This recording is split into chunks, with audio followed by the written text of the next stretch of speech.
on the board, but the man continues to argue that the Kannada text must cover 60% of it. The man later threatened the shop owner, saying he will file a complaint against her. In the video, the woman is also seen questioning the elderly man over his request. Who are you to tell me? I will public. I Karnataka. To which he replies that he is a public citizen from Karnataka and has every right to point out the signboard. The Kannada Language Comprehensive Development Act of 2024 requires that 60% of all commercial, industrial, institutional and public signboards in Karnataka be in Kannada, which has previously sparked outrage in the state. The Act also says that the Kannada text must occupy the upper half of the board, with the remaining 40% allowed in any other language. And with this, we're taking a very short break. Coming up on the other side, United States has moved 30 Air Force bomber aircrafts closer to Europe. And Donald Trump has contradicted Macron's statement on Iran-Israel ceasefire, says that Macron has no idea on why he cut short his G7 summit visit. Trump hints at something bigger than the ceasefire. This and much more on the other side. With this, a short break.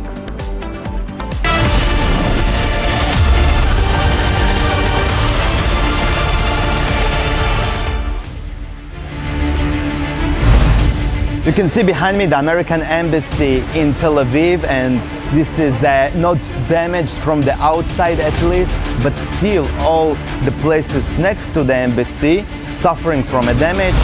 Here behind me is the center of Tel Aviv, and Iranian ballistic missile hit here, and the destruction is massive. Many residential buildings all over destructed, devastated, and they can collapse any moment. Iran targeting civilian areas. There are no military targets here, just regular people living here. A lot of shops destroyed and places for around 300 meters all around are destroyed.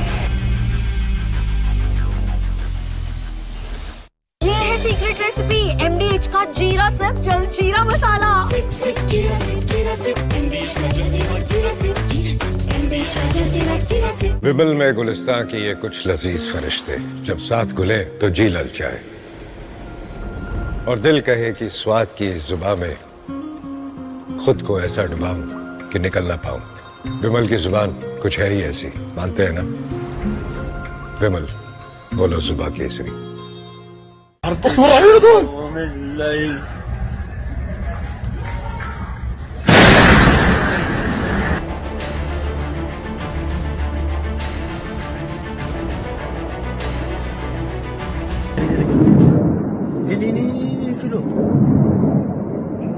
Wow, bebatezi ku.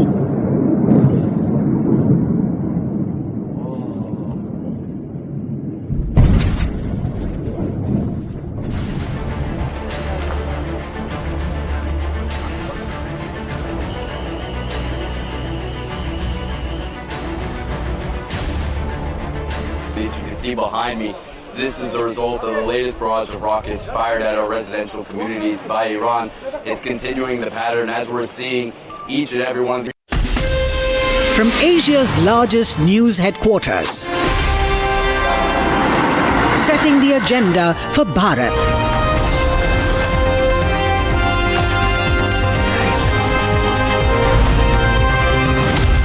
You're watching Republic.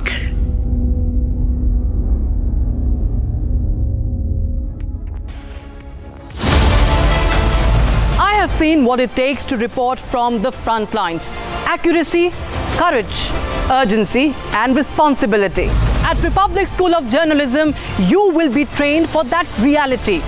It is not theory. It is live learning from inside a working newsroom from day one. If you want to report the truth when it matters the most, Republic School of Journalism is where you begin. Course begins on the 30th of June. Apply now.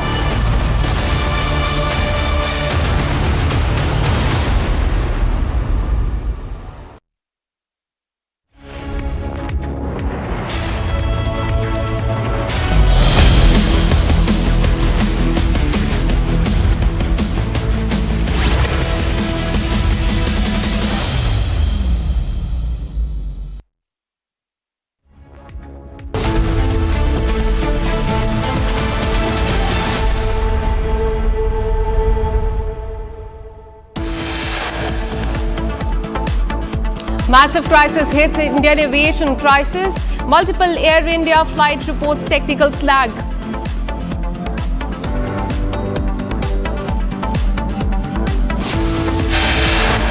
Delhi-bound Indigo flight emergency lands in Nagpur. Passengers deplaned after the technical snag.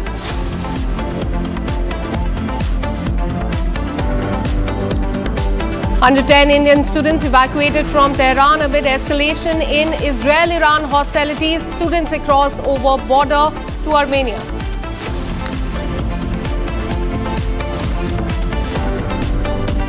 Trump contradicts Macron's statement on Israel-Iran ceasefire, says Macron has no idea what he said and why he has cut short his G7 visit. Trump hints at something bigger than the ceasefire.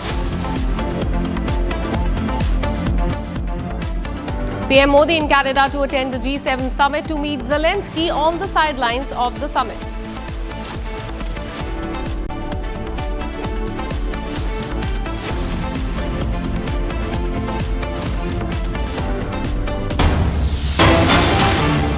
We have a breaking news coming in. Israeli Air Force completes several extensive strikes on the military targets of the Iranian regime in western Iran. And during these strikes, dozens of surface-to-surface missile storages and launch infra were struck. In addition, surface-to-air missiles, launchers and UAV storage sites were also struck in the western Iran. So as you can see in the visuals, these are the attack by the Israeli Defense Forces.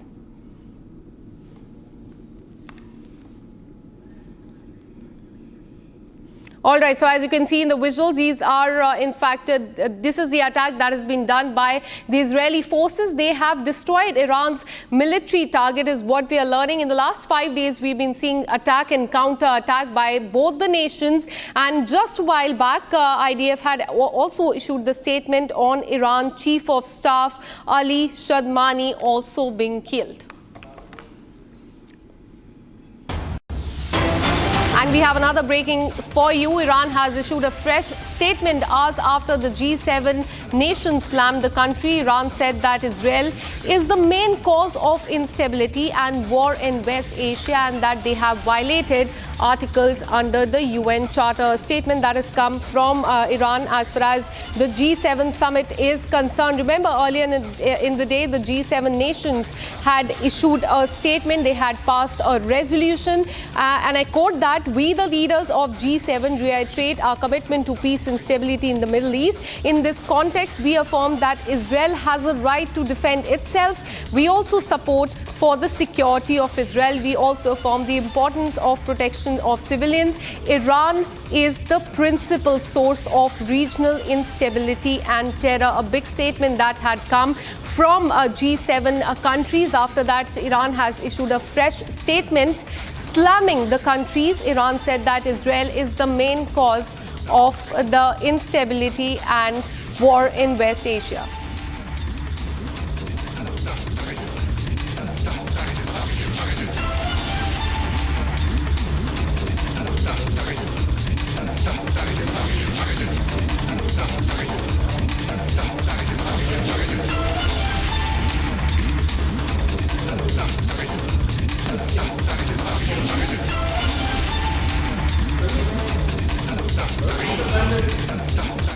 All right, so let's now get you more visuals from across Iran and Israel. As you can see on the screen, that is the video one of IDF taking out the command centers there in Iran. Several places have been targeted by Israel in the last few days, the capital of Tehran and other places as well, the nuclear facilities and the top military commanders as well.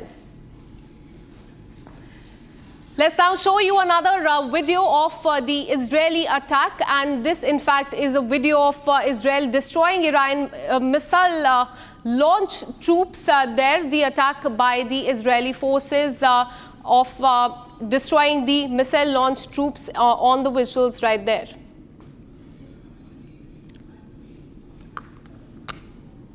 Let's now show you another video of Iran launching missile strike on Israel. We've been seeing attack and counter-attack by both the countries, and this is the aftermath of Iran's missile strike on Iran. Several buildings have been damaged there. We are learning that at least 10 people have also lost their life in Israel. Attack and counter-attack in the last few days. The entire region of West Asia is on the boil again.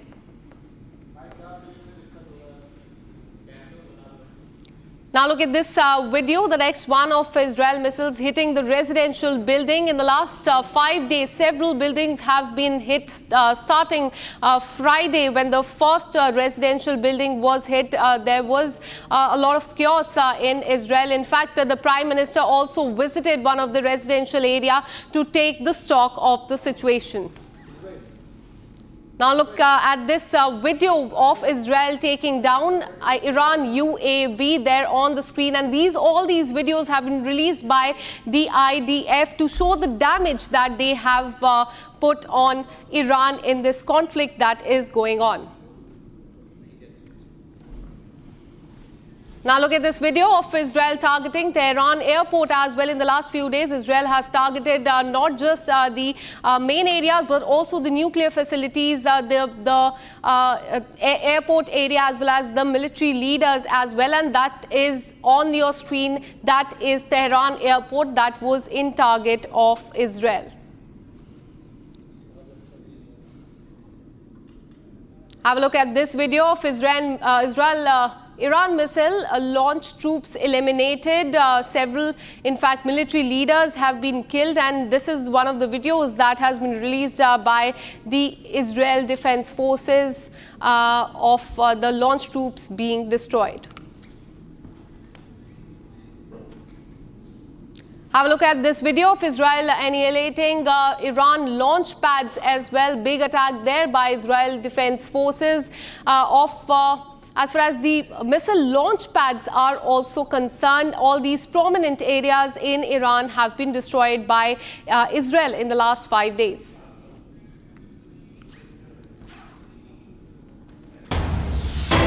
In fact, we have breaking news coming in after French President Macron says that Trump has offered ceasefire agreement between Iran and Israel. Trump has slammed Macron, saying that he has no idea on why he is leaving early from the G7 summit. Donald Trump has denied claims of French President Macron on Iran-Israel ceasefire and hints at something bigger on the conflict. And this is what he has said after he had to leave from G7 summit, and then he posted about this on Truth Social.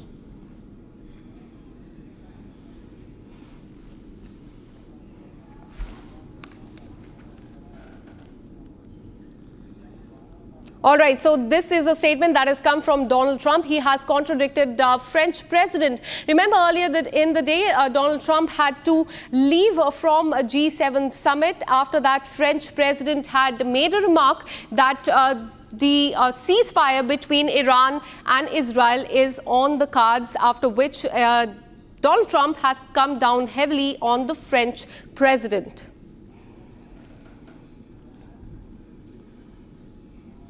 I'm joined by Dan Pfefferman, who joins us live from Tel Aviv. Thank you so much for speaking to Republic TV. What we're witnessing right now are the statements that have come from the United States. Donald Trump had to leave G7 summit. He had to move back. After that, he said that ceasefire is not on the cards, but there's something bigger. How would you assess this? It's clear that President Trump in the United States would like to see an end to this conflict. However, they want to see it in a way that actually ends the conflict. It's clear to much of the world, certainly to the United States, the G7, really to most of the Middle Eastern countries, that Iran is the engine of instability and of radicalism and of terrorism in the region. And such an Iran, such as a regime like this, who has been constantly provoking, stoking, and been behind much of the terrorism and conflict in the Middle East, and much of the radicalization around the world in recent decades, cannot be allowed to have a nuclear program. And so Macron's statement that Trump very quickly rushed to correct said ceasefire, and President Trump correctly said, no, we're not talking about a ceasefire. he hinted that we need something that actually ends Iran's nuclear program, that ends their race to the most dangerous weapon in the world. The most dangerous regime in the world cannot have the most dangerous weapon in the world. Otherwise, we will be in conflict after conflict every time the Iranians are able to reconstruct. And just as they did in the last few decades, and we saw this come to the fore on October 7th, when Iranian proxies, unprovoked, whether it's Hamas in Gaza or then Hezbollah in Lebanon or the Houthis in Yemen and other Iranian proxies in Iraq and in Syria, backed an all-out attack on Israel, a good standing member of the international community, and such a regime was on the brink of achieving a nuclear weapon. And according to Prime Minister Netanyahu, there were even intelligence reports that it wanted to transfer some of those nuclear weapons to the Houthis, who have been firing unprovoked, nonstop on Israel since October 7th. And so what we can read into President Trump's statement is that if there is a deal in which Iran truly and verifiably gives up its nuclear program, then, of course, Israel will have achieved its goal, and this escalation can stop. Well, absolutely. It remains to be seen how this pans out in the next few days. In fact, we have these visuals of United States rushing in bomber aircrafts closer to Europe is what we are learning. These are the visuals we have for you there on the screen. Massive buildup of American air assets in the Mediterranean. You can see that is the Morro Air Base in Spain. And the shortest distance between this air base to Iran is approximately 3,700 to 4,000 kilometers. And there is a direct flight path as well. A fighter jet traveling at a typical speed of 1,500 to 2,000 kilometers per hour could never cover this. In fact, but what we are learning is that United States has rushed in bomber aircraft closer to Europe. Let me once again bring in Dan. Dan, as we were discussing about the situation in US, now what we're learning is that US has moved a lot of fighter jets toward that region. How do you assess this? I think this is a clear message from the United States that it doesn't wish to escalate, it doesn't wish to get involved, but it's signaling to Iran that Iran better get on board and come to the table in a way that verifiably and once and for all dismantles its nuclear program. The United States and President Trump understand that this is a very dangerous regime that not only speaks in very radical terminology, but has actively been the main engine and backer ideologically, financially, militarily, strategically of radicalism in the Middle East and beyond since the inception of the Islamic Republic in 1979. The United States has so far refrained from entering this conflict, but I think it is clear that if Israel, a much smaller military, a much smaller air force, has achieved complete aerial dominance over the skies of Iran, has taken out all of Iran's air defenses, and has done significant damage to Iran's military and to Iran's nuclear program. The entrance of the most powerful military in the world, the most powerful military to ever exist, frankly, which has munitions, specifically the bunker buster munitions that Israel does not have reportedly, then that will be a major escalation that Iran, which might already be on the verge of collapse, the regime, of course, might already be on the verge of collapse. If the United States enters, this is a whole different level, and the Iranian regime will not be able to stand on its feet. I think this is a signal to the Iranian regime that they better come to the table. Until now, every time the Iranians came to the table of negotiations, it was to buy time, and they never gave any actual meaningful concessions giving up their nuclear program. The Americans mean business here, and they will take this escalation to a level that Israel cannot take it, and that the Iranians will not be able to bear. Absolutely. Trump, as he has also stated that he has hinted at something bigger. No ceasefire between Israel and Iran yet, but something bigger. So it remains to be seen what it really is. I request you to stay on with us. In fact, we have another breaking news coming in and these visuals coming in from Tehran. In fact, what we are learning is that students there are being relocated from Tehran. Indian students in Tehran have been moved out of the city for reason of safety through arrangements made by the Indian embassy in Iran. The External Affairs Ministry has in fact stated in a statement that other residents who are self-sufficient in terms of transport have also been advised to move out of the city in view of the developing situation. There are as many as 10,000 Indians in Iran. 6,000 of them are students. So this is very important for India to move them to a safer place for their own safety, and that is why we are getting these visuals of these Indian students being moved out to a safer location, and the arrangements have been made by the Indian embassy in Iran. In fact, some Indians have been facilitated to leave Iran through the border with Armenia, and just a while back, External Affairs Minister also spoke with the Armenian counterpart on this. Let me bring in Dan once more. Dan, we are getting these visuals of students in Iran being relocated to safer areas. So situation remains very tense there. We can see in the visuals as well. There is a little bit of chaos. People are moving to safer location. How would you assess this? Yes, sure. Anytime, of course, there is military conflict, there's going to be chaos on the ground.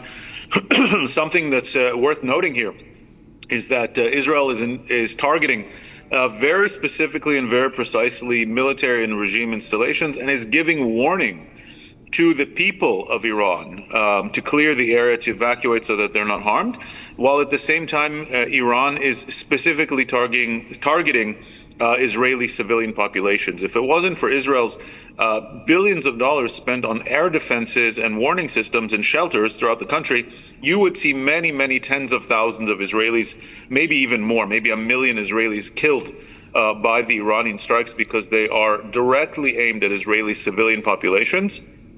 At the same time, Iran has invested the same billions of dollars on missiles and terror groups over the last 20 to 30 years, and not on protecting its own population, something we see entirely consistent across the Iran-led radical axis from Hamas to Hezbollah to the Houthis and others. They spend money on offensive weapons to terrorize civilian populations in the Middle East, while Israel spends that same money on defensive solutions, whether to neutralize the missile attacks or protect civilian populations. And it's stunning that maybe a similar amount of civilians have been killed in Iran as have been in Israel, which shows how much Israel is taking considerable care and caution to avoid harming Iranian civilians, while Iran is doing everything it can to try to target Israeli civilians. Absolutely. And in the last 5 days, we have seen this escalation between Iran and Israel, with the US also sending the bomber fighter jets towards Europe. How do you think this entire situation will pan out in the next 1 week?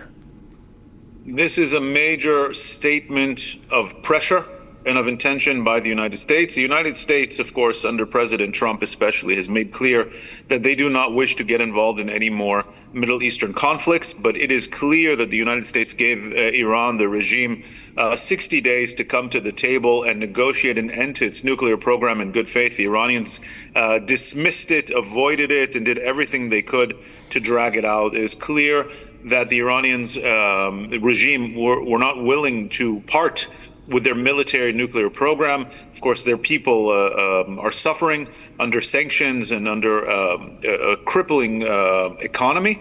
And at the same time, they choose to pump all of their money into proxies and this foolish nuclear program. Israel could not wait by anymore for an existential threat on it. And so this is a further statement of pressure by Washington that it will join the conflict if it has to, in order to end Iran's nuclear program. The entire situation pans out in the next 1 week.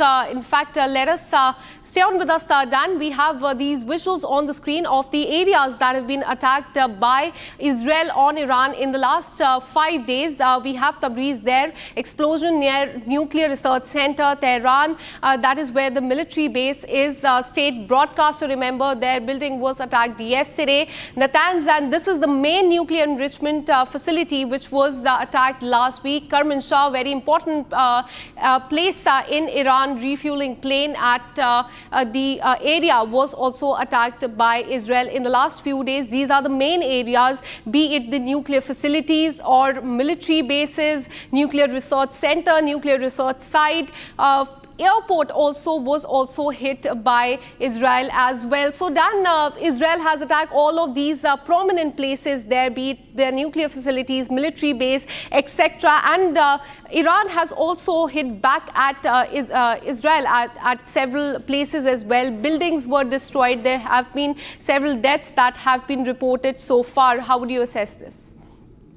Yeah, you can see a very clear unrolling of a carefully prepared Israeli targeting package that starts with air defenses, missile installations, nuclear program, continues on to the entire leadership cadre of the Iranian military regime and intelligence regime, and then goes after symbolic sites, but also sites that are directly connected to Iran's ability to manage the war effort and the country. You're talking about airports, you're talking about seaports, you're talking about eventually we'll probably start seeing energy installations. There seems to be, from what we're seeing here, an escalation strategy that Israel clearly prepared. And the timing and the coordination of these attacks is something that was clearly prepared years in advance, likely, with a clear understanding of how Iran's government, regime, society, economy, infrastructure work.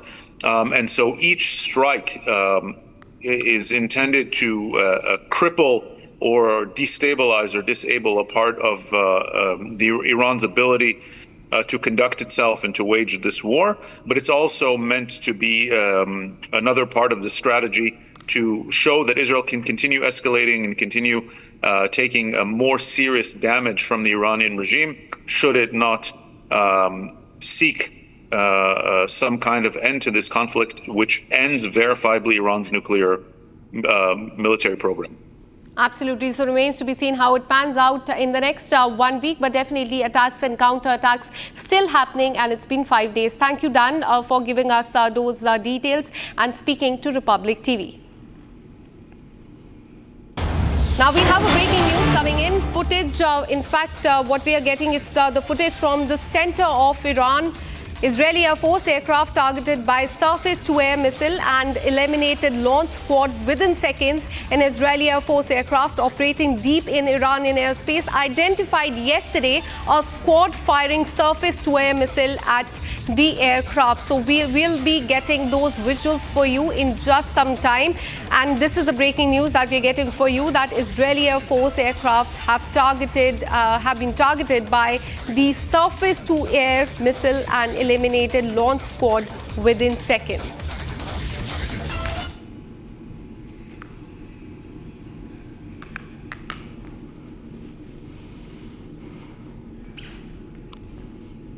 Now shifting our focus, US President Donald Trump has left the group of G7 summit in Canada a day early due to the situation in the Middle East. French President stated that Trump had made an offer for a ceasefire between Israel and Iran. And earlier, President Donald Trump had urged everyone to immediately evacuate Tehran and reiterated that Iran should have signed a nuclear deal with the United States. Trump briefly spoke about his experience at the G7 summit before leaving for the United States. Here is more on the story.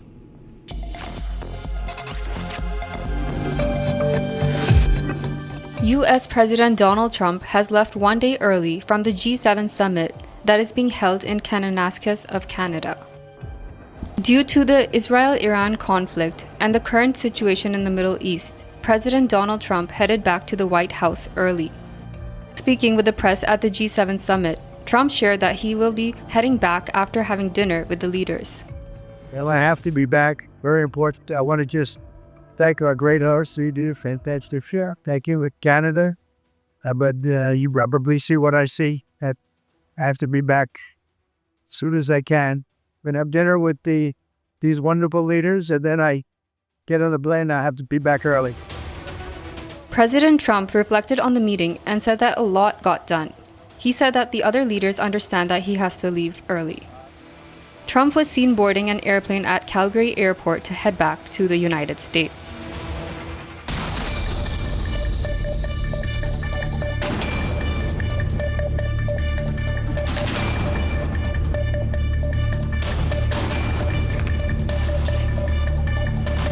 Well, the leaders of G7 nation, Canada, France, Germany, Italy and Japan, the United Kingdoms and the US have voiced their support for Israel, and they have issued a statement. European Foreign Minister have also urged Iran to, in fact, as far as negotiation with the United States and avoid escalating conflict with Israel. Donald Trump dramatically left the G7 summit in Canada a day early to rush back to Washington with the French president, claiming that US leader was considering the prospect of ceasefire between Israel and Iran. Meanwhile, Trump condemns Macron's statement by saying something bigger than ceasefire is coming. India has begun evacuating its nationals from Iran amid the escalating tensions between Tehran and Israel. The first batch of 110 Indian nationals who have safely crossed into Armenia will fly to the national capital tomorrow. MEA has urged Indian nationals living in Tehran to evacuate and contact the embassy. The military exchanges worsened between Israel and Iran overnight. Israeli strikes hit multiple locations in Iran, including its capital, Tehran. Indian Air Force completed several extensive strikes on military targets of the Iranian regime in the western Iran. During the strikes, dozens of surface-to-surface missile storage and launch infra was struck. In addition to this, surface-to-air missile launchers and UAV storage sites were struck in western Iran. Iran's missiles have struck deep inside Israel, causing significant damage to the key infrastructure. One of the hardest hit sites is the Haifa oil refinery, where pipelines and transmission lines were damaged in the assault. The attack marks a major escalation in the ongoing Israel-Iran conflict, raising concerns over the regional stability and the potential for a broader war. Now, despite the damage, Israeli authorities report no casualty and say that core refinery operations are still active.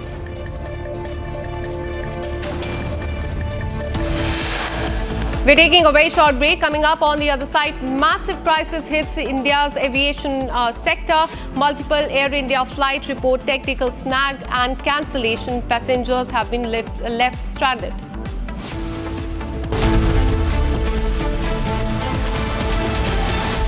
विमल में गुलिस्तां के ये कुछ लजीज फरिश्ते जब साथ घुले तो जी ललचाए और दिल कहे कि स्वाद की जुबान में खुद को ऐसे डुबाऊं कि निकल ना पाऊं। विमल की जुबान कुछ है ही ऐसी, मानते हैं? विमल, बोलो जुबान कैसी? दादी के हाथों का जादू और खुशबू से महकता घर, माँ की मुस्कुराहट और खाने की सुगंध। MDH गरम मसाला, क्योंकि हर रिश्ता है स्वाद से जुड़ा।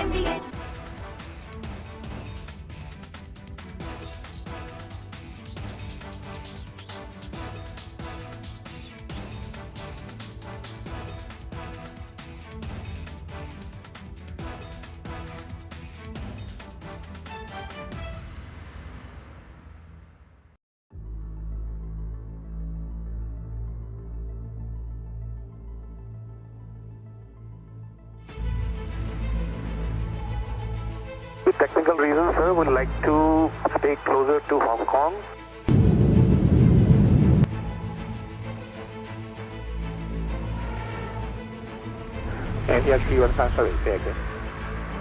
With technical reasons, sir, would like to stay closer to Hong Kong. Maybe we will come back and land back into Hong Kong.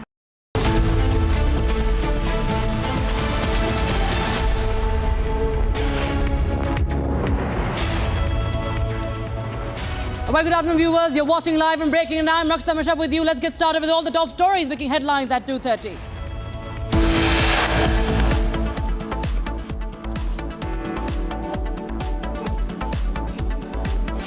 Massive crisis hits India's aviation sector. Multiple Air India flights report technical snags and cancellations. Passengers left stranded. Delhi-bound Indigo flight emergency landing in Nagpur. Passengers deplaned after technical snag.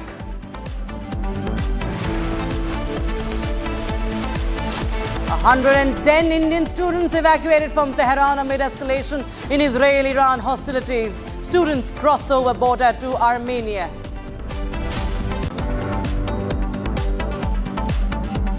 Trump contradicts Macron's statement on Israel-Iran ceasefire, says Macron has no idea on why he cut short his G7 visit. Trump hints at something bigger than ceasefire.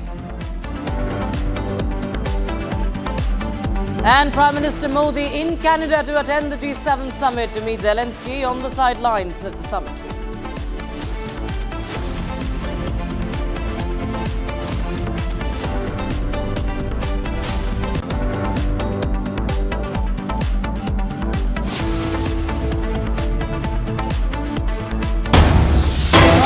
Breaking news coming in right now, viewers. Just after the recent terrorist attack in Kashmir's Pahalgam, top US security experts have strongly criticized Pakistan, calling for it to be officially designated as a state sponsor of terrorism. Asim Munir has been directly accused of supporting terrorism, equating him with Osama bin Laden in terms of threat and ideology. That's the breaking news we have right now. Asim Munir humiliated in the United States outside the hotel. That's what you're hearing about Asim Munir in the United States. Top security expert has compared him to Osama bin Laden. That's the breaking news we are getting in right now. If I go further, quoting what has been said about him, a former Pentagon official and senior fellow at the American Enterprise Institute has called for the United States to officially label Pakistan as a state sponsor of terrorism.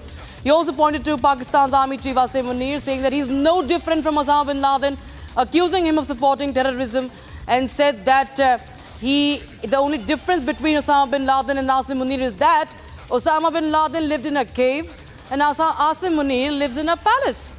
But beyond that, the two are the same, he says, and their end should also be the same. That's the breaking news we have. And in fact, former Pentagon official says that Asim Munir and Osama bin Laden are the same. Massive embarrassment for Pakistanis in the United States. Asim Munir humiliated, and how in the United States the so-called field marshal been compared to terrorist Al-Qaeda terrorist Osama bin Laden, the mastermind of 9/11 terror attack. And this is coming in as Asim Munir was there in a hotel in the United States. And in fact, he has faced this sloganeering outside his hotel. These chants, these humiliating chants, butcher of Pakistanis also. These are the protests happening outside the hotel where Asim Munir was. And this is another embarrassment. You know, we've seen how Pakistan has made a mockery of itself, but it is humiliating. It is more than humiliating. Saying it's an embarrassment is just it's an understatement, viewers, because this is the army chief of Pakistan.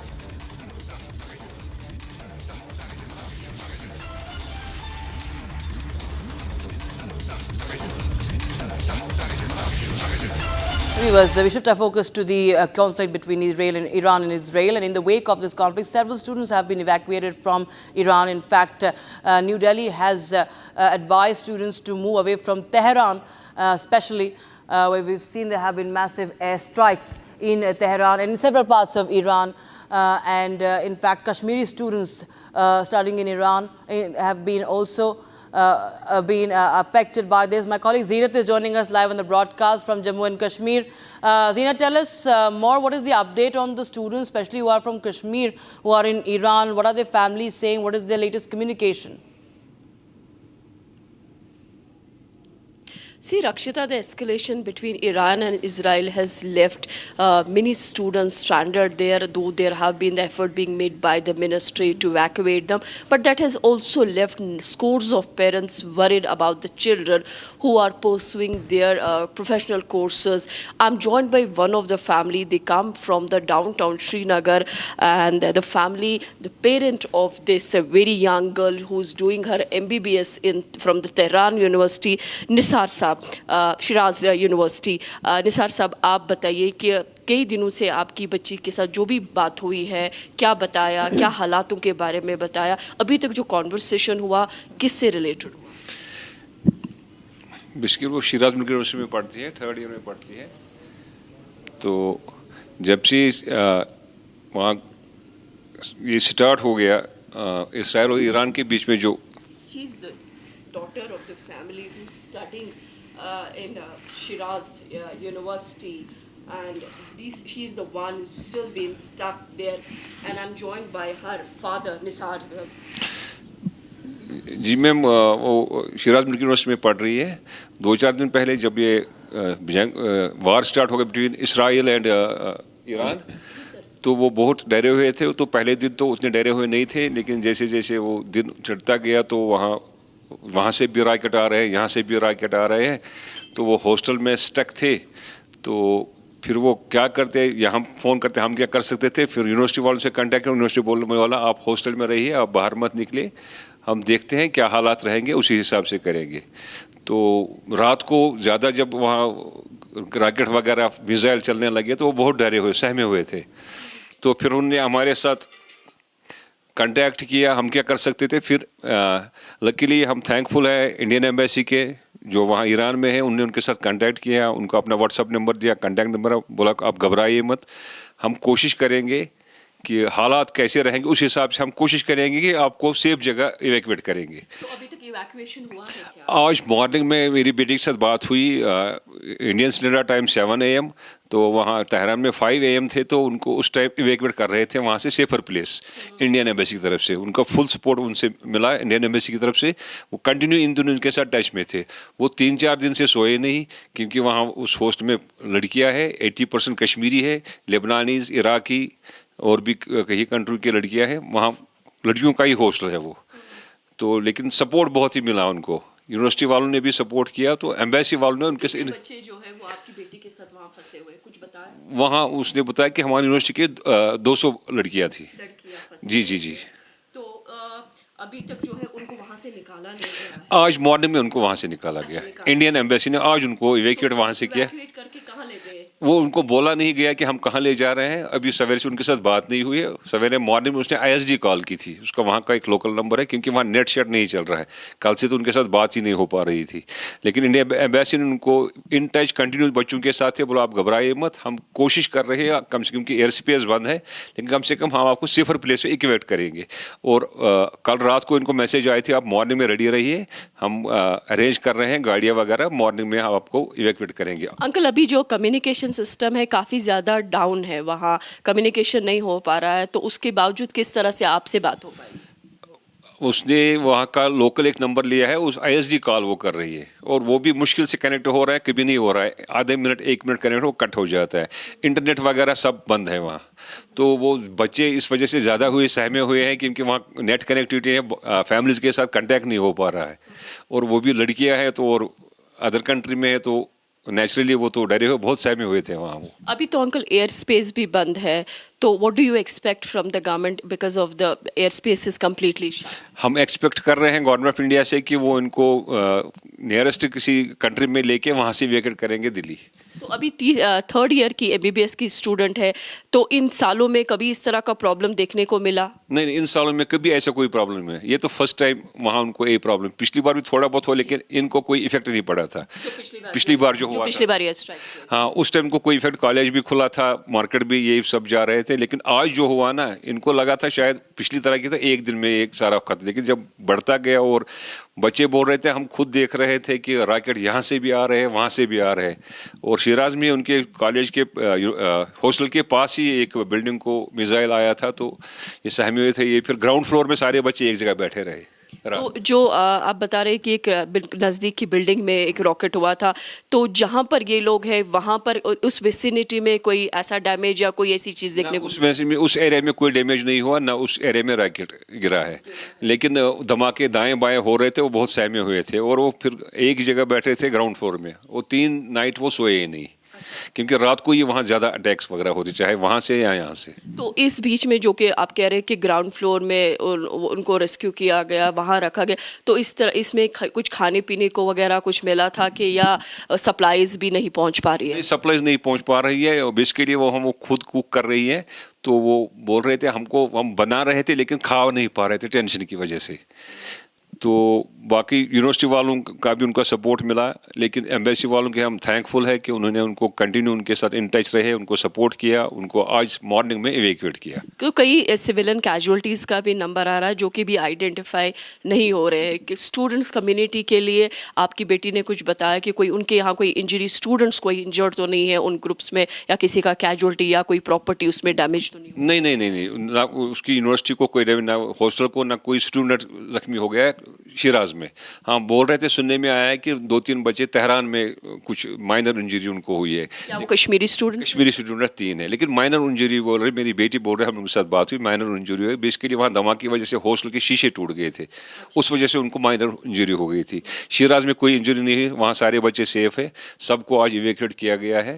तो अब पता नहीं कहाँ किस evacuation process जो हो रहा है उसमें आपकी बेटी को कहाँ रखा गया?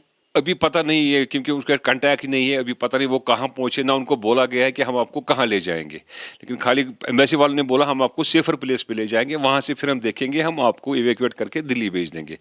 तो जहाँ तक लगता है कुछ बच्चों को, मेरे एक फ्रेंड का बेटा है, उनको आर्मीनिया बॉर्डर क्रॉस कराया गया, और शायद नेक्स्ट विदिन 2-3 डेज उनको आर्मीनिया से भी दिल्ली ले जाएगा। अच्छा, इवैक्यूएट करके कहाँ ले गए? उनको आर्मी ने ले गए हैं कुछ बच्चों को, इनका अभी पता नहीं है, इनके से अभी कांटेक्ट नहीं है, इनको कहाँ ले गए हैं। तो अब जब कांटेक्ट हो तभी तो पता चलेगा। One family from downtown Srinagar, the daughter is stuck in the Tehran University. You see the airspace is shut, the communication is not working, internet speed has gone drastically down. Now all eyes on Ministry of External Affairs for the help. Right. Zina, thanks so much for joining us with that conversation coming in from Jammu and Kashmir. We'll keep a close eye on the updates on the students in Iran. Viewers, right now we have some breaking news coming in. Top sources tell Republic TV that the black box from the recent Ahmedabad plane crash will be examined in India and will not be sent abroad for analysis. Remember, earlier there were talks about the black box being decoded in a lab in France or United Kingdom. But now what we know, and this is an exclusive input that Republic TV has received on the Ahmedabad black box that holds the key to understand what really happened. What top sources tell us that the black box will be examined in India. Gopi is joining us on the broadcast for more on that. Gopi, tell us more updates, because earlier it was told that this will be sent to maybe France or UK, but it's a good thing to know that it's going to be examined now in India itself.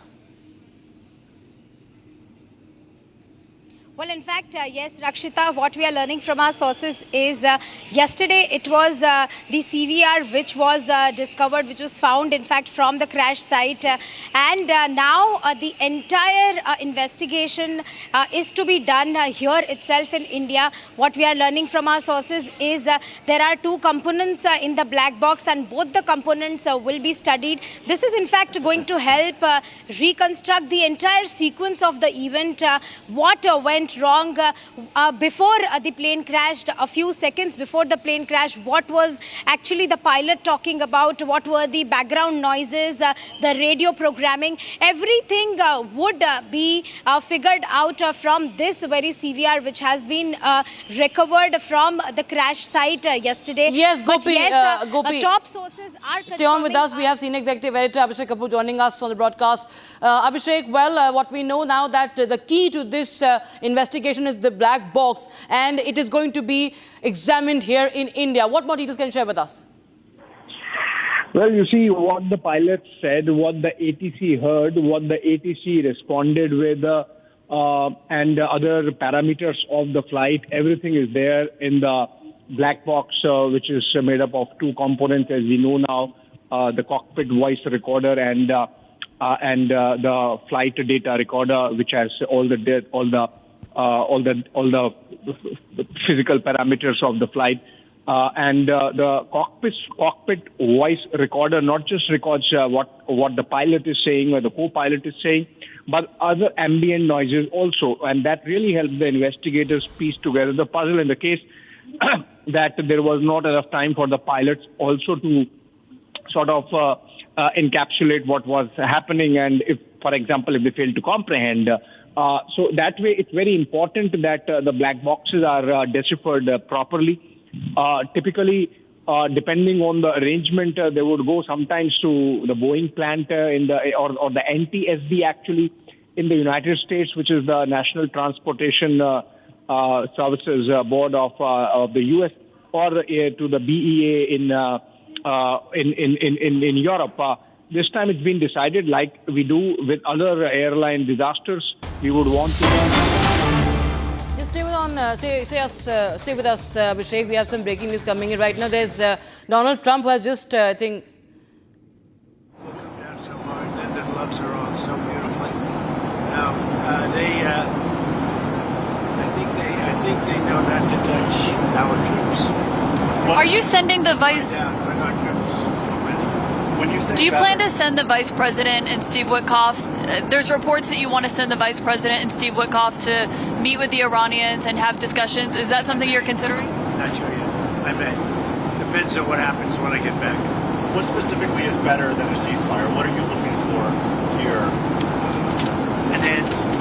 A real end, not a ceasefire. An end. So something that would be permanent? Yeah, or giving up entirely. That's okay too. Are you close there? Is that possible in the next 24 Why not? Certainly possible. Complete give up. That's possible, yeah. Has the chairman of the Joint Chiefs and the Secretary of Defense drawn up plans for you if Iran were to attack U.S. bases or do any damage to U.S. bases? Just can't tell you. Can I ask you, because there's been some skepticism, is there any guarantee that if the U.S. did get involved militarily, that a U.S. bomb could destroy Iran's nuclear program and facilities? Of everything or anything in our life, you know that. Look at you, right? There's no guarantee. But you're saying a guarantee on what? Do you think if the U.S. got involved militarily, it would actually wipe out Iran's nuclear program? Or where's your assessment of that? I hope their program's going to be wiped out long before that. But they're not going to have a nuclear weapon. Do you have any reason to believe the Israelis are going to slow down, or are they going to hit the accelerator right now? Well, we're going to see. You're going to find out over the next 2 days, right? You're going to find out. Has the gang of eight? Nobody's slowed up so far. Has the gang of eight been notified about what's coming in the next couple days? Well, we'll be talking to them. What can you do? It's not necessary. What can you do in Washington that you couldn't do in Canada? Just be a little bit, I think, more well-versed. Not having to use telephones so much, because I don't believe in telephones. Because people like you listen to them, you know. So being on the scene is much better. And we did everything I had to do on the G7. We had a good G7. We signed the deal with the European Union, phase 1 of a deal. But we signed the deal with the UK. And the UK is really great. We're very far down the line with a lot of deals. I mean, look, we're actually finished with every deal if you really think about it, because all I have to do is say, this is what you're going to pay. Did Secretary Bessent? It's nice to be nice. Did Secretary Bessent stay behind as your representative? Yeah, he did. Okay. Anybody else? Yeah, a couple of people. Can I ask you,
auto tariffs as well. Is that on the We'll table? see what happens. Now, Anything else? Yeah, this drone attack in Kyiv. What's your response to that? It looks like 14. When was that? A drone attack, Russian drone attack in Kyiv. When? Very recently. Just now. 14 civilians, an apartment building. You mean as I'm walking back to see you, that's what it took place? Something like that. Sounds like it. I'll have to look at it. Are you going to give on the Middle East? What changed about that convinced you to sign on to it? The G7 joint statement. Well, I haven't seen the statement yet, but I authorized them to say certain things. I don't know whether or not they said them correctly, but I think they probably did. We had a good meeting. I think that Canadian representatives were very good. He did a very good job. How are the Tony did a very good job. How was your meeting with him? How are the trade talks looking with the Canadian? I think it was good. I think we had a lot of good talks with a lot of people. You said he's looking for something more complex. Can you tell me what you mean by Well, that? they get too complex on the deals and they never get done. And we need speed. You know, we're dealing with really, if you think about it, probably 175 countries. And most of them are going to just be sent a letter saying, it'll be an honor to trade with you and here's what you're going to have to pay to do it. We're making a lot of money. You know, we took in $88 billion in tariffs. And I was called by Congress about 2 nights ago saying, we don't understand, the numbers are so far off. And I said, is that good or bad? He said, well, we're taking in so much more income than we thought. We've never seen anything like this. What is it? I said, check the tariff column. And it's about $88 billion that they've never seen before. And that's nothing compared to what it's going to be. You've got other tariffs coming down the pipe here. I have a lot of them, yeah. What's the timing on those things like lumber, copper, pharmaceutical drugs? Yeah, we're going to be doing pharmaceuticals very soon. That's going to bring all the companies back into America. All of them, or focusing on? It's going to bring most of them back in, at least partially back in. You know, they left us because we had presidents that didn't know what the hell they were doing. We should have never lost our car business. We lost 52% of our car business over the years. Should have never lost it. All they had to do is say, if you make a car, you're going to leave us, you're going to make a car, you're going to pay a 25, 30% tariff, and they would have never left. Nobody said that to anybody until I came along. Homeland Security is saying that ICE is going to start enforcing in hotels and farms again. Is that a change of course from last week? We're going to look everywhere, but I think the biggest problem is the inner cities. We're looking everywhere. Look, what they let into this country, what Biden let in, that were allowed to, I don't think he knew what the hell he was doing, frankly, but whoever worked for him, what they let into this country, we're never going to forget it. They let prisoners in, they let gang members in, drug dealers in, the mentally insane into our country. No, we're going to get them out. There are far more in the inner cities, Democrat-run cities, sadly. I mean, I'm just giving you, there's far more in there than you have on a farm or someplace. And no one's getting exemptions anymore. Everyone is. All right, that was Donald Trump. He was addressing the media right now. His live reaction coming in, and he has cut short the G7 visit. He has left Canada a day earlier. And he has, remember, also, this is amidst the Israel-Iran tensions. And Trump cut short this summit visit. He has requested his National Security Council meeting at the White House as well. So it's very important now to understand why this has happened, viewers, because Trump left this G7 summit in Canada, as I said, a day early, due to the situation in West Asia. French President Emmanuel Macron, meanwhile, said that Trump had made an offer for a ceasefire between Israel and Iran. Earlier, President Trump had urged everyone to immediately evacuate Tehran and reiterated that Iran should have signed a nuclear deal with the United States. Trump briefly spoke about his experience at the G7 summit before leaving the United States, before leaving for the United States. Here's more.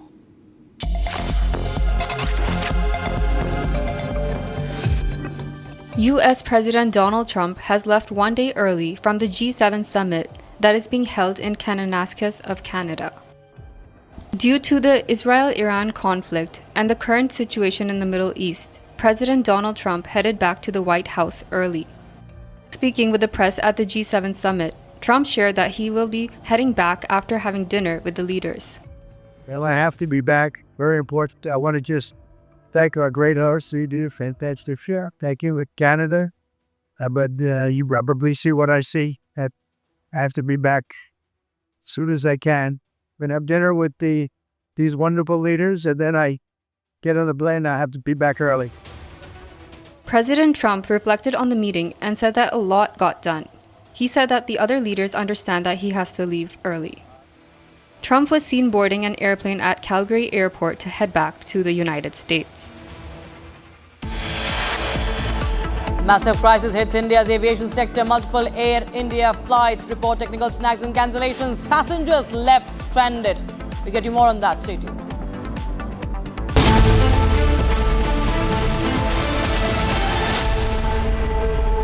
Amity has been ranked India's #1 not-for-profit private university for 11th year, with top 10 ranked institutions in management, engineering, biotech, law, mass comm, telecom, hospitality, fashion and more.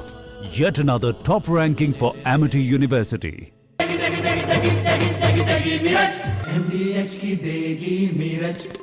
देगी मिर्च का तड़का, अंग अंग फड़का। MDH की देगी मिर्च।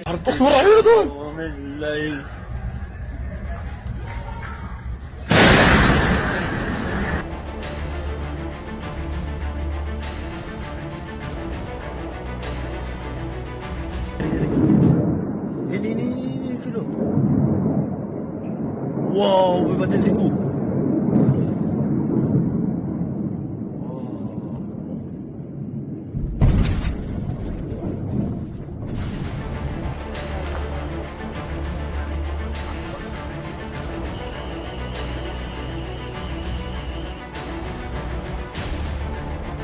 As you can see behind me, this is the result of the latest barrage of rockets fired at our residential communities by Iran.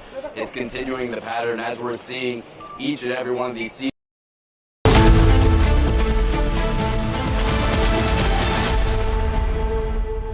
विमल में गुलिस्तां की ये कुछ लजीज फरिश्ते जब साथ घुले तो जी ललचाए और दिल कहे कि स्वाद की इस जुबान में खुद को ऐसा डुबाऊं कि निकल ना पाऊं। विमल की जुबान कुछ है ही ऐसी, मानते हैं ना? विमल, बोलो जुबान Kesari.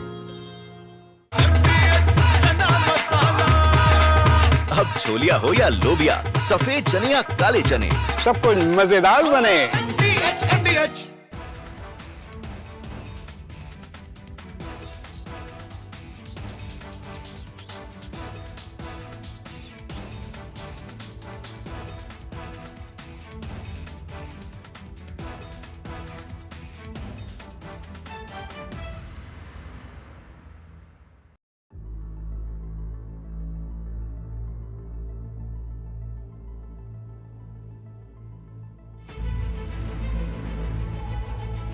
With technical reasons, sir, would like to stay closer to Hong Kong.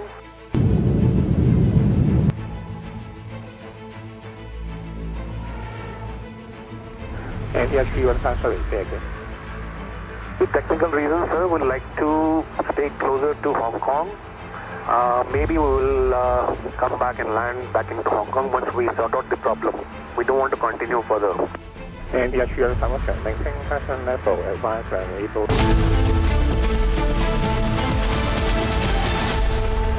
विमल में गुलिस्तां के ये कुछ लजीज फरिश्ते जब साथ घुले तो जी ललचाए और दिल कहे कि स्वाद की जुबान में खुद को ऐसे डुबाऊं कि निकल ना पाऊं। विमल की जुबान कुछ है ही ऐसी, मानते हैं? विमल, बोलो जुबान कैसी। आधे बाउल दही में 4 चम्मच MDH चटनी पुदीना मसाला डाला, स्टर करो, पुदीना चटनी तैयार। MDH चटनी पुदीना मसाला। MDH।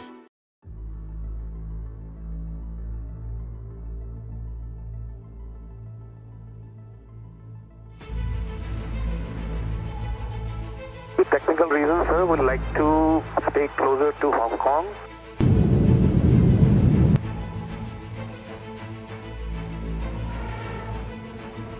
And yes, you are sorry, say again.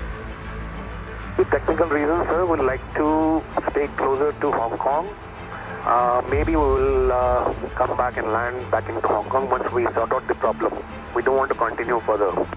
And yes, you are maintain passion level advanced and able for right turn to Hong Kong. Able right turn right now in 315.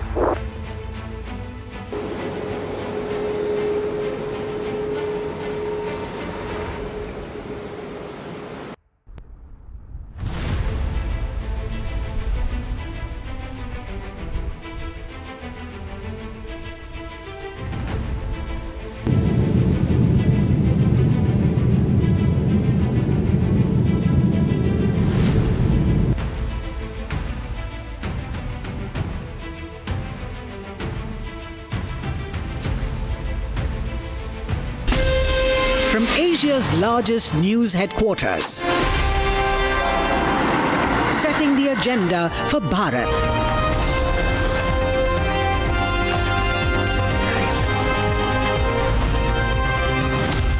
You're watching Republic.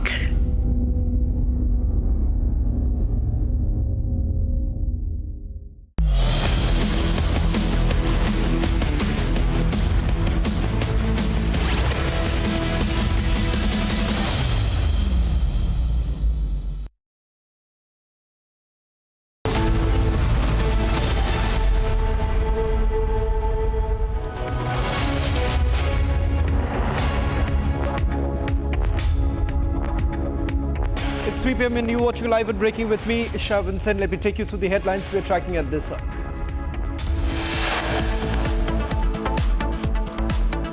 Exclusive input on Ahmedabad, the plane crash. Black box to be examined in India, unlikely to be sent abroad for further examination.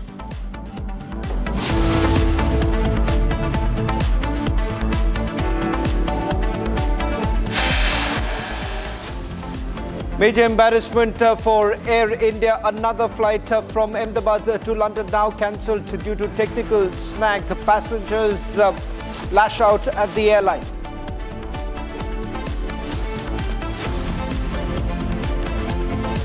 Aviation crisis deepens. Another airline now faces a bomb threat. Major Indigo accident that has now been averted.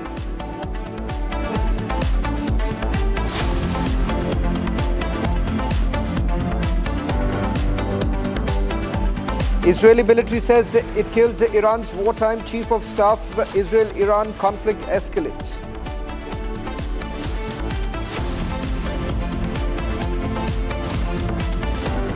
Prime Minister Modi in Canada to attend G7 summit to meet President Zelensky on the sidelines of the summit.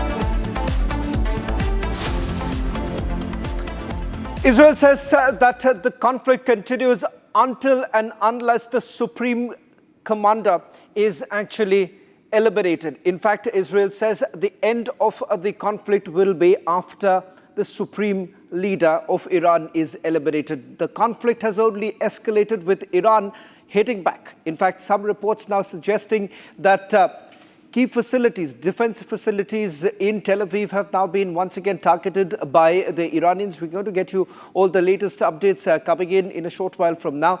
And the fact of the matter is this. As the G7 summit is underway, President Trump has already cut short his G7 trip. Indications that this is because of the ongoing tensions in West Asia. In fact, the White House has once again clearly indicated that this is because of what's happening in the Middle East. Let's also take you through the latest details coming in. Iran has now attacked Israeli military base near Tel Aviv. Let's just take you through some of the details now coming in. Iran has made a stunning claim. In fact, they say that this is with regards to the latest targets that they've essentially identified. We're also getting in details. This is the claim that has been made that the intelligence unit has been targeted. This is near the Glilot base near Tel Aviv. In fact, Israel's interception failure is what Iran is now claiming. Israel's air defense failed again to intercept its missiles. In fact, the IRGC Cyber Corps has also once again put out a video that we are going to currently put out in a short while from now. This again, let me just quickly tell you that these are claims that have been made by the Iranians. Let's try and see if we can put this out as quickly as possible. These are the latest visuals coming in from the Iranian side. Now this, remember, comes at a time when President Trump has once again indicated that Iran cannot it cannot perhaps continue with their nuclear program. On your screens right now, these are the areas that have been targeted by Israel. Areas in the last few days. It started on Friday, and remember, the areas that have been targeted by Israel are those which are the nuclear enrichment facilities in Iran, which includes Natanz, as well as some parts of Tehran that have been targeted. Important to point out here that President Trump, on the sidelines of the G7, has once again indicated that Iran perhaps cannot have a nuclear weapon. In fact, the G7 statement that has been signed by all partners, which also includes President Trump, once again makes it very clear that Iran perhaps cannot continue with their nuclear program, and the Israelis have been indicating the same, that the aim of these attacks that have been carried out over the last few days, starting from Friday, is to perhaps cripple Iran so that they cannot continue with their nuclear program, because they say it's going to be dangerous for the entire region. That's what the Israelis have to say. The Iranians, on the other side, have been indicating that this is a Zionist regime and all that they want is to continue with the war. In fact, the Iranians have reached out to United States of America saying that if at all President Trump believes in dialogue, that this perhaps is the time to pick up that phone and make that call to Prime Minister Netanyahu to bring an end to this escalation in the region itself. On your screens right now, these are the latest developments that have taken place in the last few hours. Iran's wartime chief of staff has now been eliminated in the opening strike of Operation Rising Lion. I'm going to just quickly take you through what's coming in from the Israeli Defense Forces with regards to the wartime chief who has now been targeted. We're going to take you through some of the details that are now coming in. First, in the last 60 minutes, what has happened? On your screens right now, these are images that have been shot by Indian students. Large number of Kashmiri students who have been stuck in Iran. They have now been evacuated through Armenia. On your screens right now, these are the details. 1,300 medical students have been evacuated from Iran. Iran has attacked Israelis' military base near Tel Aviv. That's happened in the last 60 minutes. Mossad building in Herzliya has been targeted by a rocket attack that has actually taken place. Iran makes a claim saying that the main cause of instability and war happens to be Israel. Now, that's a claim that has been, once again, that's a statement that has been made by the Iranians. Trump, in all likelihood, may be sending across U.S. Vice President J.D. Vance, as well as the Middle East envoy Witkoff to Iran for further talks, because there have been some indications coming in that there is a possibility that talks could take place between the United States of America and Iran. Iranians say that it is President Trump's responsibility to ensure that they dial the Prime Minister, and thereafter ensure that there is a de-escalation to take place. On your screens right now, these are multiple images that are essentially coming in from various parts of Iran right now, particularly from Tehran, where the evacuation is underway. In fact, President Trump once again has indicated that Tehran, those living in Tehran, should be leaving the city as soon as possible. Now, that's what President Trump had to say. I'm also going to go across to Ariella Rosenthal. He's the Director of International Relations, joining us from Ashdod. Ariella, thank you very much for joining us on this broadcast. The Iranians say that it is time for President Trump to dial Prime Minister Benjamin Netanyahu so that a ceasefire can be worked out. Do you believe that there is a possibility of any sort of ceasefire, particularly what we are witnessing right now with the United States of America upping the ante? Well, I must say that on my personal belief that my country is knowing what it's doing now, in the terms that we will do all what is needed to eliminate the threat of Iran on the survival of the state of Israel. We must remember that in the last days since the escalation, Israel is only targeting military targets and not citizen targets like Iran is doing. We've had here several deaths and very hard bombardments throughout Israel. And I am sure that my country will finish first all the bank of targets that it has to do in order that in the future Israel will not be under a threat. And of course, Israel is now doing all what is doing not only for the safety of Israel, but the safety of the world. Well, in fact, Arila, just to put this into perspective as to what's the end game right now for the Israelis, because it seems that there is a limitation that Israel faces right now. You do not have the ammunition to continue with the bunker bombers, and that is the reason why you need the United States of America to step in. What if US does not step in and US sees this as an opportunity to strike a deal? And if that really works out, where does Israel really stand? Well, Israel and the US are allies. We are known for backing one another. I'm sure that the US, as I heard from the news, that even President Trump informed all to leave Tehran because he knows what will be in the near future. And I'm fully sure that Israel and the US are working together. And the US understands the situation that Israel is not only under a permanent threat and survival, but also all the Western countries, all who for favors free value, democratic values, and not dark ages like the regime in Iran. Arila, one final question that I want to ask you for those who are outside Israel. Could you give us a sense of what's really happening in various parts of the country? Because we believe the Iranians have made a claim that some of the military facilities closer to Tel Aviv have been targeted. What's the truth like? What's really happening around you? Well, I must say, in Ashdod, we're the 5th largest city in Israel. We're a strategic city in Israel. We are always on alert. Thank God, up till now, we have not received any bombardments in the city. Throughout Israel, yes, there are some strategic plants that have been hit, but we will overcome it. And we are a strong country, both morally and not only military. And we are listening very close to the guidelines of the home front, which have been proved to be very directing us how to conduct during emergency. And yes, we have lots of death, but it could have been worse.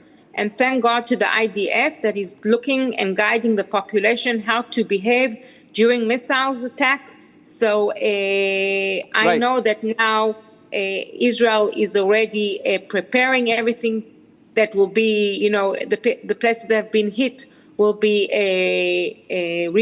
abolished and everything will be okay. The main thing is that we must immediately listen to the guidelines. They are life-saving, and that's what the population is doing. Right. And the rest, we leave it to the government, and God bless Israel.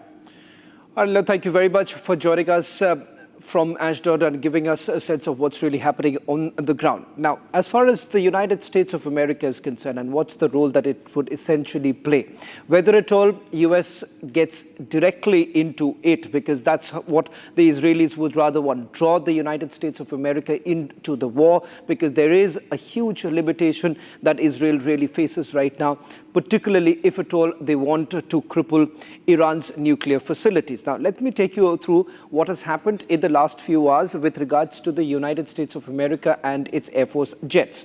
There are 30 aircrafts that have essentially moved towards Spain. In fact, the US has mobilized its resources, 30 Air Force aircraft that have been moved, all KC-135. 2 aircraft has already touched down in Sevilla. In Spain, more aircraft are approaching towards Europe. Now, that's the US airbase in Spain, where some of the aircraft have landed. Now, if at all the United States of America joins the Israelis, that would essentially mean that the talks have gone nowhere. United States of America has made it very clear that they are looking for a deal. And the deal is with regards to the fact that Iran will essentially not continue with their nuclear program. And the Iranians, on the other hand, have been a little iffy about this entire issue, but whether at all they are going to go ahead with the nuclear program itself, and how exactly would they do without the support of United States of America.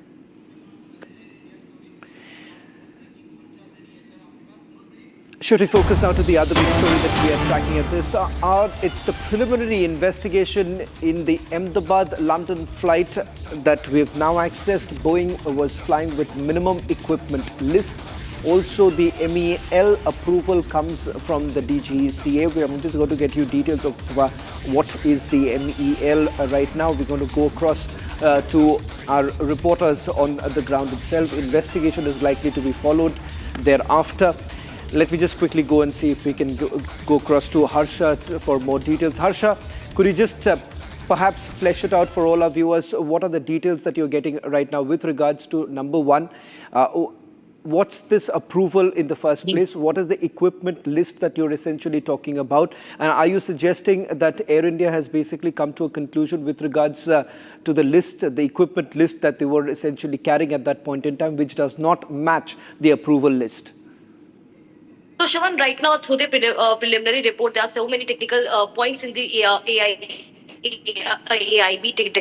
preliminary report, but initially what we have got to know is the MEL. It's the minimum equipment list. The approval which comes directly from the DGCA, that means DGCA has to give the approval to the airlines if they are flying the aircraft, if they are flying the Boeing with the minimum equipment list. This clearly states that if there's some problem in the engine, if there's some problem in the landing gear, if some extra equipment is needed, that equipment is not available in the aircraft. That equipment Air India doesn't have. That equipment has yet not been restored in the aircraft to fly that particular aircraft. That means they are playing with the safety of passengers, not now, since long. These all MEL approval is given by DGCA, which is the regulatory body. So it also comes under the DGCA, also now comes under scanner. That how come DGCA was giving the approval to Air India to fly the aircraft with minimum equipment list? Flying an aircraft with minimum equipment list, it's itself very dangerous and it's very scary for the passengers. Anything could happen airborne, anything could happen mid-air. And right now what we have got to know is that DGCA is the one regulatory body which gives the minimum equipment list approval to Air India. And in this case, most of the Boeings which Air India is flying with minimum equipment list. Most of the equipments are not available in the aircraft. That means any point of time there could be problem in the landing gear, in the normal braking, in the flight control system, and something like this has happened in the Ahmedabad Gatwick flight as well, which crashed. It was flying with MEL. Most of the equipments were not in the aircraft, or most of the equipments were not maintained. There were equipment issues in the cockpit. There were equipment issues in the engine as well. What the prelim report is stating and suggesting. Now, this is the preliminary report which we have accessed from the AIB. More details is yet to come. But yes, Shravan, this is the very important thing which we need to highlight is that DGCA should also be kept under scanner, because DGCA has been giving MEL approval to Air India. Back to you. To the DGCA has now issued a summon, and this is to Air India as well as Air India Express. Let me just quickly take you through some of the details that Harsha is getting us. Can we just go full frame with the latest visuals coming in, because there is also details coming in from various airports, particularly from Ahmedabad, where we are given to understand the same very aircraft, or the same very aircraft, that is the Boeing aircraft that was supposed to take off from Ahmedabad to London, has been cancelled. Now I'm going to just take you through some of the details that we are getting in right now. Air India's engineering department head as well as engineering officials have all been called by the DGCA. The meeting has already begun. The DGCA DG is questioning the engineering officials on the technical issues in Boeing aircraft AI-171 and other Boeings too. Remember, there are other aircrafts that have also come under the scrutiny right now. And let me also take you through some of the details that we're getting in right now with regards to the details now coming in with the examination that has been done so far by the DGCA. Number one, with regards to the number of incidents that have been reported over the last 48 hours. There is a crisis that has hit Air India at this point in time, particularly with the Boeing aircrafts that have come under the scanner. In fact, the DGCA has now issued a notice to Air India with regards to the inspection of the Boeing aircraft, particularly the Dreamliners being under the scanner right now. As we speak, I'm given to understand that the DGCA is questioning the Air India engineering chief and the other engineering officials from the very department, particularly with regards to the maintenance of the Dreamliner. In fact, we're given to understand that the Dreamliner was last serviced in the month of March, and that was from Mumbai, where the servicing actually took place. Those details have been obtained by the DGCA after the notice was issued. Now, in the last few hours, there have been multiple incidents that have been reported from not just Air India, but other airlines too. In fact, there is a breaking news now coming in with regards to the flights, the incidents that have been reported so far. The Goa-Delhi flight, which had taken off from Goa on Monday, around 4 p.m., experienced a major turbulence 10 minutes after takeoff. In fact, we're going to move out of that. The turbulence is that has been reported from Indigo. Can I just quickly go back to the details coming in with regards to the DGCA examination? I'm given to understand that the DGCA is essentially questioning the engineering officials right now. Can we just go back to the breaking, please? The DGCA summons Air India Engineering Department head today, and the engineering officials have been rushed to the DGCA office. The meeting has also started. DGCA's questioning that has taken place. DGCA is questioning Boeing officials too. We are given to understand that this is part of the examination that is being done by the DGCA right now, pertaining to the accident that took place in Ahmedabad. Let me bring in my colleague Harsha, who is also getting us more details. Harsha, this meeting, this perhaps is the first meeting after the accident that has taken place where Air India officials have now been called in for further questioning. Yes, Shravan, you're absolutely right. This is the first time DGCA has summoned Air India officials, and that through the officials of both Air India and Air India Express, and also the officials from the particularly department, which is the engineering department. Not to forget to tell all our viewers that this department is majorly responsible for the technicalities and for ensuring that the flight and aircraft is properly serviced, maintained, and this department knows each and every nitty-gritty related to the technicalities of the aircraft. So right now what we've gotten to know is that Air India technical engineering department officials have been summoned. The meeting was called at 3 o'clock. They were asked to appear in front of DGCA, DG Faiz Ahmad Siddiqui at 3 o'clock. The meeting has already commenced. Now they are being questioned by DGCA DG regarding the equipments in the Boeing 787, which flew from Ahmedabad for Gatwick, which crashed, and also regarding other Boeing issues as well. Because from past 3 days, Shravan, since the time crashes happened, from that day to till now, this is the 5th day in a row, continuously every day there are reports of technical snags in Air India and Air India Express flight, and therefore the engineering officials have been called to ask more on the issues of the aircraft, the technical snags which are continuously appearing. And we've gotten to know that they have already been summoned. They had reached in at DGCA office. They're right now present there, and the DG is questioning them right now regarding the Boeing issues. Back to you. Harsha, with regards to whether at all this is the first meeting, I'm given to understand not just the engineering officials, but other officials of Air India have also been called in by the DGCA. Also, has Air India responded to the notice that was sent by the BCAS? Important to know that yes, Air India officials have responded to the earlier letter to earlier notice which BCAS had issued them, Sean, which we had reported as well, which we had telecasted, that these were the issues which BCAS had written to Air India, which they wanted to respond by the end of the day, and we have got to know that Air India has responded to them. We'll soon get to know exactly what response Air India has given. But yes, what you asked me, this is the first meeting, and not only Air India engineering department, but other department officials have also been called. In total, what I'm getting to now, know exactly 12 to 15 officials from Air India have reached to DGCA office, and they have reached around 2:50 p.m. 3 p.m. was the time when they was asked to be there at DGCA office. All the officials are right now there. Air India Express, Engineering Department, Technical Department, and other officials are also present right now at DGCA. And this is the first meeting. This is the first time after the crash when Air India officials have appeared in front of DGCA, the regulatory body. Back to you. In fact, that's the latest now coming in right now from the DGCA office, where we are given to understand that this is the first set of questioning that's actually taking place with the Air India officials, particularly the engineering department. We are given to understand where officials from the engineering department who have been called in for questioning by the DGCA. Just over the last few hours, what you have seen right now, multiple incidents have actually been reported. In Ahmedabad, the Ahmedabad-London Air India flight has been cancelled due to a technical snag. Moving on, there was an emergency landing that took place in Nagpur. We're given to understand it is an Indigo aircraft. There too, this was after a threat that was allegedly received.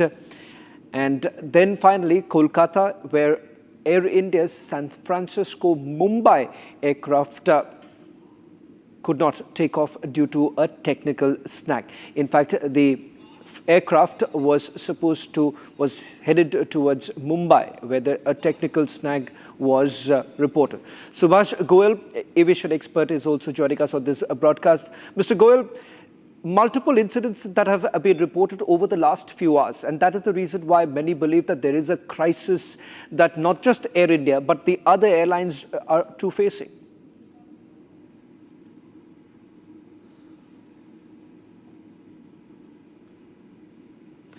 Mr. Goel, am I audible? We seem to have lost the line with Mr. Goel. In fact, there is also more breaking news now coming in. I'm given to understand that another flight of Air India has also been cancelled. We'll try and get you more details. This is the flight from Amritsar to Gatwick that has also been cancelled. That's the Air India flight 2. We'll try and get you more details in a short while from now. In the last 4 hours, there have been 4 incidents that have already been reported, at least 2 that has been linked to Air India. On your screen, so I'm going to now take you through each of the details. 2 flights and 1 technical snag. That's the same that's coming in from both sides. Air India flight AI 180 and Air India's express flight. Air India's flight AI 180 from San Francisco to Mumbai. In fact, the Air India flight reported technical issue before, and the passengers were deplaned. And Air India Express flight from Delhi Ranchi, where once again had returned from mid-air because of that. That's all that we have right now. The details coming in with regards to the incidents that have taken place. 8 incidents that have been reported in just 48 hours.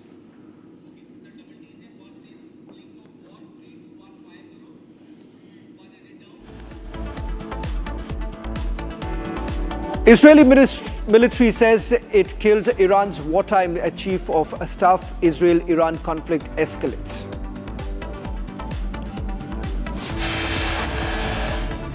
Prime Minister Modi in Canada to attend G7 summit to meet Zelensky on the sidelines of the summit.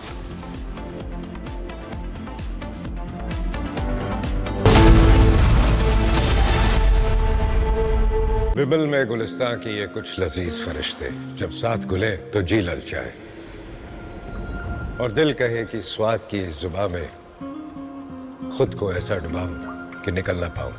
विमल की जुबान कुछ है ही ऐसी, मानते हैं ना? विमल, बोलो जुबां केसरी। अब छोलिया हो या लोबिया, सफेद चने या काले चने, सब कुछ मजेदार बने।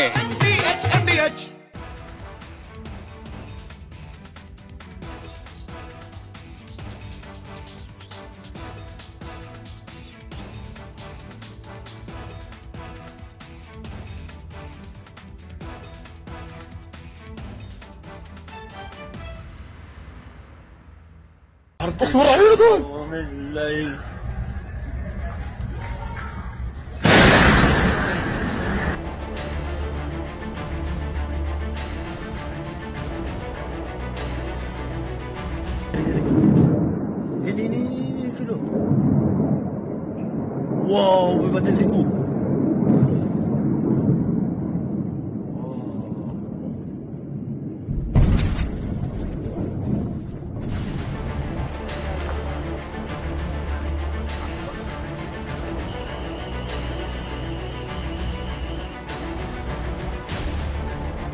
As you can see behind me, this is the result of the latest barrage of rockets fired at our residential communities by Iran. It's continuing the pattern. I don't just report from courtrooms on verdicts, I decode them. From breaking news to complex legal verdicts, every word is backed by law. At the Republic School of Journalism, you will learn how to report on legal issues with accuracy and speed. The RSJ Diploma, starting on the 30th of June. Apply now.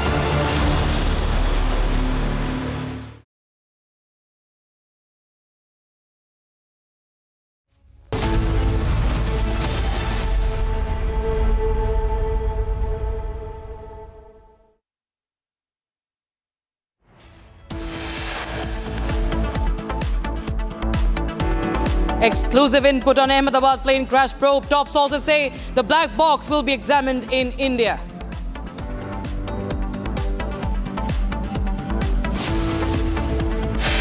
दो बार हमारी ये flight cancel हुई है और air India कोई जवाब नहीं देते। अब हम लोग अभी अगली बार से एयर इंडिया में आने वाले नहीं हैं। Massive crisis hits Air India. Multiple flight reports, technical snags and cancellations. Passengers left stranded. Goa to Lucknow Indigo flight faces mid-air turbulence. 10 minutes after takeoff, pilot regains control, averts major accident.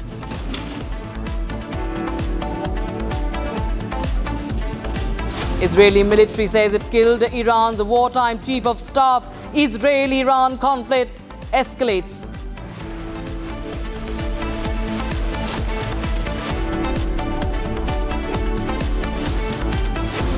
And Prime Minister Modi in Canada to attend the G7 summit to meet Volodymyr Zelensky on the sidelines.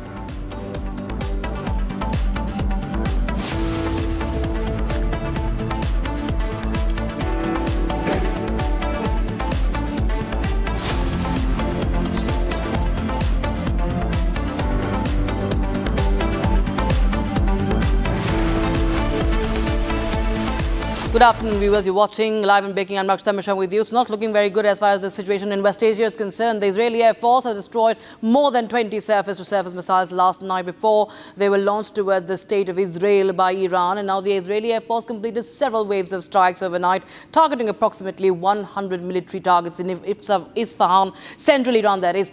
And as part of the strikes, approximately 50 fighter jets and aircraft identified and struck the missile storage sites, surface-to-surface missile launches that were ready for a launch towards the state of Israel, and command centers where launch squads were preparing to carry out launches towards the territory of the state of Israel. Now, these are fresh videos that we're bringing to you that have been released by the Israeli Defense Forces. Viewers, let's get you more and more visual that have come in from this conflict between Israel and Iran. Now, this is video number 1. The IDF taking out the IRGC, Iranian Revolutionary Guard command centers. There you have this area of impact in Tehran. These are the spots. Israeli Defense Forces struck command centers belonging to the Quds force of the IRGC. And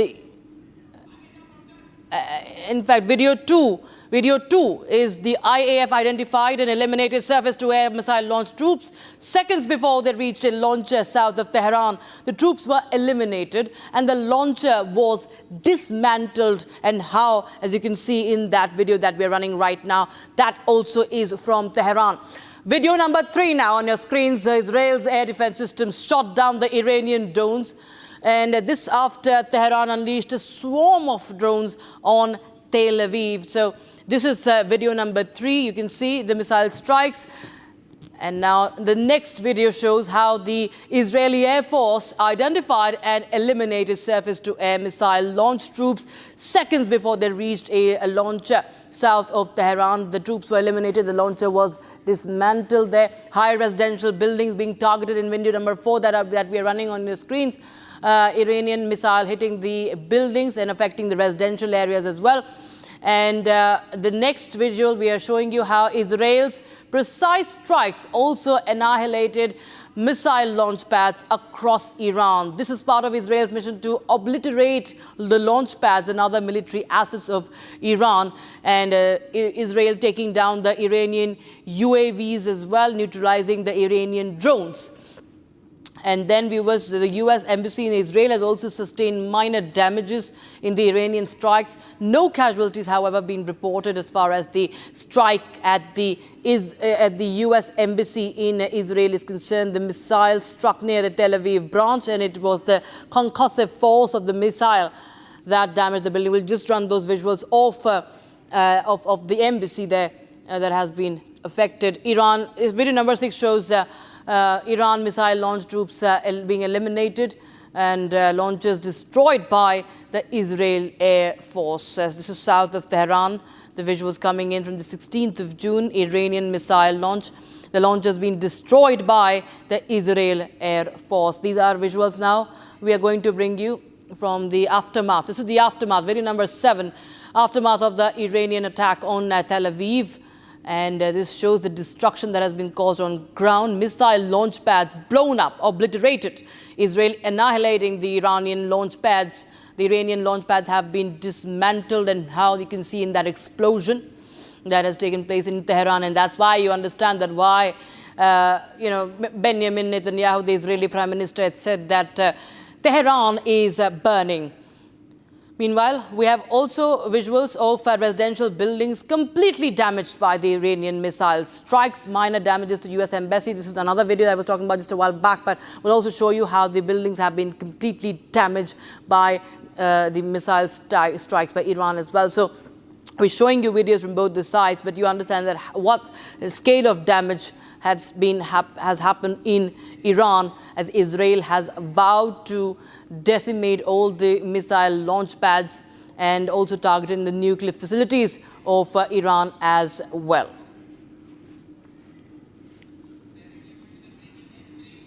And meanwhile, we have some more breaking news coming in right now. Visuals of students being relocated from Tehran. Indian students, remember, have been stranded in this entire conflict, but the Indian embassy has helped them evacuate, and they've asked them to leave Tehran immediately. And many students have been taken to safer places, students being evacuated there. Those are the visuals from the bus. Indian students being taken away in the buses. They have been shifted to a safer spot, a safer location, as there are hundreds of students from India that have in fact who are there pursuing studies. One such student is from Kashmir. My colleague Gazinat spoke to the family of that Kashmiri student who is in Iran right now. Listen in.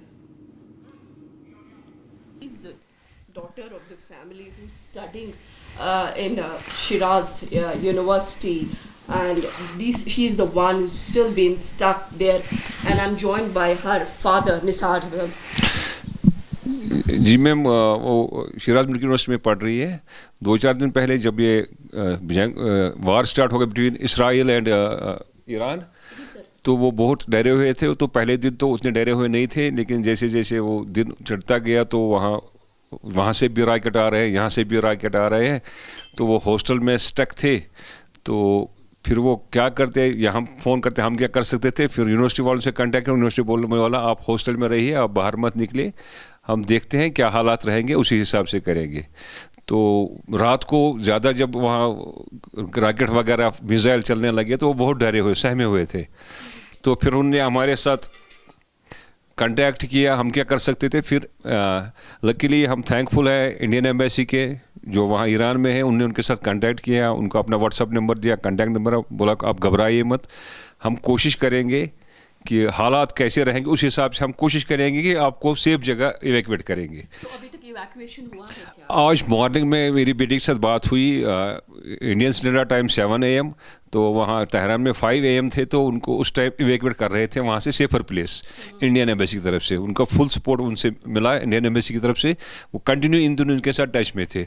वो 3-4 दिन से सोए नहीं, क्योंकि वहाँ उस host में लड़कियाँ हैं, 80% कश्मीरी है, लेबनानीज़, इराकी और भी कई कंट्री की लड़कियाँ हैं। वहाँ लड़कियों का ही हॉस्टल है वो। तो लेकिन सपोर्ट बहुत ही मिला उनको, यूनिवर्सिटी वालों ने भी सपोर्ट किया, तो एम्बेसी वालों ने उनके से बच्चे जो है वो आपकी बेटी के साथ वहाँ फंसे हुए, कुछ बताया? वहाँ उसने बताया कि हमारी यूनिवर्सिटी के 200 लड़कियाँ थी। जी जी जी। All right, in some more news from West Asia and more updates from across the globe on the conflict. The leaders of the G7 nations, Canada, France, Germany, Italy, Japan and the United Kingdom and the United States have voiced their support for Israel and condemned Iran as the primary source of terror. In a statement, European foreign ministers have also urged Iran to return to nuclear negotiations with the United States and avoid escalating conflict with Israel.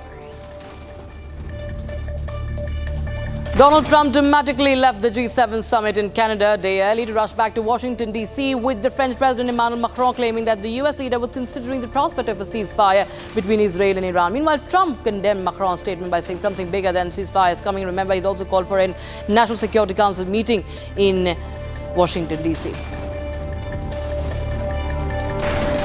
India has begun evacuating its nationals from Iran amid the escalating tensions between Tehran and Israel. The first batch of 110 Indian nationals who have safely crossed into Armenia will fly to Delhi tomorrow. The Ministry of External Affairs has urged Indian nationals living in Tehran to evacuate and contact the embassy. The military exchanges worsened between Israel and Iran overnight. Israeli strikes hit multiple locations in Iran, including its capital, Tehran. The Israeli Air Force completed several extensive strikes on military targets of the Iranian regime in western Iran. And during the strikes, dozens of surface-to-surface missile storage and launch infrastructure was struck. And in addition, surface-to-air missile launchers and UAV storage sites were struck in western Iran. Iran's missiles have struck deep inside Israel, causing significant damage to key infrastructure. One of the hardest hit sites is the Haifa oil refinery, where pipelines and transmission lines were damaged in the assault. The attack marks a major escalation in the ongoing Israel-Iran conflict, raising concerns over regional stability and the potential for a broader war. Despite the damage, Israeli authorities report no casualties and say that the core refinery operations are still active.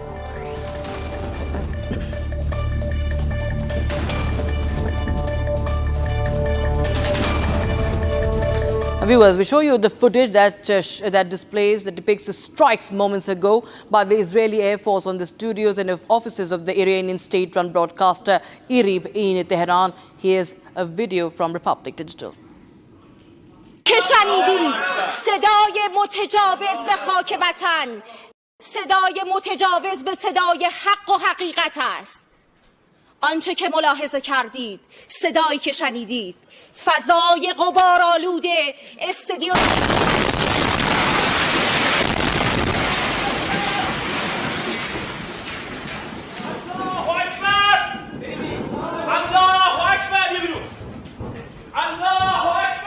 که شنیدید صدای متجاوز به خاک وطن، صدای متجاوز به صدای حق و حقیقت است.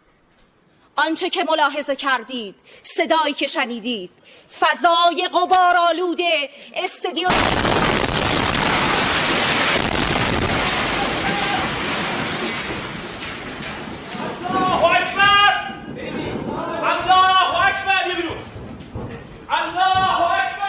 که شنیدید صدای متجاوز به خاک وطن، صدای متجاوز به صدای حق و حقیقت است.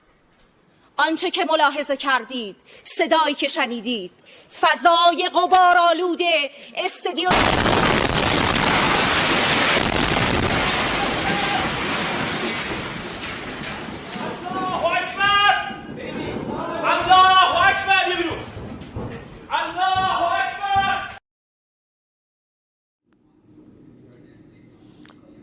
All right, viewers, there you have those. That is a graphic that we are playing out right now that helps you understand how the U.S. Air Force jets have been targeting have flown into those air bases. Now, this is United States mobilizing resources. You can see it's flying to the southeast of Sevilla in Spain.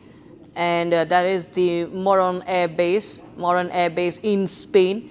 And the aircraft movement there being depicted. The US mobilizing its assets, its resources. 30 Air Force aircraft have been moved so far, viewers. All KC-135. Remember, because US has maintained all this while that it is not going to do anything here. But we see that it has moved its fleet as well. The US Navy fleet has moved, ship has moved, and you see the Air Force also being mobilized. You have the Strato tankers, old KC-135 Strato tankers being moved. 2 aircraft touching down at the Moron Air Base. More aircraft also approaching Europe. So that's very important to understand how United States is also set for this. And we also have a geopolitical expert from Tel Aviv, Terry Newman, Israeli entrepreneur, live from Israel right now. Thank you so much, Mr. Newman, joining us on Republic TV. Sir, well, this is escalating, and it's, I think, the 5th day of the conflict that we still see strikes happening. In fact, as we speak, there are reports of more strikes that are coming in right now. And there is, of course, when such things happen, there's always the game of information warfare. But I want to understand from you what's really happening. Has Iran stopped its strikes or not? What is the situation in Israel right now? Good afternoon. Iran is still striking. We had a few hours ago another barrage of ballistic missiles being sent towards us. Israel has, planned this for over 20 years. We have been saying to the free world that a nuclear Iran is something that cannot be accepted. And we are now in the process of removing that threat, both for ourselves, for the region, for India as well, I should say, and for the free world.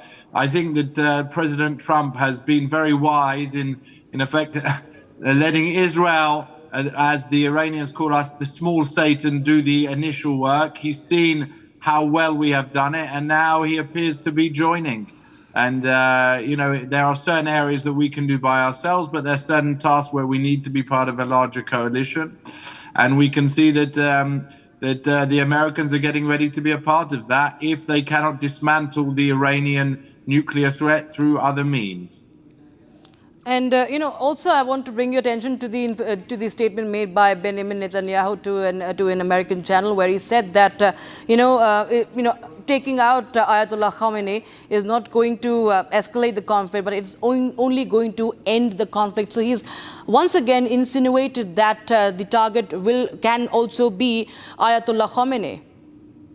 Well, I think when you're dealing with issues at this level, it's useful to look historically. So, the most similar situation to this was perhaps the end of World War II.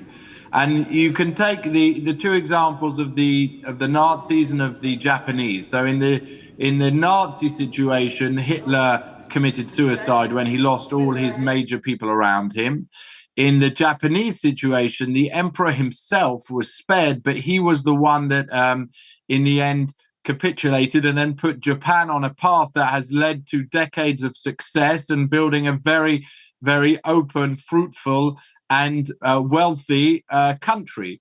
So it's unclear as to what will happen in Iran, but what we can definitely say for certainty is that all of the major military people, advisors, leaders around Khamenei have been assassinated. Those that have come into their places are also being assassinated.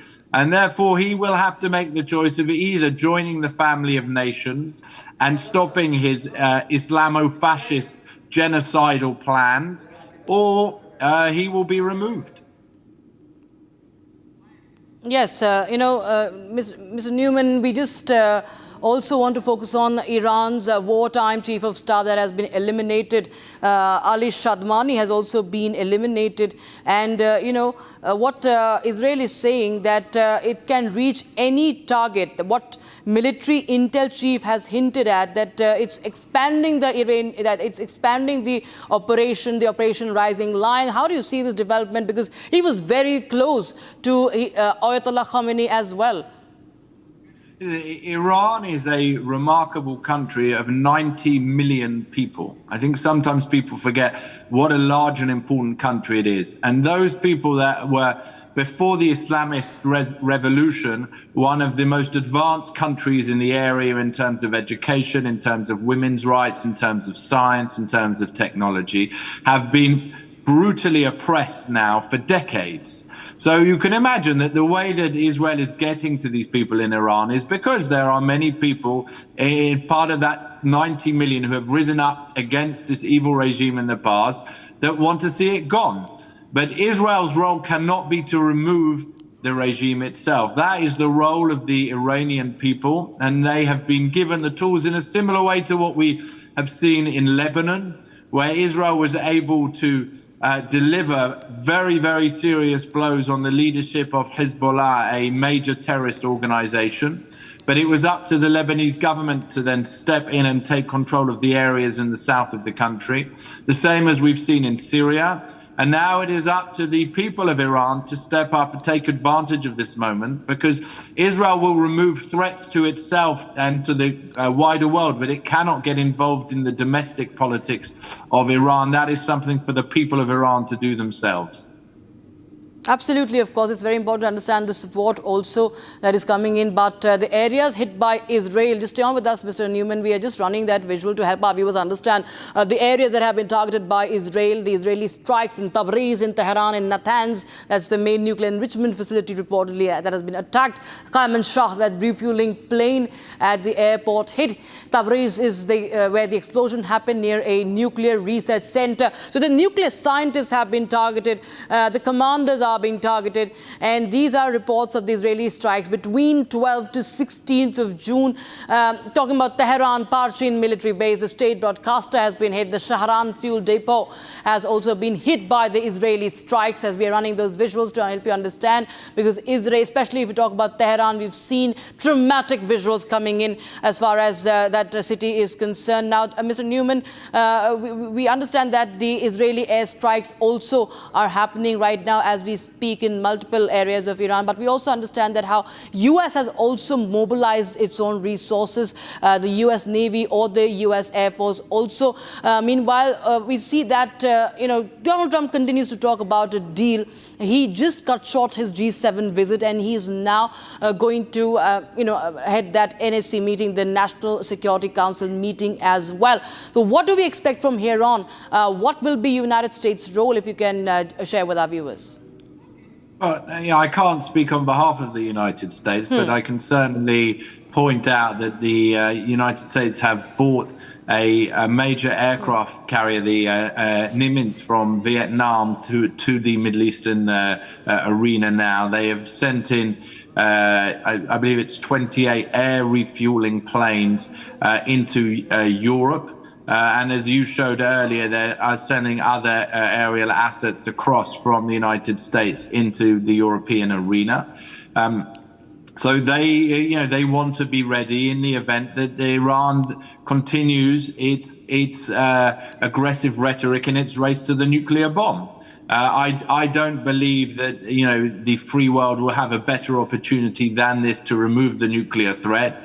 I have to say I find it sometimes quite alarming at the hypocrisy of certain Western democracies that say we must stop Iran from getting a nuclear bomb, and as soon as we actually do something about that, after decades of warning, they say we have to de-escalate. This is a moment. These moments happen once, perhaps in a decade, in 2 decades, in 3 decades, and we have to make sure that the work is done properly. And I was saying earlier on a different channel that the Nimitz that's being sent in, actually, there's a certain historical irony that this was the same warship, the same aircraft carrier that was sent in 1979 and 80 after the Iranian Revolution to help get rid of the to help those Americans that were taken hostage in Tehran. So I hope that the Americans do what needs to be done, and the nuclear threat will be removed. Absolutely. Terry Newman, thank you so much for joining us once again on Republic TV with your insights and your views on the story. Viewers, we step into a very short break, viewers, but continue to track more updates from West Asia as the Israeli military has killed Iran's wartime chief of staff. The war is escalating. In the latest, we have Iranian military activate its air defenses following a series of Israeli airstrikes as we speak. We'll get you more on that. Also, we will tell you the details from Canada, where the Prime Minister is attending the G7 summit, all set to meet Zelensky on the sidelines as well.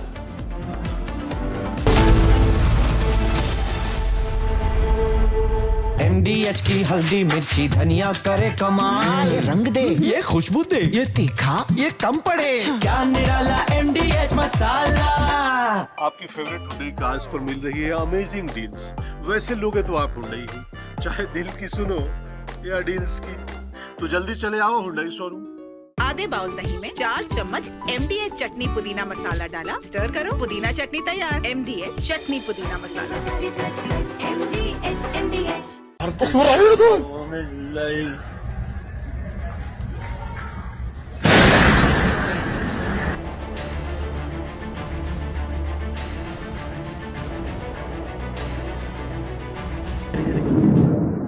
הנה, אפילו.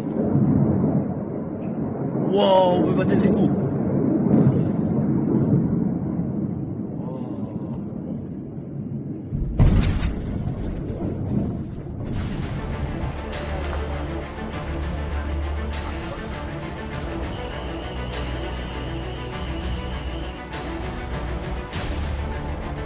As you can see behind me, this is the result of the latest barrage of rockets fired at our residential communities by Iran.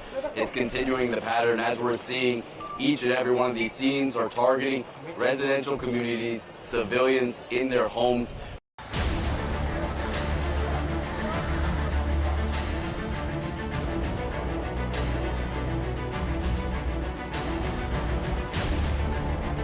אחרי שקיבלנו את ההתראות בלילה, נכנסנו לממ"ד, המתנו, היה את האזעקה, המתנו.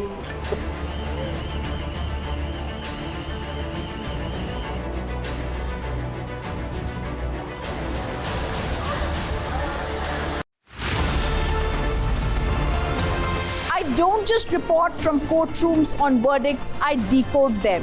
From breaking news to complex legal verdicts, every word is backed by law. At the Republic School of Journalism, you will learn how to report on legal issues with accuracy and speed. The RSJ Diploma, starting on the 30th of June. Apply now. Amity has been ranked India's #1 not-for-profit private university for 11th year, with top 10 ranked institutions in management, engineering, biotech, law, mass comm, telecom, hospitality, fashion and more. Yet another top ranking for Amity University. दादी के हाथों का जादू और खुशबू से महकता घर, माँ की मुस्कुराहट और खाने की सुगंध। MDH गरम मसाला, क्योंकि हर रिश्ता है स्वाद से जुड़ा।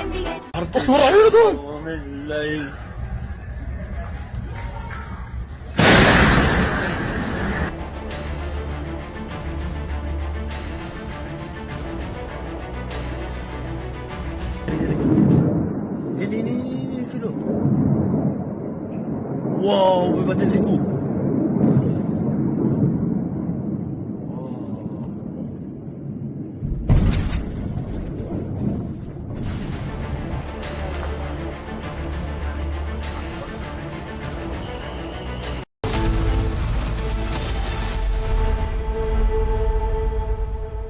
विमल में गुलिस्तां के ये कुछ लजीज फरिश्ते जब साथ घुले तो जी ललचाए और दिल कहे कि स्वाद की जुबान में खुद को ऐसे डुबाऊं कि निकल ना पाऊं। विमल की जुबान कुछ है ही ऐसी, मानते हैं? विमल, बोलो जुबान कैसी? MDH की हल्दी मिर्ची धनिया करे कमाल, ये रंग दे, ये खुशबू दे, ये तीखा, ये कम पड़े, क्या निराला MDH मसाला।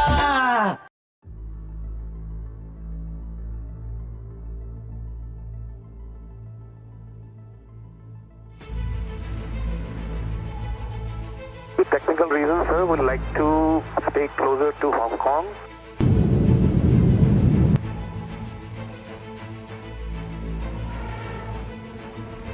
MDH की वर्षा सभी से आगे। With technical reasons, sir, we'd like to stay closer to Hong Kong. Maybe we will come back and land back into Hong Kong once we sort out the problem. We don't want to continue further. And the actual Samarkand, maintain passenger level, advise and able for right turn to Hong Kong. Able right turn right now in 315.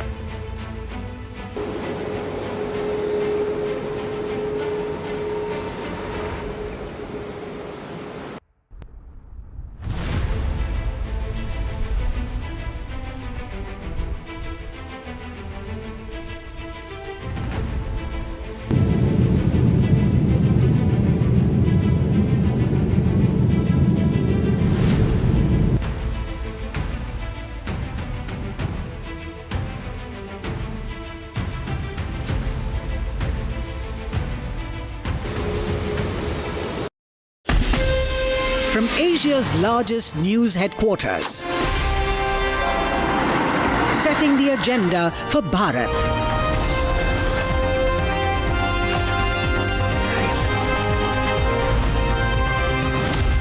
You're watching Republic.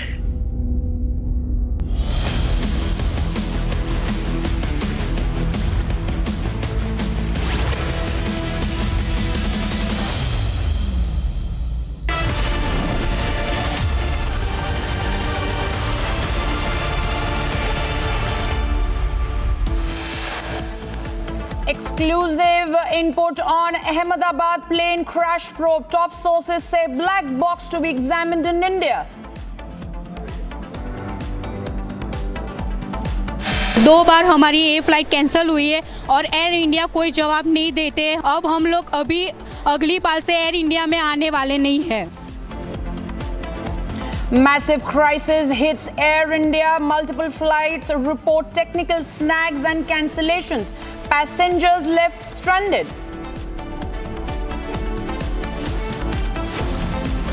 Goa-Lucknow Indigo flight faces mid-air turbulence 10 minutes after takeoff. Pilot regains control, averts major accident. Israeli military says it killed Iran's wartime chief of staff. Israel-Iran conflict escalates.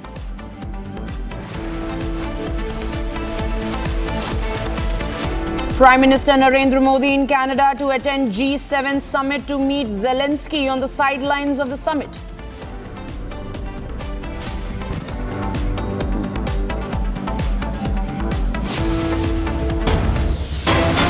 Breaking news coming in, viewers. Director General of Civil Aviation is set to chair a virtual meeting with Air India and Air India Express today. Now, this is coming after DGCA's reprimanded Air India over non-compliance of rules related to passenger safety and airline safety checks. DGCA is going to hold this crucial meeting after we are seeing it's been an embarrassing day for both Air India and Air India Express. Multiple cancellations, multiple delays, passengers left stranded.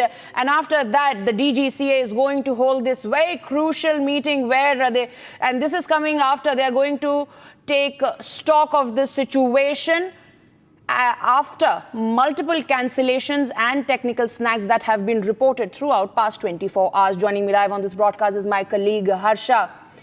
Harsha, this is going to be a very crucial meeting today. The DGCA appears to have had it all. They are going to meet the Air India and Air India Express officials, and it's going to be a tough day for them. What more can you tell us?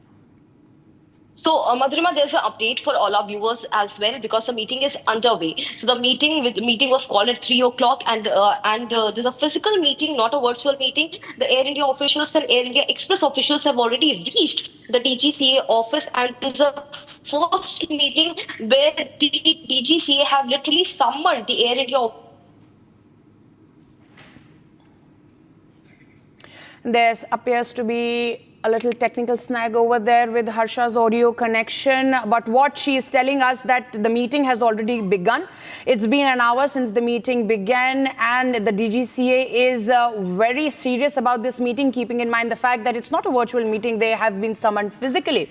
And DGCA is taking stock of the situation. It's a serious matter over there. This is the update that Harsha has given us.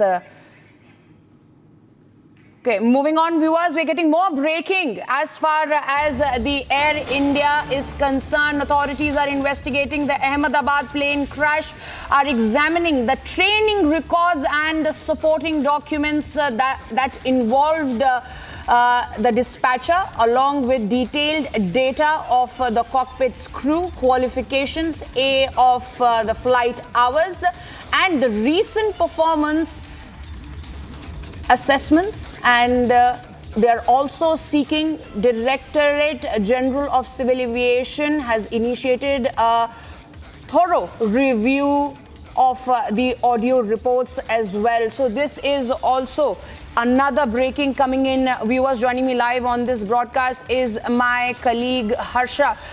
I believe Rakshita is joining me from the newsroom. Rakshita, now after these multiple technical snags that have been reported in the past 24 hours, we have seen that crash that claimed life of 242 people who were on board and many who were there inside that hostel. Now the DGCA is taking very serious cognizance after reprimanding the Air India and Air India Express officials. They have also sought that training qualification of those pilots as well who were in that ill-fated Air India aircraft. They're seeking all the details to get to the nadars of this entire crash. Rakshit. Right, it's very scary, in fact, that the pilot training is coming under lens now. This is one of the oldest airlines that India has, and remember that there were many expectations after the Tatas took over, but it's only going from bad to worse, and now the DGCA, now after 242 people have been killed, we see that DGCA now summons the Air India engineering department head also today. We saw that the engineering officials also rushed to the DGCA office just today, and the meeting has begun with the 171 case and the other Boeing aircraft. The fleet also under scanner. Remember, the checks have been ordered. And if you talk about other airlines, I've interacted with people who are who are in the know-how of aviation sectors in other countries. Those safety checks that DGCA is now ordering, those things are a routine in other countries. It's a sad state of affairs that now all this is being investigated. And yes, there are many things that happen, like turbulence, which is a common thing. It can happen due to weather, but engine failures or the training of the pilots being under scanner, it's an alarming situation. Talking about the preliminary investigation of the Ahmedabad to London flight, it reveals that the minimum equipment list, it was flying with minimum equipment list, that is MEL, and this approval also comes from the DGCA. Now the DGCA also has many questions to answer here, Madhurima, as far as who gave the MEL approval to Air India as well. So both the DGCA also has to answer many questions, and why was there no quality check, no training check up until now? Why is it coming under scanner all of a sudden? Because of course, yes, it is the need of the hour after that biggest aviation tragedy. There is no other option for DGCA to do that, but the fact that there could be questions being raised on the training itself, on the equipment also, that of course speaks volume about how our aviation sector has been functioning, how it could jeopardize the lives of the passengers. Well, absolutely, Rakshita, because some very tough decisions need to be taken now by the DGCA. They cannot turn a blind eye towards what's really happening. Multiple technical snags, 242 lives cost. Now, moving on, viewers, let us take you through the details of the crisis that has hit Air India. I'll toss it to my colleague Akanksha, who's going to take you through the details. Akanksha, over Absolutely, to you. Madhurima, not just one or two, but 6 such incidents have come to the fore in the last 24 hours. Let me take you through the details and the graphics. I would request my team to pull up those graphics on the screen. The first incident took place yesterday as far as Air India is concerned. This is AI 315, June 16, Hong Kong to Delhi flight made a U-turn right after it took off. 9 minutes after it took off, it took a U-turn. Mid-air glitch issue forces return back to Hong Kong. This was yesterday's Air India technical snag. All the passengers safely deboarded. All the passengers are okay. The inspection of the plane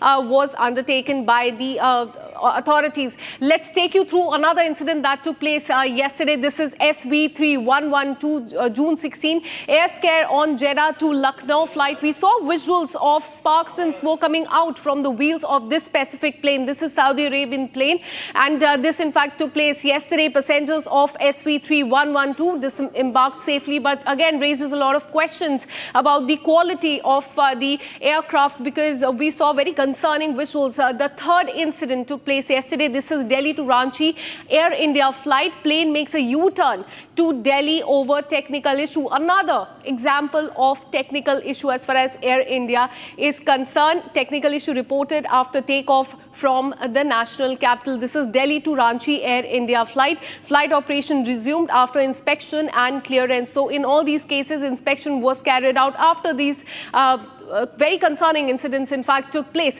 Now let's talk about what happened today. Air India AI 2493 June 17th, air scare on Mumbai Ahmedabad plane. This happened earlier today is what we're learning. Operational issue delays the flight. Passengers faced a lot of issue as far as this another Air India flight is concerned. It got cancelled over FDTL. This is AI 2493. Let's talk about this fourth case. In fact, AI 180 technical snag on San Francisco to Mumbai via Calcutta flight. This again faced the technical snag that was reported in the left engine. Again, an issue related to the engine. Technical snag delayed takeoff from Calcutta. Again, passengers were stranded at the airport. Now, let's pull up another graphic. This is Air India 915. This was Delhi to Dubai AI 915 flight that got cancelled. Again, the reason was that of the technical snag. It got cancelled from both Delhi and Dubai, and the reason it turns out was again the technical issue in Air India Boeing 787. Very important to highlight this here, because this was the same Boeing Dreamliner that suffered the tragic crash 5-6 days back when 241 people lost their life. Again, the focus is on Boeing Dreamliner 787. Let's now talk about AI 143 Air India Delhi to Paris flight got cancelled. Again, the issue was the technical thing. Hydraulic leak reported in Boeing 787, another 787 Dreamliner aircraft which was operated by Air India suffered this a hydraulic leak in the engine. Now this is the last incident, the eighth and the final one. Air India 159, Air India flight from Ahmedabad to London got cancelled, and again the reason was because of the technical snag is what we're learning. Takeoff cancelled after the technical snag. This is AI 159. In the last 24 hours, not just one or two, 6 Air India flights, Madhurima, faced the technical snag. Back to you. Well, thank you, Akansha, for that detailed report. Moving on, viewers, we're getting more breaking news at the moment. Air India has issued a statement confirming that flight AI 143 from Delhi to Paris, scheduled for June 17th, has been cancelled after mandatory pre-flight check identified as technical issue. While the issue is currently being addressed, the airline stated that due to night operation restrictions at the Paris, the flight could not be rescheduled and therefore was cancelled. So therefore, once again, this time, which could be one of the very few times when that means Air India agrees to a technical snag. Joining me live on this broadcast is my colleague Rakshita. She continues to stay there at the newsroom. Rakshita, now Air India is saying that there was a technical snag, and which is why they could not fly the Delhi to Paris flight. Now, this was the 6th technical snag reported in the past 24 hours. It does not seem to be going well for Air India. Absolutely. Even the international flights, especially in focus over here, just getting you more details of that flight. This was a mandatory pre-flight check. He identified the issue which is being presently addressed. And remember, there has been just a few days before the DGCA has ordered mandatory safety checks of all the Boeing, especially Boeing 737 Dreamliners. And in view of the flight coming under the restrictions on night operations at the CDG airport, the flight has now been cancelled. Now, Air India goes on to say that they're providing hotel accommodation Bangladesh, and also offering full refunds, and that's what normally any airline should be doing. Consequently, they say that flight from Paris to Delhi stands cancelled. So the other flight, AI 142 from Paris to Delhi on the 18th of June, also stands cancelled. So we understand the effect it has on air travel. The fact that this Boeing Dreamliner has been under scanner, and the technical faults that are being now exposed because of increased vigilance. Now, the fact that we are breaking more and more news about such airlines is because there is more scrutiny now. Had there been no reportage, has there been no pressure, with this coverage, these things could be easily ignored, and we've seen passengers who have been reeling under the circumstances. We have seen multiple airlines who just get away with such cancellations and just not explaining as to what really happened. And now you see the way they even issue these statements and bring more in-depth, understanding of what really happened. So the way they are explaining their reasons also behind the cancellation is also exposing that how they have been very much negligent in the past, and now each and every issue, big or small, but there can be no issue that can be anyway dismissed as small, because it could be, jeopardizing the security of those on board. So henceforth, we see many flights are now under scan, and the mandatory pre-flight checks, which should happen worldwide as far as all airlines are concerned, it happens too. Now we see Air India conducting these mandatory checks all the more and with more scrutiny, and henceforth we see these two flights are now cancelled. Well, thank you, Rakshita, for those details. Moving on, viewers, in fact, like I said, that there have been multiple snags and cancellations in the past 24 hours. Another flight, AI 159 from Ahmedabad to London, was cancelled after a technical snag yet again was reported. My colleague Gopi was there at the Ahmedabad airport, where she spoke to some of very miffed passengers over there. Take a look. ये flight cancel क्यों हुई? आपने कितनी बार ये flight cancel हुई है? आप कब आए, कितने बजे आए? आपका परिवार भी आपके साथ आया है, कुछ बताएंगे? I booked a flight on 14 June because we want to back in London on 14 June. But on the 13th June, I got an email that you have to cancel this flight because of the atmosphere and weather. So they messaged me, emailed me that you have to reschedule your ticket, and on the they emailed me that you have to reschedule on 17 June. I got email on 12 p.m. in the morning that your flight is cancelled. 17 June flight cancelled. So my husband is there on the window, and he's doing that.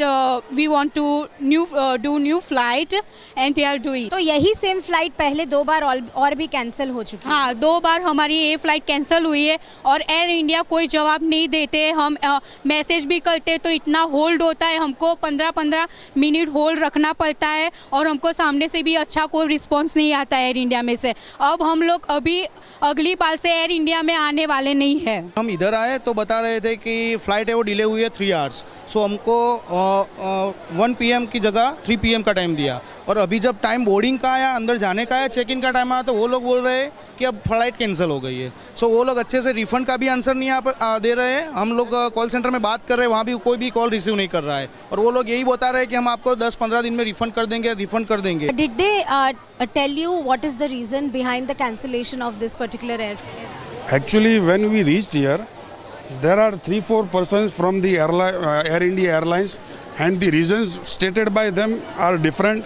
There are 3 persons who are here to respond, and each and every person is giving a different reply. One is saying that there is some technical issue. The second one is saying that there is a delay in the flight to reach here from Delhi to Ahmedabad. Therefore, today takeoff is not possible, and other reasons are being stated which are not plausible. More breaking news coming in, viewers. A high-level multidisciplinary committee formed by the Centre to investigate the recent Air India plane crash in Ahmedabad. And now this committee is going to submit its report within 3 months. Moving on, the centre has also said that the safety checks have been completed of the Air India 787 Boeing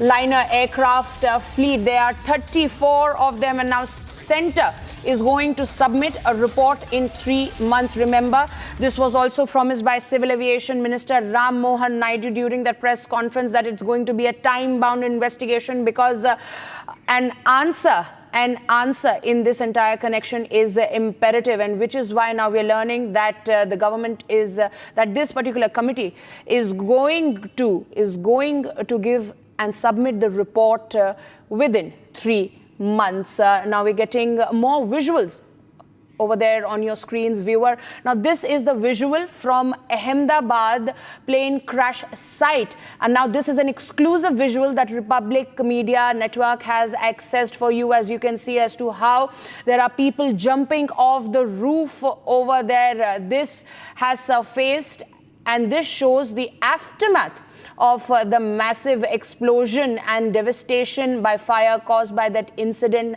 This is a heart-wrenching video circulating on social media. Viewers, this reveals the scenes of chaos with students and staff seen jumping off that building, trying to make an effort to save their lives. So you can imagine as to what would have really happened there, that they had to resort to this, that is jumping off and risking their life in such a manner, because at that time there were no options left. And in order to save their lives, you can see on your screens how these men are helping each other to reach the ground. They are jumping off from one balcony to another, and this has happened. This is the aftermath. So the plane has already crashed in the building at this point. This is the back of that particular building, and you can see these men, they are trying a desperate attempt to save their lives, as you can see, by risking it altogether, where they are trying to help each other by jumping from one balcony to another in order to reach the ground safely.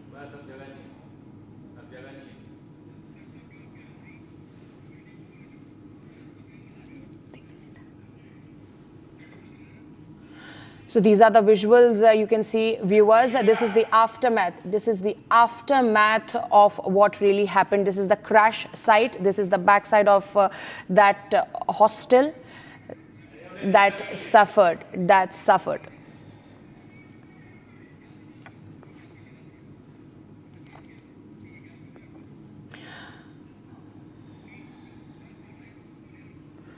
Now moving on, viewers, in a new incident that has been highlighted ongoing, the language row in Karnataka has come to fore, where an elderly man went into an argument and therefore followed with a clash with a shop owner over compliance of state government's rule for a commercial signboard. Here's a report. Take a look. ನಾನು ಕನ್ನಡದವನು ಈ ನೆಲದವನು ಕನ್ನಡ 60% ಇರಬೇಕು India okay ಇಂಡಿಯಾದಲ್ಲಿ This is India and we are living here. You are nobody to tell me what I have to do. A fresh language-related confrontation has surfaced in Bengaluru, highlighting the ongoing Kannada language debate. An elderly man clashed with a woman shop owner over the compliance of the state government rules for commercial signboards. In the 44-second clip that has now gone viral, the shop owner accuses the elderly man of torture over English signboard, saying, "This is Kannada land." ನಾನು ಕನ್ನಡದವನು ಈ ನೆಲದವನು ಕನ್ನಡ 60% ಇರಬೇಕು India okay ಇಂಡಿಯಾದಲ್ಲಿ This is India and we are living here. You are nobody to tell me what I have to do. The man then confronted her, demanding to change the signboard to comply with Kannada language rules. This man is torturing me to change the board to Kannada. Already my board is having Kannada. The shop owner insisted that a text in Kannada is already written on the board, but the man continues to argue that the Kannada text must cover 60% of it. The man later threatened the shop owner, saying he will file a complaint against her. In the video, the woman is also seen questioning the elderly man over his request. Who are you to tell me? I will public. I Karnataka. To which he replies that he is a public citizen from Karnataka and has every right to point out the signboard. The Kannada Language Comprehensive Development Act of 2024 requires that 60% of all commercial, industrial, institutional and public signboards in Karnataka be in Kannada, which has previously sparked outrage in the state.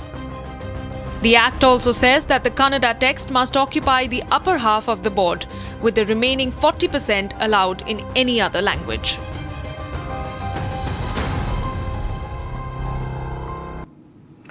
Moving on, viewers, Ambassador Deepak Vora explains India's balanced stance on the Israel-Iran conflict.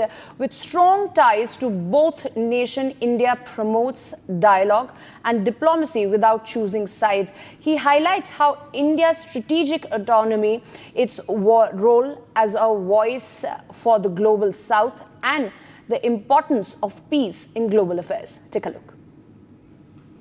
Vande Mataram. My name is Ambassador Deepak Vora and I am Special Advisor in some African countries. We are going to talk today about an issue that is exercising a lot of minds, and I read a lot of stuff in the Indian and international media about the challenge that India's diplomacy faces because of the conflict between Israel and Iran, both friends of India.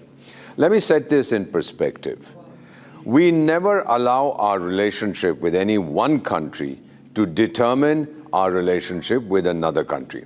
Chanakya had said something very interesting 2,400 years ago, that my enemy's enemy can be my friend. He did not say that my friend's enemy must also be my enemy. We are friends with both. We compartmentalize our relationship. As far as Israel is concerned, the relationship has a very strong defense component. It has a very strong agricultural component and education and high technology. With Iran, we were major importers of oil, but because of American pressure and sanctions, we do not import oil from Iran at the moment. So that can be ruled out. Anybody who says that we're not going to be able to get oil from Iran and oil prices in India, therefore, will rise as a result of that, is talking nonsense. Essentially, I'm sorry to be rough, but that doesn't make any sense. However, the Chabahar port, which we have invested in and which was to provide an alternative route to Central Europe and beyond, bypassing Atta.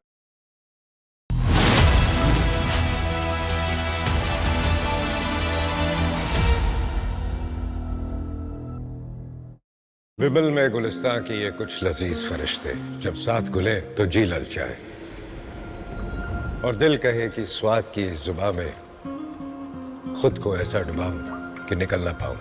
विमल की जुबान कुछ है ही ऐसी, मानते हैं ना? विमल, बोलो जुबान केसरी। ये है सीक्रेट रेसिपी MDH का जीरा सिप जलजीरा मसाला। सिप सिप जीरा सिप MDH का जलजीरा जीरा सिप MDH का जलजीरा जीरा SIP.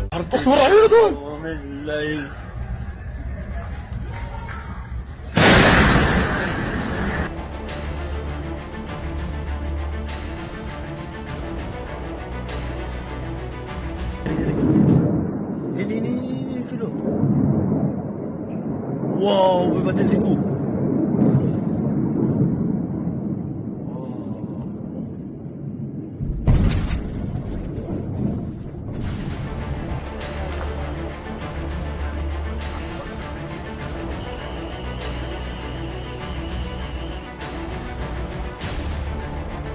As you can see behind me, this is the result of the latest barrage of rockets fired at our residential communities by Iran.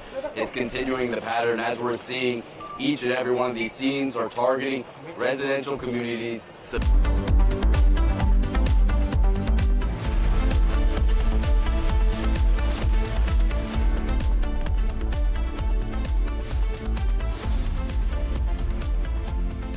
इसको घर पे लगाओगे तो शादी का तो पता नहीं, पर घर पक्का नहीं टूटेगा। रुंगटा नहीं तो घर स्ट्रॉन्ग नहीं। रुंगटा स्टील TMT बार एकदम सॉलिड। पहाड़ों में एक हाइकिंग स्टिक भी बन सकती है।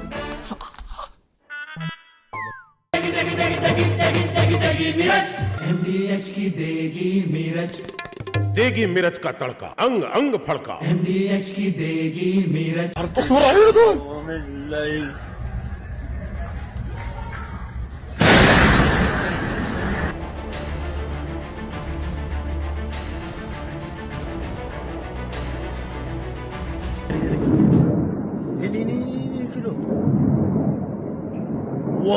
bater esse cu.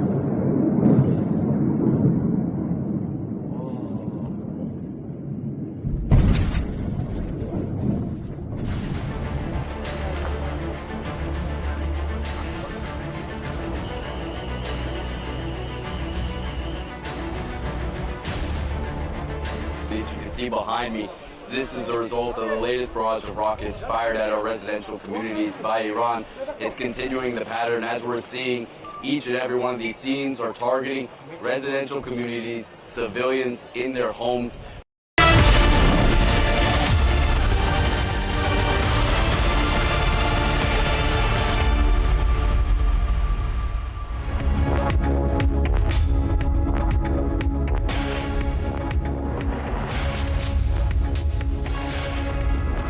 Hello and welcome. You're watching Republic TV with me, Akanksha Khajuria. West Asia is on the edge. We'll get you more updates on the escalation that has been going on in the last 5 days. But first up, as always, the headlines.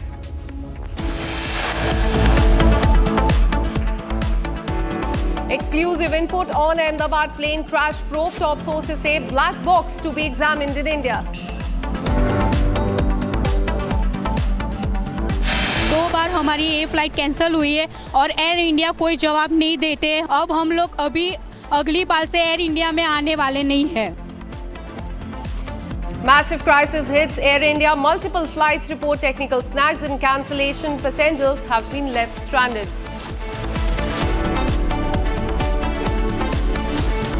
Goa Lucknow Indigo flight faces mid-air turbulence. 10 minutes after takeoff, pilot regains control, averts a major incident.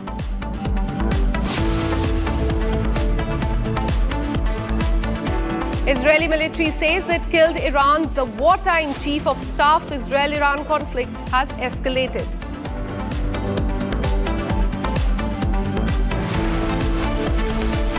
Prime Minister is in Canada today to attend G7 summit to meet Zelensky as well on the sidelines of the summit.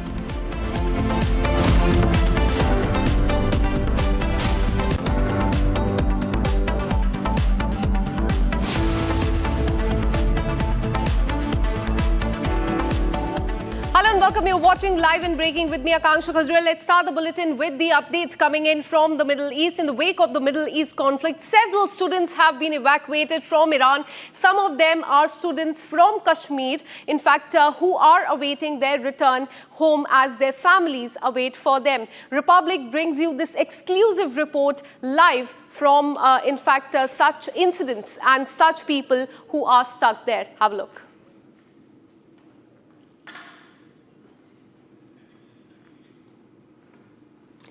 So a lot of students are stuck in Iran. As many as 10,000 people are in Iran. 6,000 of them are students. Most of them are Kashmiri. In fact, evacuation process is currently underway to relocate them to other parts of the country or to bring them to the Armenian border. And this is the evacuation step that the Indian government is taking as far as bringing people to safer place is concerned.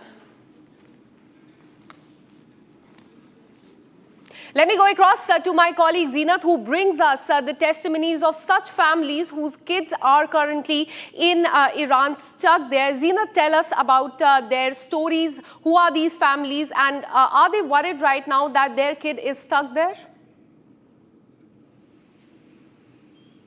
See, scores of children are still stuck at Iran, and that have left families worried. The families are moving from pillar to post to get the more information about their kids. Although the communication system is down in the Iran, they're trying the best to get in touch, to know about whereabouts of these kids and how to provide a help. I'm joined by one such family member from Nishat, Srinagar. His niece is stuck in Tehran. पहले तो अपना नाम बताइए और कौन जो है जो तेहरान में फंसे हुए? जी, मेरा नाम मोहम्मद अयूब है, मैं निशात से हूँ और मेरी भाई की बेटी है वहाँ पर, वो पढ़ रही है, स्टूडेंट है, पिछले साल ही गई है। तो अभी कम्युनिकेशन का जो मसला यहाँ पर अभी हो रहा है, तो उसमें से हमको कल वहाँ उसके बाद बात हुई थी, और उसके बाद सुबह अर्ली मॉर्निंग में हमारे साथ बात हुई थी। तो वहाँ से हमको उनने मैसेज दिया कि हम अभी तेहरान से कुम की तरफ गए हैं, और कुछ इंडियन स्टूडेंट्स को 110 के करीब लगभग आधों को रशिया में लिया है, आधों को अभी 90 के ऊपर से अभी स्टूडेंट को वहाँ पर स्टे कराया है आर्मेनिया में।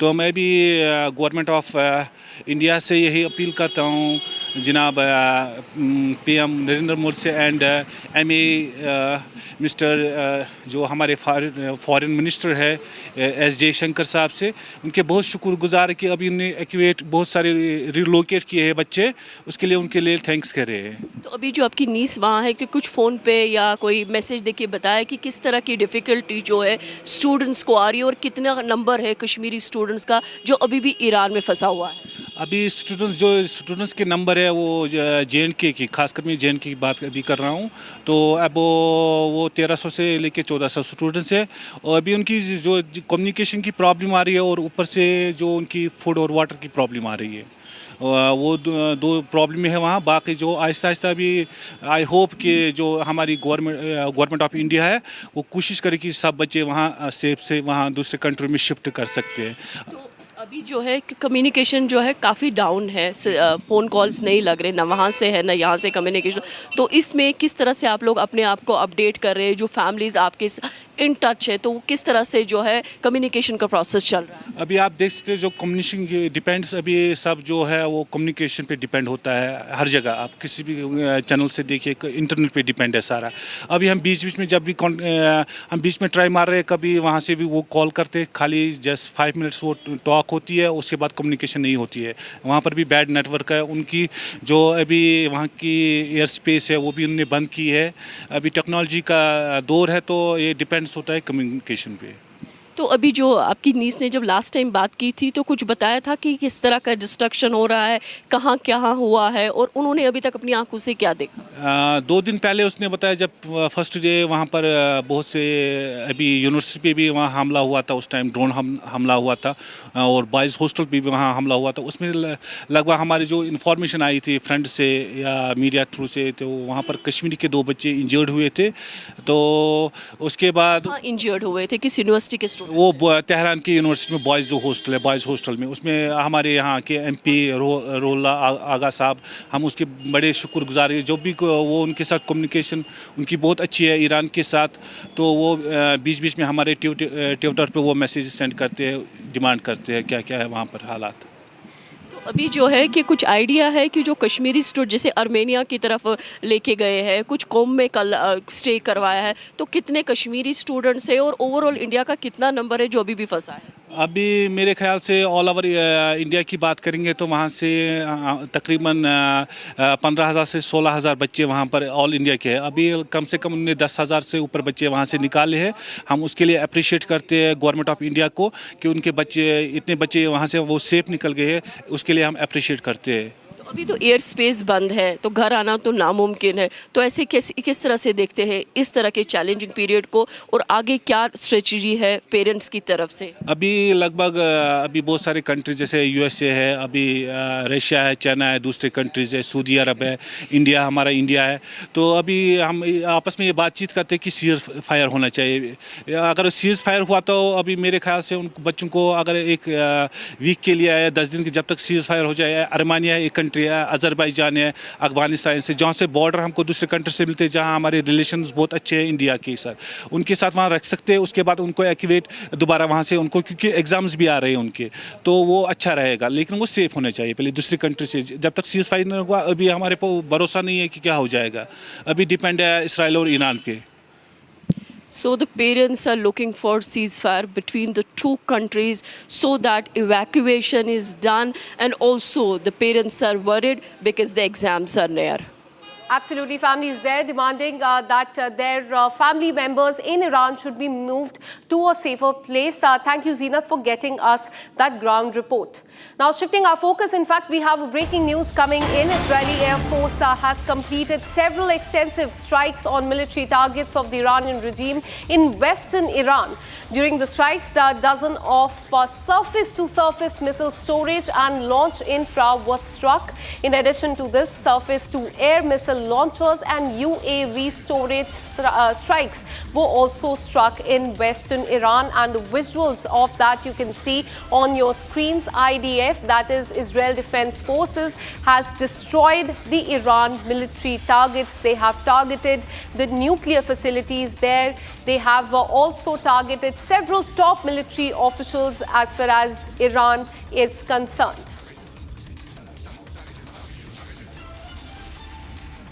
We are witnessing escalation in West Asia. It continues to be on the boil. In the last 5 days, we have seen attack and counter-attack coming in from Iran and Israel. Iran has also launched several attacks on Israel, destroying their buildings. Several people there as well losing their life. So this escalation continues as far as West Asia is concerned.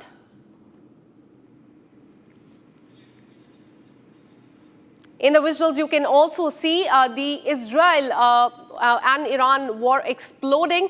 On the visuals, you can see these are the areas where Israel Defense Forces have launched their attack as far as Iran is concerned, be it military bases or the nuclear facilities, the oil depot in Iran is concerned. And they have, in fact, issued and released these videos that you can see on the screen right there. And this is coming even as the G7 summit is going on. Remember, earlier today on the right side of your screen, you can see Donald Trump, President of United States, cutting short his visit for the G7 summit. He had to head back for a very crucial meeting as far as Israel and Iran conflict is concerned. So it definitely seems that the conflict is now escalating with both sides launching attacks on each other.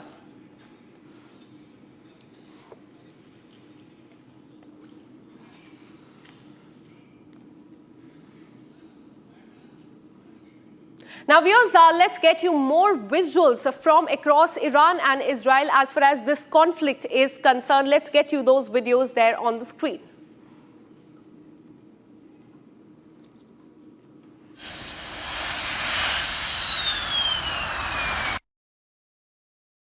As you can see in the visuals, what IDF has said that they have killed one of their top military officials once again. You can see there on the visuals, Israel Air Force has hit the Tehran air base as well. So be it airport in Iran, nuclear facilities, military bases, their residential buildings as well. So these have been attacked by Israel. You can see there on the map as well, Israel is quite far from Iran.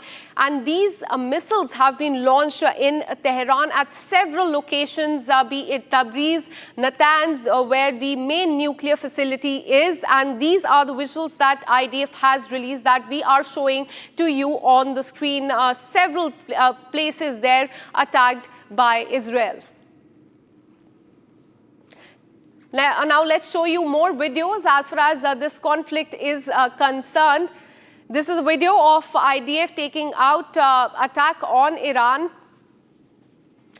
Now, let's have a look at this video of Israel destroying the missile launcher troops as well. And this is the video that has been released by Israel military forces.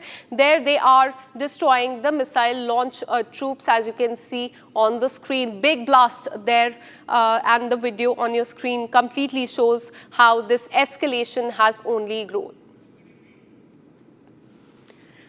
Meanwhile, these are the visuals from the aftermath of the Iran attack on Tel Aviv. These are the visuals of just 2 days back when Iran launched an attack on Tel Aviv. Several places, buildings were destroyed. They caught fire.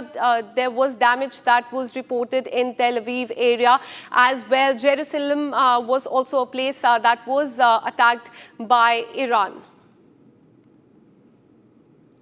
Now, look at this video as well. These are in fact, high-rise residential area being targeted, and these are the visuals coming in from Tel Aviv. We've been seeing these visuals from the past 5 days. Several deaths have been reported, is what we are learning. Several high-rise buildings have been targeted by Iran. Now have a look at this visual. This is a visual of Israel taking down Iran UAV. Israel has neutralized Iranian drones, and they have released these footages to show the world how much damage they have incurred on Iran. They have neutralized their drones as well, and these are the visuals that we can see on the screen of Iran, in fact, targeting the Israel targeting the Iran UAVs. Now let's have a look at video number 6. These are the visuals of Iran missile launch troops being eliminated. Another video released by Israel Defense Forces. As you can see in the visuals, Iran missile launch troops being eliminated, and a big blast there that we can see on the screen.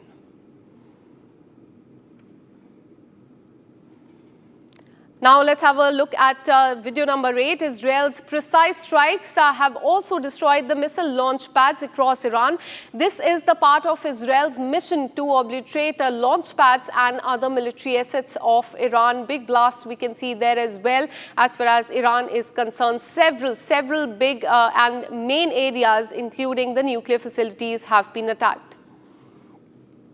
And this is last video that we are going to show you. This happened yesterday when the US Embassy in Tel Aviv received minor damage, but there was no casualty that was reported. The missile struck near the Tel Aviv branch, and it was the conclusive force of the missile that damaged the building. There was shattered glass on the floor. There was minor damage, no casualty reported so far, and this comes amid the threat by Donald Trump as well that if any US assets are attacked, then Iran will face the wrath.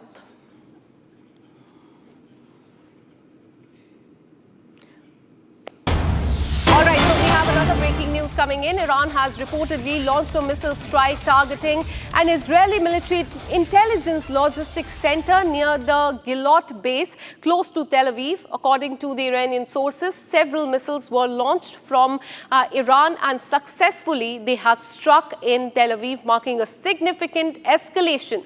And we are showing you visuals of, in fact, that attack that took place.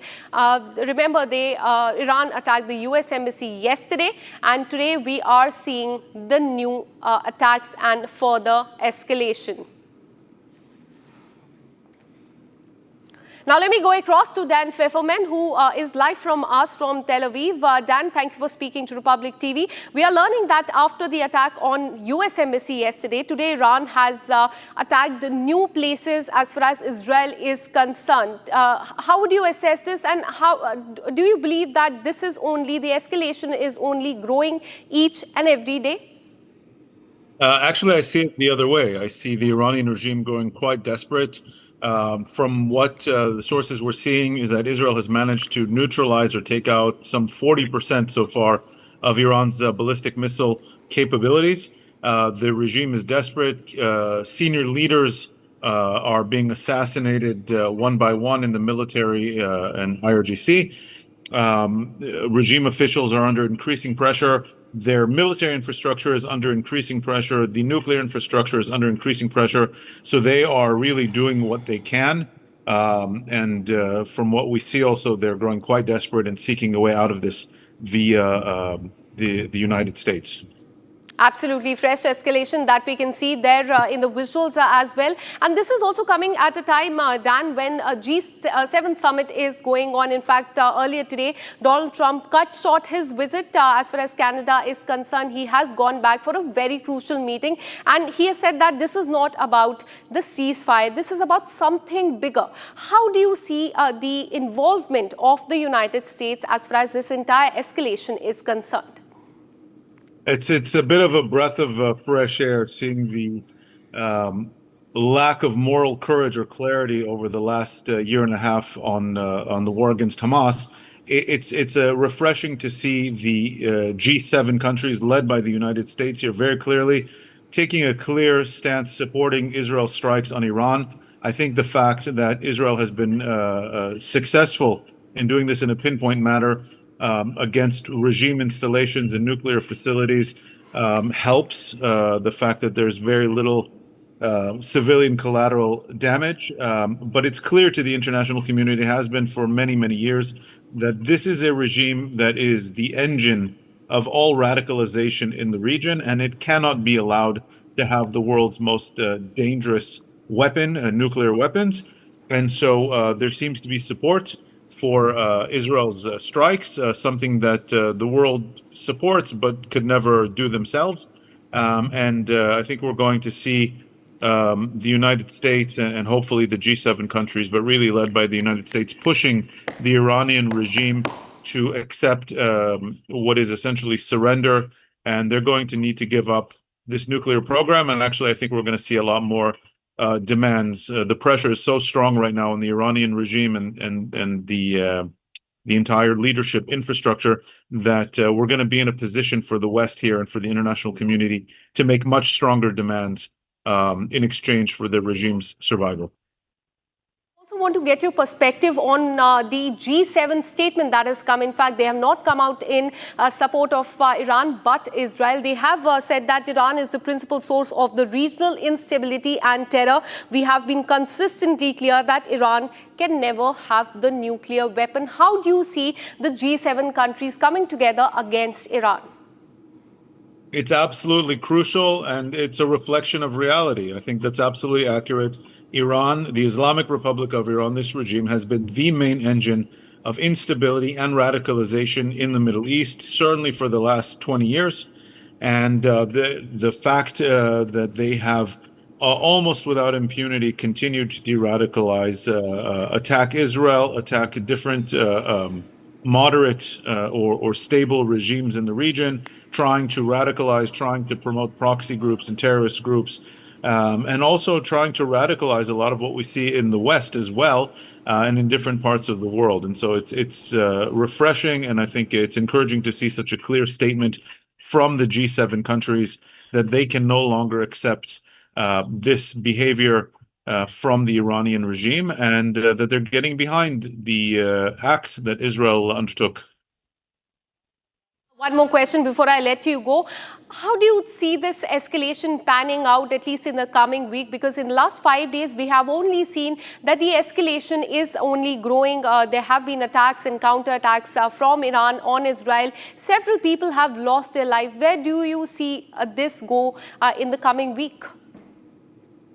Yeah, I think Israel's strikes over the last 5 days have been an absolute masterclass in how to conduct such a military operation, something the world long warned was never possible with a regime such as Iran. And you can see the combination of intelligence superiority and technological superiority and aerial superiority by Israel over Iran, in that over the course of the last 5 days, they've really, I don't want to say quite brought down Iran to its knees, but very close to it.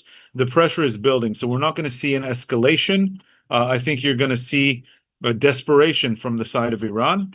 You see their capabilities being degraded day by day by Israeli airstrikes, cyber strikes. I won't be surprised if you see more surprises from within Iran. It could be proxy groups or dissident groups. You saw already Iranian cyber groups taking action against the SEPA bank, which transfers and facilitates a lot of finance for the IRGC and for the regime. I think you're going to possibly even be seeing, as the regime gets more degraded and as more senior leaders and infrastructure are taken out or neutralized, you could even be seeing uprisings among the Iranian people who have been the main victims of this regime for the last 50 years. And you could see the regime itself be in serious existential threat. Who knows? We might even see a scenario just like Assad boarded a plane to Russia. You could see a scenario, and we have seen requests by senior Iranian leaders asking for Russian assistance to secure their potential escape. So it could go even as far as that. I don't want to say that's what's going to happen yet, but that is an increasing possibility as the success of the Israeli strikes and the Israeli intelligence penetration becomes even more clear over the coming days. Remains to be seen how it pans out in the coming weeks. Thank you, Dan, for all the details, and thank you so much for speaking to Republic TV. In fact, we have these fresh visuals coming in from central Israel showing aftermath of the area hit early in the morning today. Following the Iranian missile strike, you can see that the emergency crew is there on the ground assessing the situation. They are taking stock of the situation. Rescue services were seen putting out the fire. On Tuesday morning, we got to know that there were Iranian strike in central Israel. This is quite close to the Tel Aviv area. The Iranian missile have struck on central Israel. Rescue services were putting out fire since morning. Emergency crew is there on the screen as well, taking stock of the situation.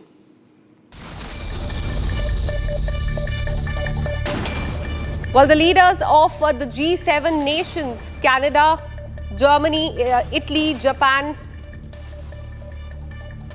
the United Kingdom and United States have voiced their support for Israel and condemned Iran as the primary source of terror. In a statement, European foreign ministers have also urged Iran to return to nuclear negotiation with the United States and avoid escalating conflict with Israel. Donald Trump dramatically left the G7 summit in Canada a day early to rush back to Washington with the French president, claiming that US leader was considering the prospect of a ceasefire between Israel and Iran. Meanwhile, Donald Trump has condemned Macron's statement by saying that something bigger than ceasefire is coming. India has started evacuating its nationals from Iran amid the escalating tensions between Tehran and Israel. The first batch of 110 Indian nationals who have safely crossed into Armenia will fly to the national capital tomorrow. MEA has urged Indian nationals living in Tehran to evacuate and contact the embassy as well. The military exchanges worsened between Israel and Iran overnight. Israeli strikes hit multiple locations in Iran, including its capital, Tehran. IAF completed several extensive strikes on military targets of the Iranian regime in western Iran, and during the strikes, dozens of surface-to-surface missile storage and launch infra was struck. In addition to this, surface-to-air missile launchers and UAV storage sites were also struck in western Iran.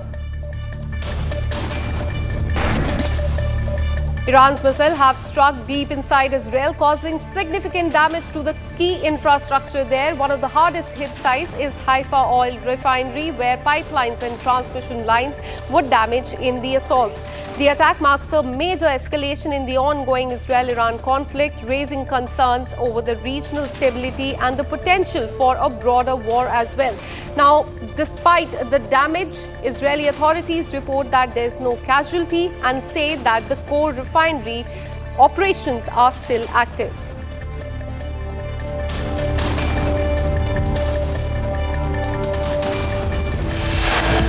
And with this, we're taking a very short break. Coming up on the other side, Goa-Lucknow Indigo faces mid-air turbulence 10 minutes after the takeoff. Pilot regains control and averts a major accident. This and much more on the other side. Stay with us.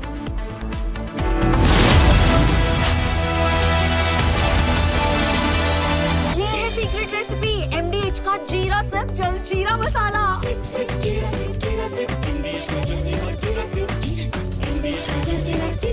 विमल में गुलिस्तां के ये कुछ लजीज फरिश्ते जब साथ घुले तो जी ललचाए और दिल कहे कि स्वाद की जुबां में खुद को ऐसे डुबाऊं कि निकल ना पाऊं। विमल की जुबां कुछ है ही ऐसी, मानते हैं? विमल, बोलो जुबां कैसी?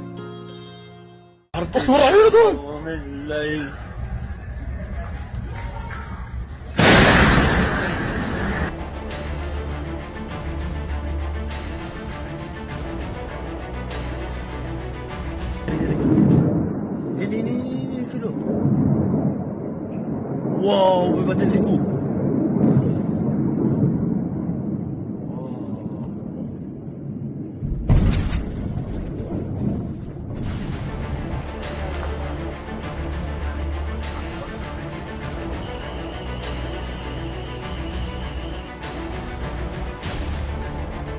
As you can see behind me, this is the result of the latest barrage of rockets fired at our residential communities by Iran.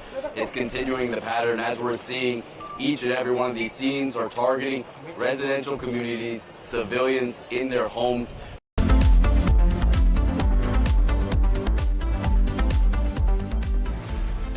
विमल में गुलिस्तां की ये कुछ लजीज फरिश्ते जब साथ गुले तो जी ललचाए और दिल कहे कि स्वाद की इस जुबान में खुद को ऐसा डुबाऊं कि निकल ना पाऊं।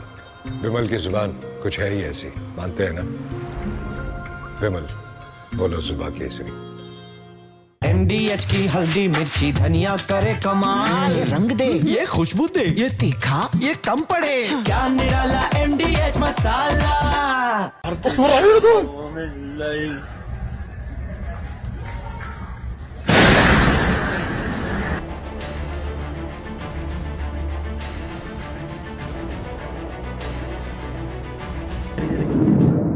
Ini Philo. Wow, we got this coup.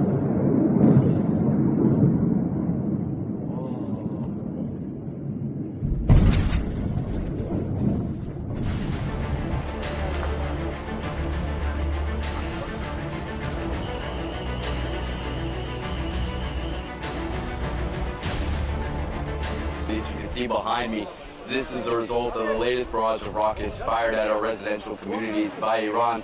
It's continuing the pattern as we're seeing. Each and every one of these scenes are targeting residential communities, civilians in their homes.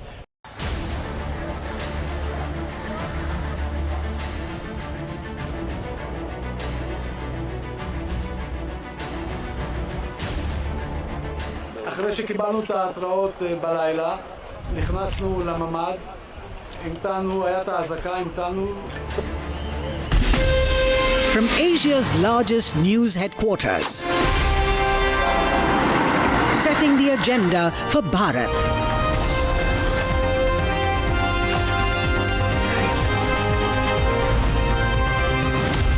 You're watching Republic.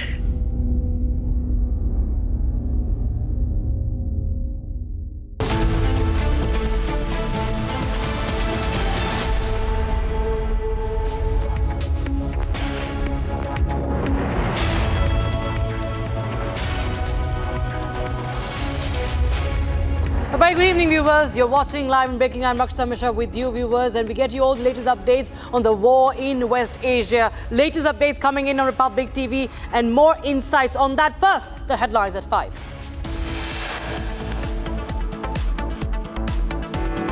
Exclusive input on Ahmedabad plane crash probe. Top sources say black box to be examined in India. 2 बार हमारी ये flight cancel हुई है और air India कोई जवाब नहीं देते। अब हम लोग अभी अगली बार से एयर इंडिया में आने वाले नहीं है। Massive crisis hits Air India. Multiple flight reports, technical snags and cancellations. Passengers left stranded. Goa to Lucknow Indigo flight faces mid-air turbulence. 10 minutes after takeoff, pilot regains control, averts a major accident. Israeli military says it has killed Iran's wartime chief of staff. Israel-Iran conflict escalating. Prime Minister Modi in Canada to attend the G7 summit to meet Zelensky on the sidelines of the summit.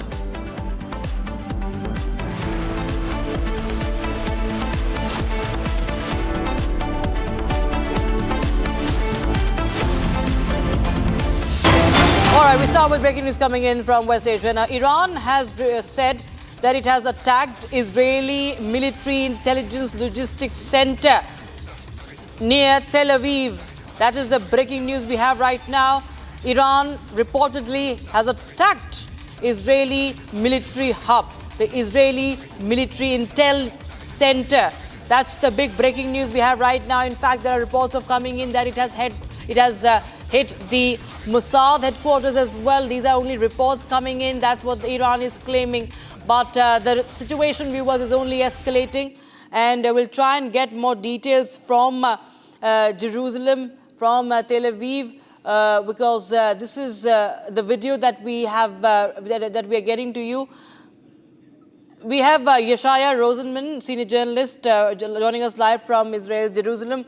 Now, Yeshaya, we see dramatic visuals coming in from Israel as well. In the latest, Iran is claiming that it has attacked Israeli military intelligence logistics center as well, and also the Mossad headquarters. Hi, good afternoon from Jerusalem. So, to be honest, I don't have confirmation of this yet. Both the military intelligence and the Mossad headquarters are in the vicinity of Tel Aviv, a place called Glilot, and it's unclear yet. There is no confirmation as of yet what has been hit. A missile has hit in the vicinity. There was also a big movie theater there, so it's unclear yet what has been hit. What is the situation right now? What we understand that Israeli airstrikes also continue over Tehran and several other areas, and Iran also continues to fire ballistic missiles.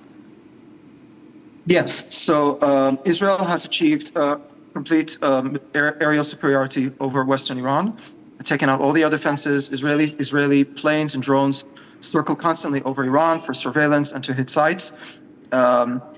Beyond ballistic missiles have been coming in every night. Usually they are at night because liquid fuel missiles take a long time to arm, and Iran wants to do it without them being detected, so they shoot ballistic missiles at night. Every night they have been coming in. There have been hits in the greater Tel Aviv area and Haifa up north. Yes, so people are going to the shelters in the middle of the night. It's very unpleasant and causes anxiety. But it's quite clear that Israel has hit much more high-value targets within Iran, and and many of them, a far greater number of them.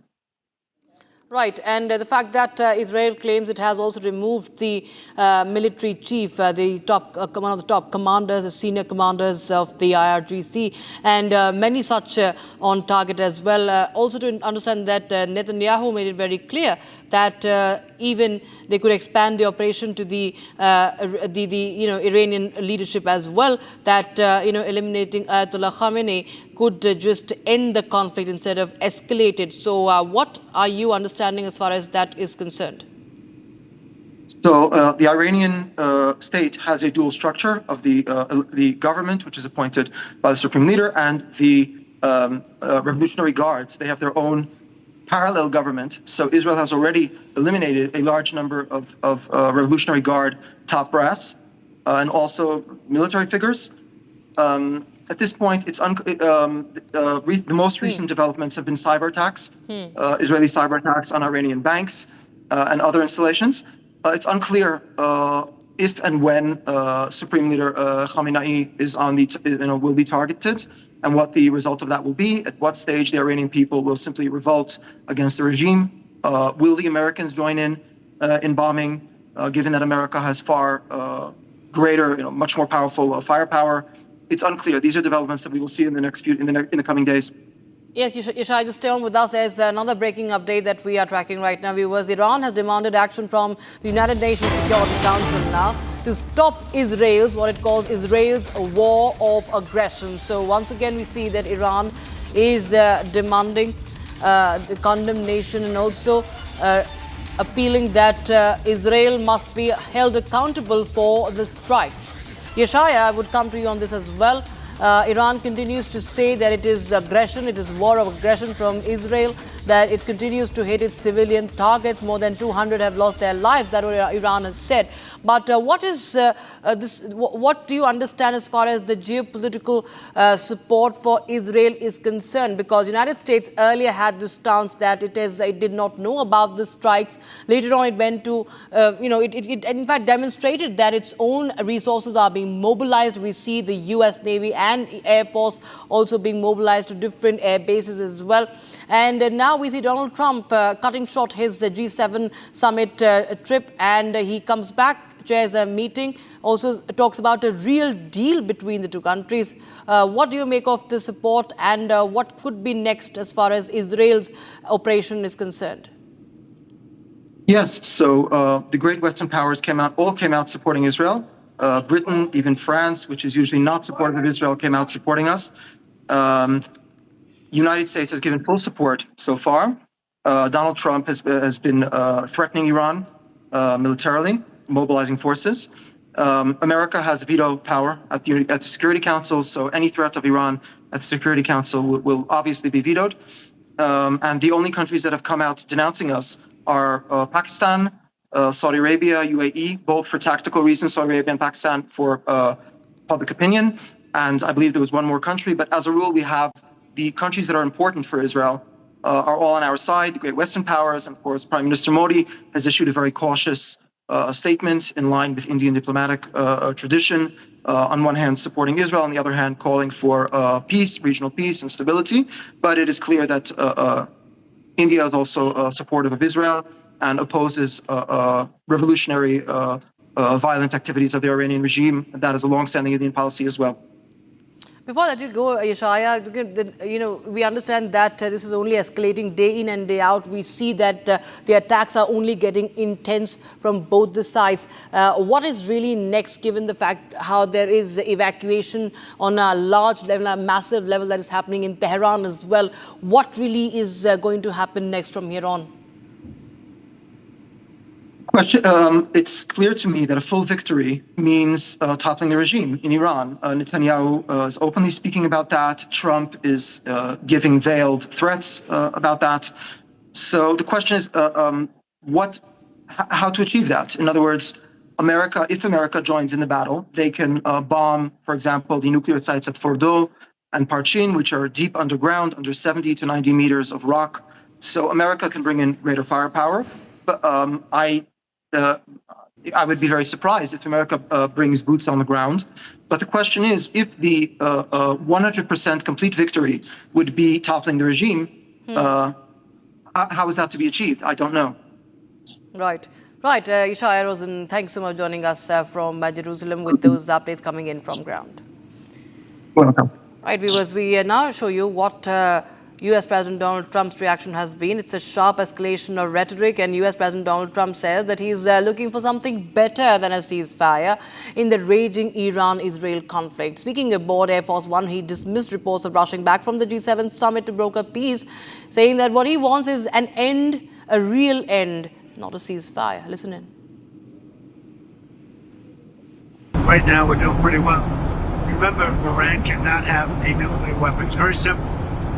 We don't have to go too deep into it. They just can't have a nuclear weapon. What was the thinking on the call for Tehran to evacuate? Is there a threat or is there incoming? What was the thinking on the full evacuation? I want people to be safe. And that's always possible. A thing like that could happen. I just want people to be safe. Right now, we're doing pretty well. Remember, Iran cannot have a nuclear weapon. It's very simple. We don't have to go too deep into it. They just can't have a nuclear weapon. What was the thinking on the call for Tehran to evacuate? Is there a threat or is there incoming? What was the thinking on the full evacuation? I want people to be safe. And that's always possible. A thing like that could happen. I just want people to be safe. Now, viewers, the conflict in West Asia dominates the G7 summit that is happening in Canada. And now we are going to take a look at the analysis where the Arab nations moving forward to rapprochement, including with the Palestinians. The only way to block the understand is that Iranian influence has to be blocked and has worked relentlessly to undermine the peace process. We'll get you more analysis on that in this report from Republic Digital.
let's talk about de-escalation. You want to de-escalate? I tell all the leaders of the G7 now, who are convening in Canada, you want to de-escalate like we want to de-escalate? You want to de-escalate? Get the nukes out of Iran's hand. That's all there is to it. It's all very simple. Escalation means rushing to the bomb. Escalation means attacking us with missiles from all over. That's escalation. If you want to change the reality in the Middle East, with Israel and many, many Arab nations moving forward to rapprochement, including with the Palestinians, the only way is to block the Iranian influence. Because the Iranian influence has worked relentlessly to undermine any peace process, relentlessly to undermine any rapprochement between Israel and the Arab world, relentlessly, and they threaten leaders, and they radicalize, and they go to revolutions, and they use other proxies as their basis against Israel and against the United States and Western forces because they want to seek dominance in the Middle East.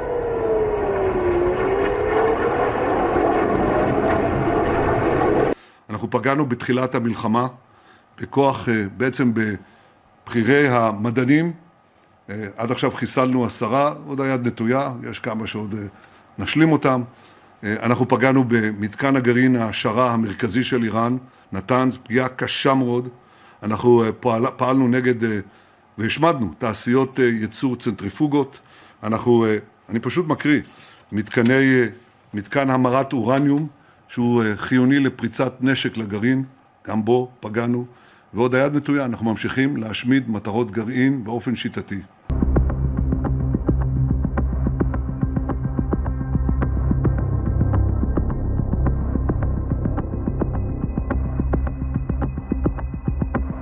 Il y a deux choses. La première, le président s'est exprimé il y a quelques minutes pour dire qu'il y avait des discussions qui étaient en cours, ce qui est une bonne chose. Et donc, si les États-Unis d'Amérique peuvent obtenir un cessez-le-feu, c'est une très bonne chose. Et la France le soutiendra et nous le souhaitons. Qui se font contre des infrastructures énergétiques, administratives, culturelles et encore plus contre la population civile cessent. Rien ne les justifie, rien. Et elles sont, elles, absolument intolérables.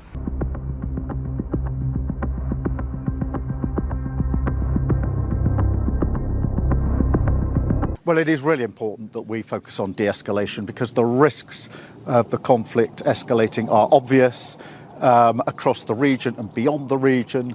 The impact that this could and probably will have on Gaza, which is a tinderbox, and of course the impact on the economy. That is why at the G7 there's such a focus on de-escalation. That'll be an intense discussion for our talks today, but we have to find a way to de-escalate the situation, notwithstanding the concerns that we all have about the nuclear program. There's no doubt about that. Notwithstanding, we all accept Israel's right to self-defense, of course, but there must be de-escalation, and that will be the central focus of much of the discussion today.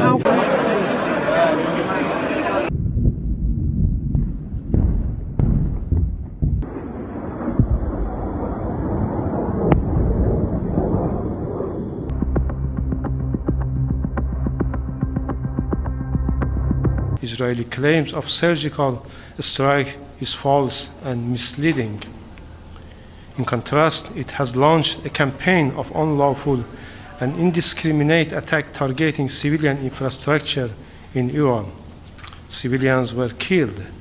Homes, hospitals, and other civilian infrastructure were destroyed. These are facts, not claims. Israel also targeted vital civilians and economic infrastructure. They are not accidents, they are war crimes. The Israeli regime has once again demonstrated that it is the foremost enemy of truth. It holds the disgraceful record of being the world's leading perpetrator of violence against journalists and media professionals. In response to this barbaric attack and aggression, Iran exercised its inherent right to self-defense in line with Article 51 of Charter. Our response was defensive, targeted, and proportionate. It is solely aimed at deterring and preventing the recurrence of such crimes. Iran will resolutely defend its security and territorial integrity.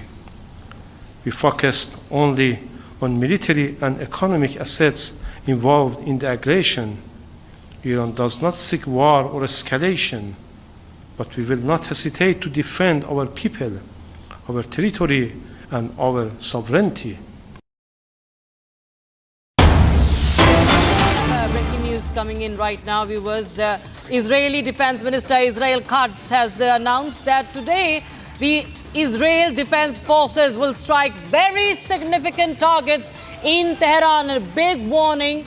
It's a big signal, and it's an out-and-out statement in public by Israeli Defense Minister, who says that it will hit very, very significant targets in Tehran. Not to forget, him mentioning about the Fordo nuclear facility, saying that it's a matter that will certainly be addressed. Remember, Iran's Fordo fuel enrichment plant has been under massive scrutiny and been for the longest time on the target of the Israelis. And it was, of course, largely, there were a lot of talks about it in connection with the Iran nuclear deal as well.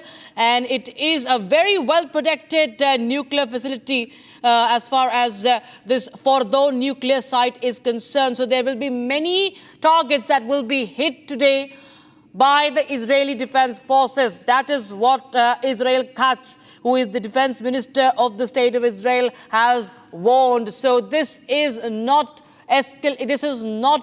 going down, viewers. This is only escalating. It's only intensifying. The Israeli strikes are only intensifying, and it is not going to stop Tehran's targets. More targets in Tehran will be hit, and that's why you see there is a massive evacuation that is happening from the city of Tehran. It's a warning issued by Israel that that there could be strike on Iran's Fordo as well. Remember, there have been bunker buster strikes at several nuclear facilities and other targets. Missile launchers also been decimated by the Israel Defense Forces. And now, okay, my colleague Akanksha is joining us live on the broadcast for more. Akanksha, this is an underground nuclear complex as far as Fordo is concerned. It has been very heavily protected. It's very difficult to, in fact, blow it up. But now, given the fact that how the defense minister of Israel is saying that they will address the issue of Fordo as well, it in fact signals it could be imminent that they strike that nuclear facility and many such targets in Tehran. Well, absolutely, Rakshita, as you rightly pointed out, Fordo nuclear site is very well protected. It is in the mountainous areas, also what we are learning, but a very specific and strong warning that has come from the Israeli defense minister. He said that, in fact, by tonight, very specific and significant targets in Iran will be targeted. There are 10 nuclear facilities around Tehran, and we are about to destroy these sites. So very clear warning by Israel to Iran just before they are saying that they are going to be launching this attack. And as you also pointed out, he said that the nuclear facility of Fordo is a matter that will certainly be addressed. And in fact, this site is very crucial because this is built inside a mountain and hardened against a bunker. Israel is keeping its eye on the Fordo nuclear site because in the last 5 days they have attacked several nuclear facilities, military bases, be it their top commanders, military commanders are also concerned. They have made precision strikes. Now next they are going to be targeting Fordo nuclear site. They have mentioned 10 nuclear sites are also under their scanner, but a strong warning given to Iran by Israel that tonight they are going to be hitting specific targets. So it remains to be seen what those targets will be, but it appears that it is going to be a very tough night for Iran.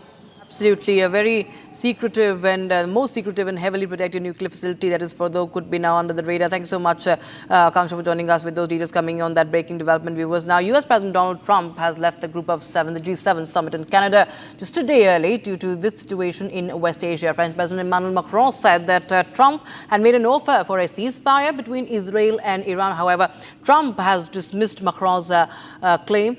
Earlier, remember, Trump had urged everyone to immediately evacuate Tehran, reiterating that Iran should have signed a nuclear deal with the United States. He briefly spoke about his experience at the G7 summit also before he left for the United States. Here's more.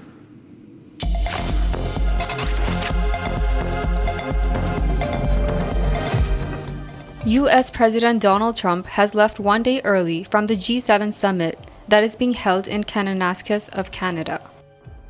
Due to the Israel-Iran conflict and the current situation in the Middle East, President Donald Trump headed back to the White House early. Speaking with the press at the G7 summit, Trump shared that he will be heading back after having dinner with the leaders. Well, I have to be back. Very important. I want to just thank our great host. You did a fantastic show. Thank you, Canada. But you probably see what I see. I have to be back as soon as I can. I'm going to have dinner with these wonderful leaders, and then I get on the plane. I have to be back early. President Trump reflected on the meeting and said that a lot got done. He said that the other leaders understand that he has to leave early.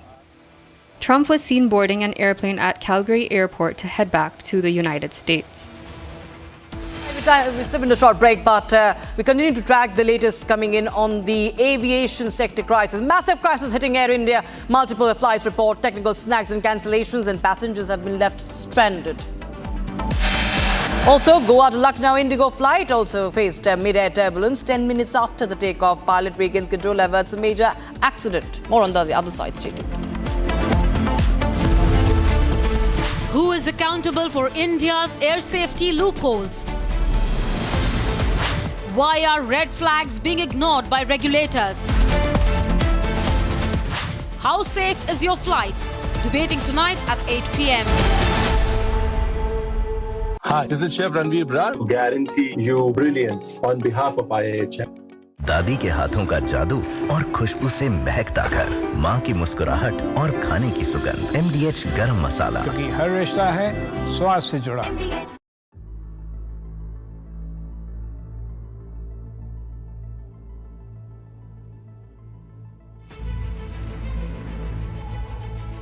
Technical reasons, sir, would like to stay closer to Hong Kong.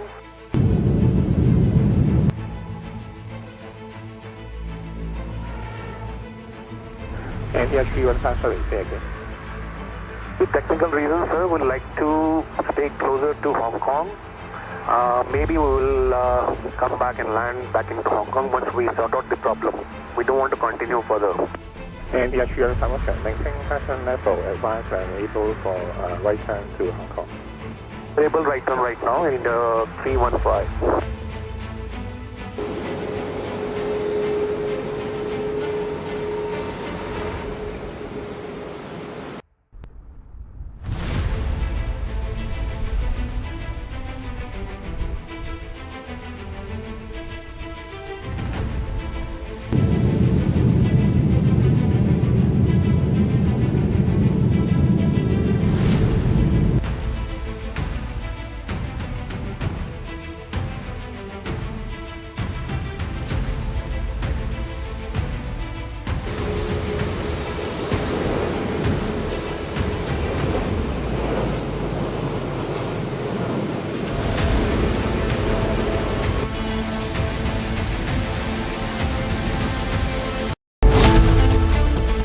Strikes, evacuations, civilian casualties, no end in sight.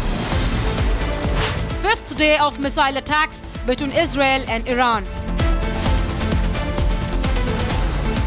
Global fallout looms as West Asia conflict widens. Debating tonight at 9 p.m. आपकी favourite Hyundai cars पर मिल रही है amazing deals.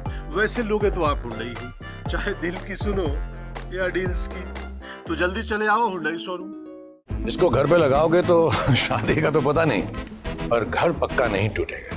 Rungta नहीं तो घर strong नहीं। Rungta steel TMT बार एकदम solid. पहाड़ों में एक हाइकिंग शिप भी बन सकती है। आधे बाउल दही में 4 चम्मच MDH चटनी पुदीना मसाला डाला, स्टर करो, पुदीना चटनी तैयार। MDH चटनी पुदीना मसाला। MDH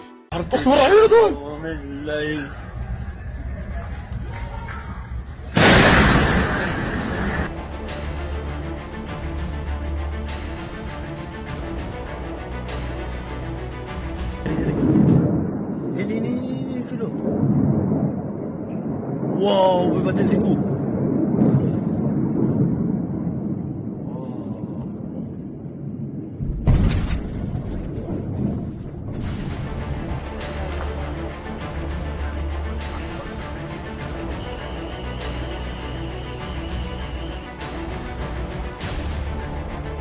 released. You can see behind me, this is the result of the latest barrage of rockets fired at our residential communities by Iran.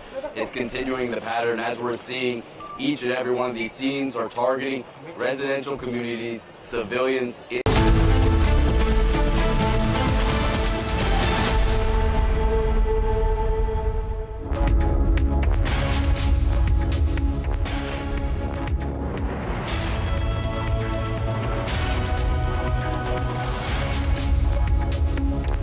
Welcome back, friends. The situation in the Middle East is building up to something with Donald Trump cancelling his participation in the G7, returning from Canada back to the Situation Room in the White House. What's up? Is America joining forces with Israel militarily? That's our focus. Let's begin with the headlines.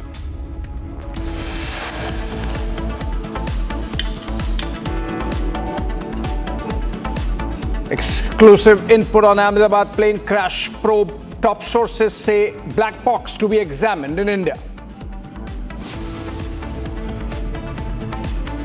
दो बार हमारी ये flight cancel हुई है और air India कोई जवाब नहीं देते। अब हम लोग अभी अगली बार से एयर इंडिया में आने वाले नहीं हैं।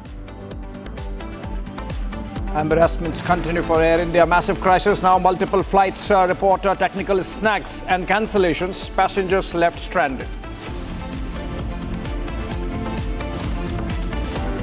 Goa, Lucknow, Indigo flight faces mid-air turbulence 10 minutes after takeoff. Pilot regains control, averts major accident.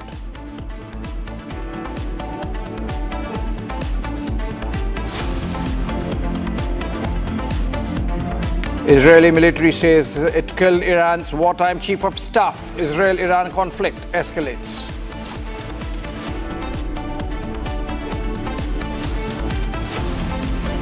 And Prime Minister Modi in Canada to attend the G7 summit to meet Zelensky on the sidelines, as also Prime Minister Carney of Canada.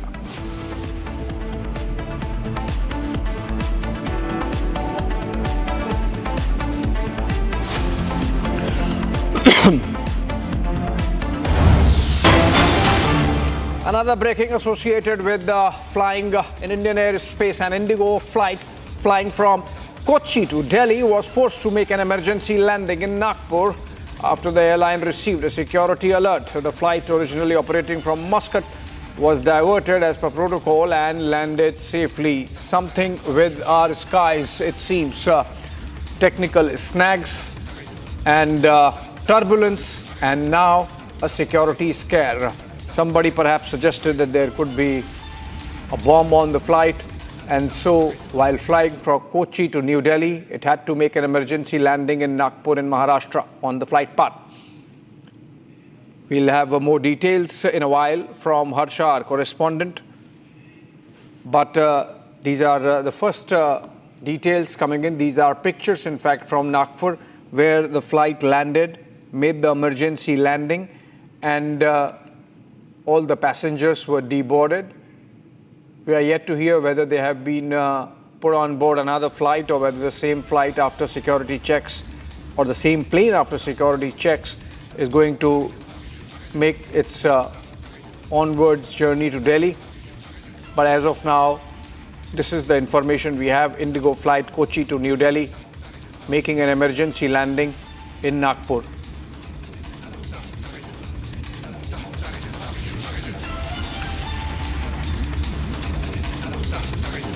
We'll have a correspondent live just in a bit on this development, but passengers expressing anger at the airport after being deboarded is what we are getting to hear. But this is obviously for their safety. In fact, the entire security apparatus is in a state of high alert and nobody is taking chances. So whenever there is any technical snag, for example, airlines are preferring to cancel the flight rather than take the risk of flying the aircraft in the aftermath of the AI-171 crash in Ahmedabad.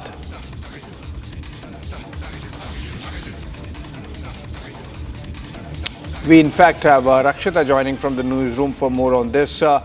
Rakshita, what more can you share about this Kochi-Delhi flight which had to make an emergency landing in Nagpur? Well, there are multiple reports as far as a bomb threat is concerned, but that's on social media. Officially, there's no information as far as the threat is concerned. But yes, as far as the Indigo spokesperson, he says, and I quote, that we confirm receiving a security concern. They only said it's a security concern pertaining to Indigo flight 6E1272 flying from Muscat to Kochi when the aircraft was operating its subsequent sector from Kochi to Delhi as 6E27006 on 17th of June. Now, following the protocol, relevant authorities were informed and the aircraft was diverted to Nagpur. So if there was a threat, of course, there are questions being raised why it was also diverted, but then that's what the procedure they say they had to follow. And the flight safely landed at the Dr. Babasaheb Ambedkar International Airport in Nagpur. All the customers were disembarked, fully cooperating with the authorities. And that's what the Indigo spokesperson has told my colleague Harsha, who gets us this information on the breaking news. So yes, the turbulence in our aviation sector just continues, and we just get almost every hour some of the other news about, flights being, the flight cancellations that are happening and also flight diversions that are happening. This is the latest we have as far as a security threat. This is a security threat that Indigo is right now talking about. It has not said any more detail. It has not given any further detail as to what sort of security threat that is. But yes, this Indigo flight which was coming in from Kochi, from Muscat, had departed, and then it made an emergency landing in Nagpur, and investigation also is currently underway in the matter. Abhishek, that's the limited information we have right now. Okay, thank you so much, Rakshita, with those details. And we are staying with the aviation story and the kind of crisis every airline is facing. Now it seems the turn of SpiceJet after Air India and Indigo. Angry passengers at the Pune airport confronted SpiceJet staff who were allegedly being given stale food after their flight was delayed. Now from Nagpur to Pune, these pictures coming in from Pune where the staff of the ground staff of SpiceJet is being confronted. Let's listen to them. ये बिरयानी है क्या है अब 2 रुपए वाले पुलाव के भी लायक नहीं है वो पुलाव के भी लायक नहीं है खाओ इसको दही का टेस्ट देखो पहले दही का टेस्ट देखो खा के सब पुलाव है ना पानी की बोतल मेरे पास है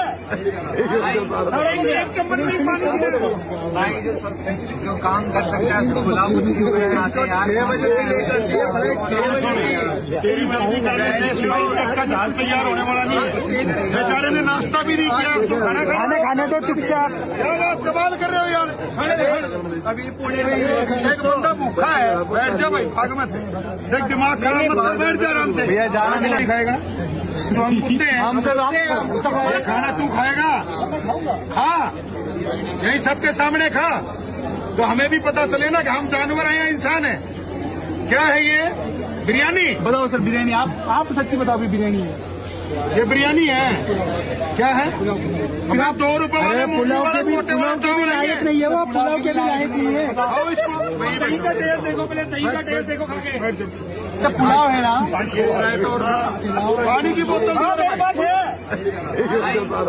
एक चम्मच में पानी जो काम कर सकता है उसको बुलाओ मुझे क्यों आते यार 6 बजे लेकर दिया 6 बजे तेरी मर्जी का जहाज तैयार होने वाला नहीं है बेचारे ने नाश्ता भी नहीं किया खाना खाने तो चुपचाप यार आप सवाल कर रहे हो यार अभी पुणे में एक बंदा भूखा है बैठ जा भाई भाग मत देख दिमाग खराब नहीं खाएगा तो हम कुत्ते हैं खाना तू खाएगा खा यही सबके सामने खा तो हमें भी पता चले ना कि हम जानवर हैं या इंसान हैं क्या है ये बिरयानी बताओ सर बिरयानी आप सच्ची बताओ बिरयानी है ये बिरयानी है क्या है अब 2 रुपए वाले पुलाव के भी लायक नहीं है वो पुलाव के भी लायक नहीं है खाओ इसको दही का टेस्ट देखो पहले दही का टेस्ट देखो खा के सब पुलाव है ना पानी की बोतल मेरे पास है एक चम्मच में पानी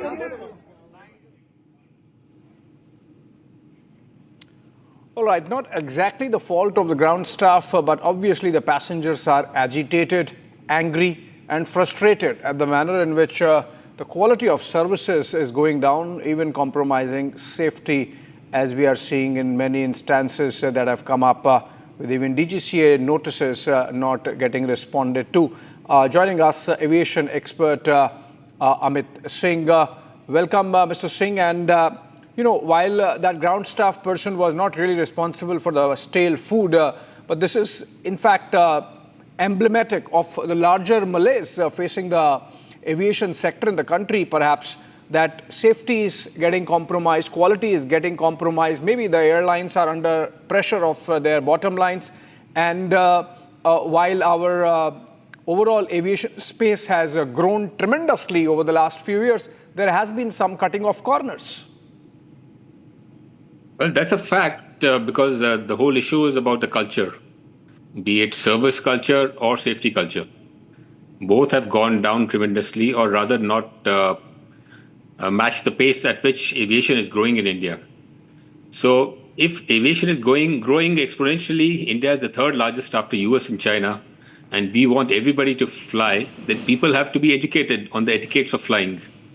On the other hand, the airlines have to be regulated and the adequate oversight has to be there so that service, safety and quality don't go down. So all these things are not matching. We are not investing in training people or educating the public.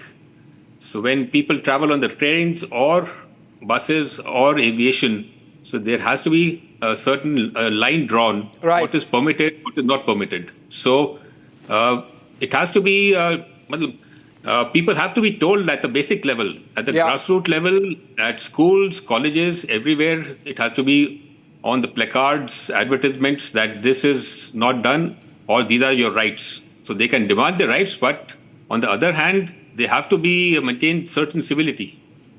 And perhaps the passengers also need to be in that frame of mind that they have to pay more for better services. Correct. So these are deeply discounted tickets. So passengers feel that they are entitled to everything, but they need to understand that aviation sector cannot be run, or rather runs on very thin margins. Even a slight rise in the oil barrel prices and the whole profits are wiped out. So the airlines look at the long run, try to save money, whereas trying to give or promising to give maximum services. But on the other hand, the passengers also have to cooperate at some point within certain limits, of course. So there, for example, passengers, their cancellation fees.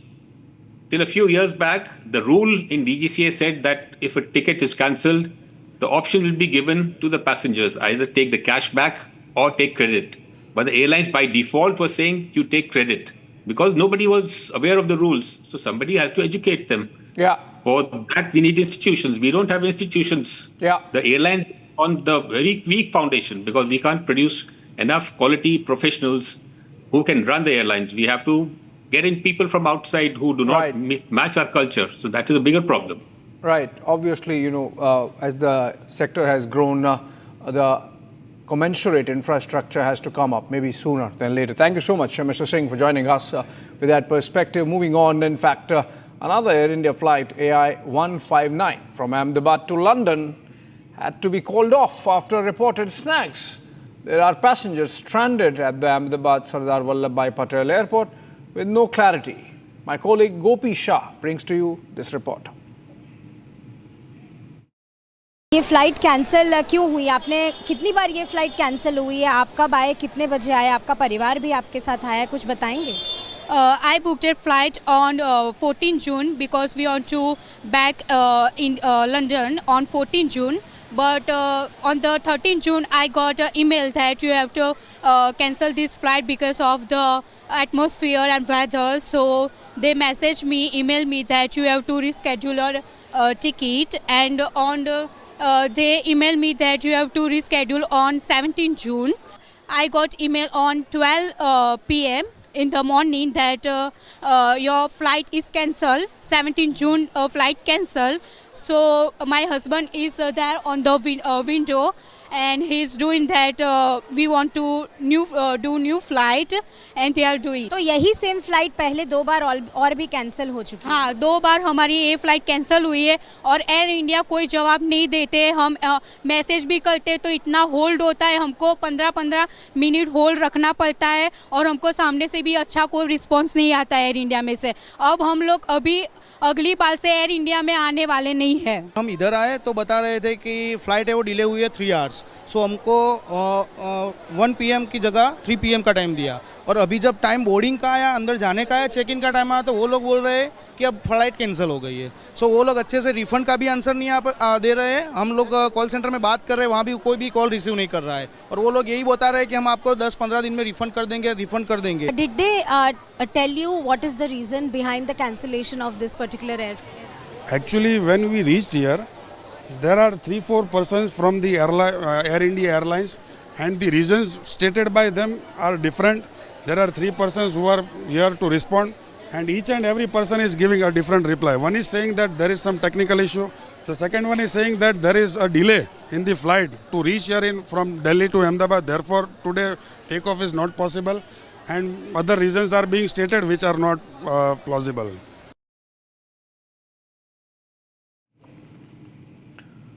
Is it building up to United States joining the war between Israel and Iran, and no second guessing which side United States would be? Is it going to attack Iran? Defense and security expert Claude Moniquet talks about the Middle East conflict. He talks about the implications of the war and if this can turn into a full-fledged world war. That is World War III.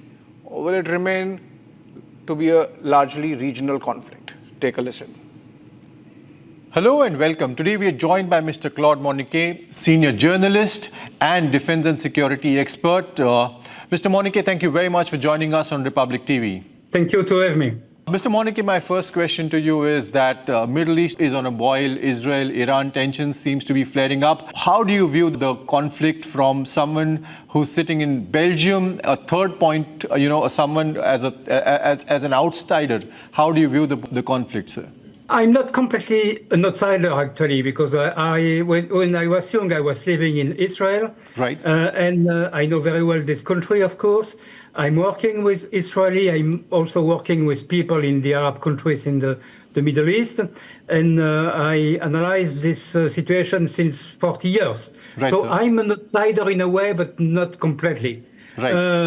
I think that this new conflict between Israel and Iran is very likely the most important of the 2 last years, because this is the conflict that could completely reshape and change the Middle East. It will clearly undermine and even maybe destroy the Iranian influence, and this will open, I think, a lot of progress in the Middle East. Okay. I was listening to some of your interviews where you mentioned that this conflict has been something that has been waiting for the past 25 years. And you also mentioned that Iran may face a revolt against the Khomeini government. How could you elaborate a bit on that? Yes, absolutely. Actually, since the inception of the Iranian Islamic Republic more than 40 years ago, the Iranian leaders said and repeated that they will destroy Israel. Actually, they didn't say Israel. They call it the Zionist entity. They never named the country by its own name. So they said it for 40 years. And when it was clear 25 years ago that they were on the way to try to get the nuclear weapon, Israel was clearly under existential threat. And at this moment, 25 years ago, when I went to Washington or when I went to Tel Aviv, at the time I was an intelligence agent for the French service, 25 years ago, the people I met in Washington and Tel Aviv told me that the war between Israel and Iran was unavoidable and will a day or another day will happen. So we had to wait 25 years, but for 25 years, Iran was repeatedly warned by the US, by the United Nations, by Israel itself, by the European countries, just name it, by quite all the countries of the world. They were warned not to develop a military nuclear program, but they did it. They lie to the world, they lie to the international community, to the International Atomic Energy Agency, they lie to everyone in the world, but at the end of the day, no, it's over for this program. Right. But then even while addressing in his addresses, Netanyahu has particularly mentioned specifically that his war is not against the people of Iran. How do you substantiate that the people of Iran will actually revolt? Do you think this is going to lead towards that? What is your view on that? It's difficult to say. It's clearly not a war against the Iranian people. In the past, before the Islamic Republic, the relations between Iran and Israel were very good at the time of the Shah. And there was a very big Jewish community in Iran, and a lot of Iranian people had a very friendly view to Israel. And Israel was not an enemy of Iran, and Israel doesn't want to be an enemy of Iran. Right. What the Israeli leaders say today is that they hope that this war will completely undermine the Iranian leadership, and at this time maybe there will be a way for the Iranian people to take their own destiny in their hand and to revolt against this power, which just bring them more than 40 years. This terrible regime just bring repression and confusion and a very, very difficult and sad life for Iranian people. So maybe today, or tomorrow or in a few weeks, maybe it could be the moment for the Iranian people to take their own destiny in their hand. Okay. Now that it has started, how long do you think the conflict will continue, sir? Do you see a timeline? Do you see that it might end? Do you see there could be a ceasefire, an intervention from US? What do you think happening? What may happen?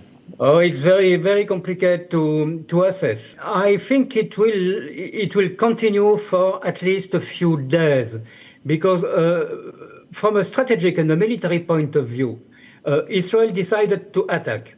If they stop the attacks now, it is absolutely unsure that they could attack again in some weeks or some months. Mm-hmm. And the military, the nuclear military program is not completely destroyed.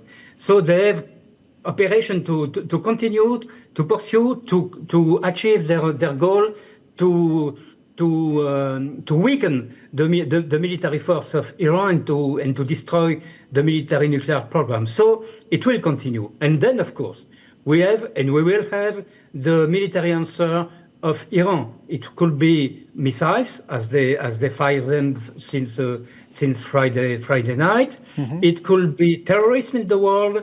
It could be the blockade of the Hormuz Strait. We don't know. We don't know exactly what will be the way chosen by Iran in the next hours and days. And this also, of course, will be taken in account to decide the right response the right answer by Israel.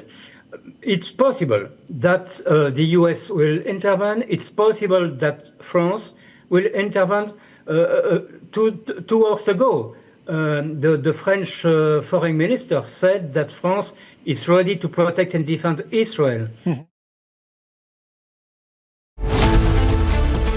Who is accountable for India's air safety loopholes?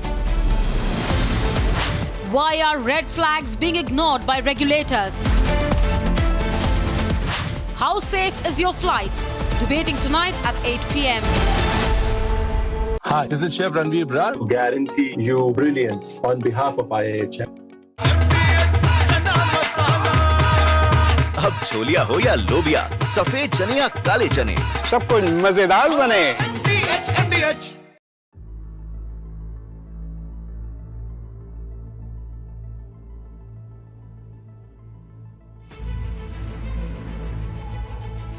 With technical reasons, sir, would like to stay closer to Hong Kong.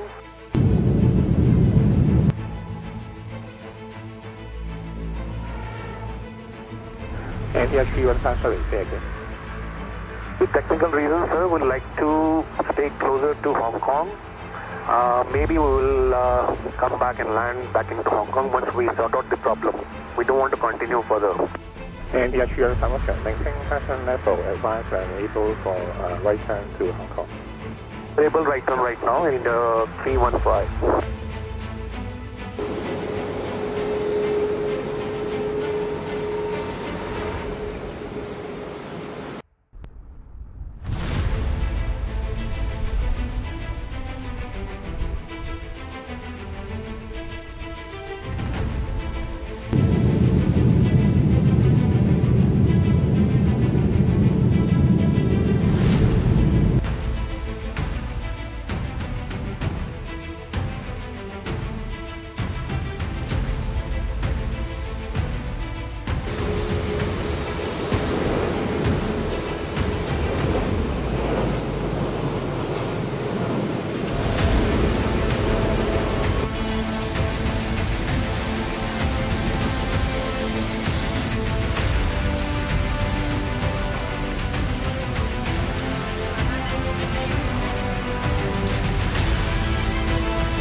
Ini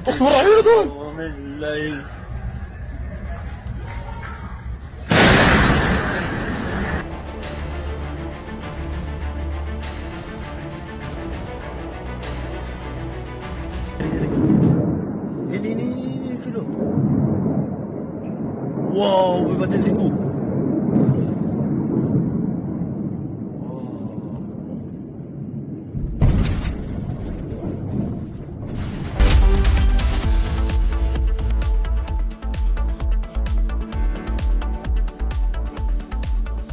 विमल में गुलिस्तां के ये कुछ लजीज फरिश्ते जब साथ घुले तो जी ललचाए और दिल कहे कि स्वाद की जुबान में खुद को ऐसे डुबाऊं कि निकल ना पाऊं। विमल की जुबान कुछ है ही ऐसी, मानते हैं? विमल, बोलो जुबान कैसी? अब छोलिया हो या लोबिया, सफेद चने या काले चने, सब कुछ मजेदार बने।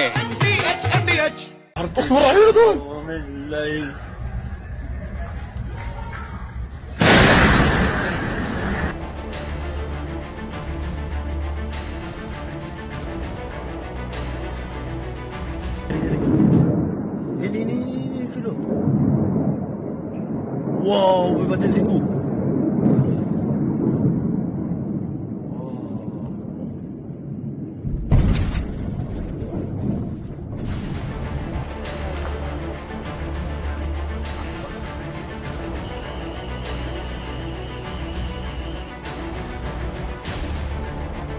As you can see behind me, this is the result of the latest barrage of rockets fired at our residential communities by Iran.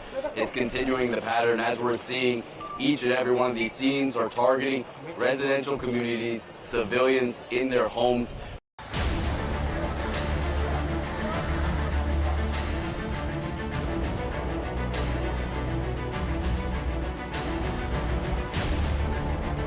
אחרי שקיבלנו את ההתראות בלילה, נכנסנו לממ"ד, המתנו, היה את האזעקה, המתנו.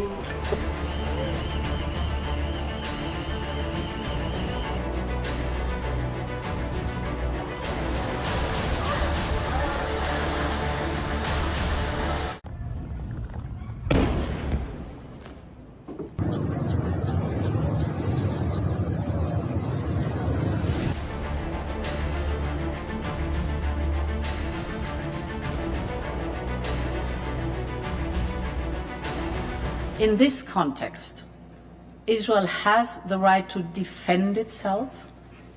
Iran is the principal source of regional instability, and we've always been very clear. Iran can never have a nuclear weapon. We have voiced our strong concerns over Iran's nuclear and ballistic missile program.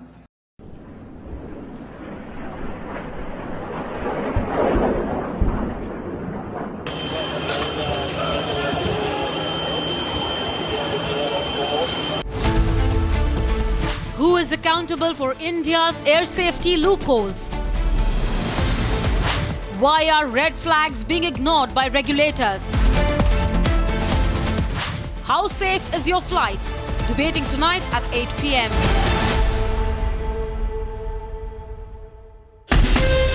From Asia's largest news headquarters, setting the agenda for Bharat.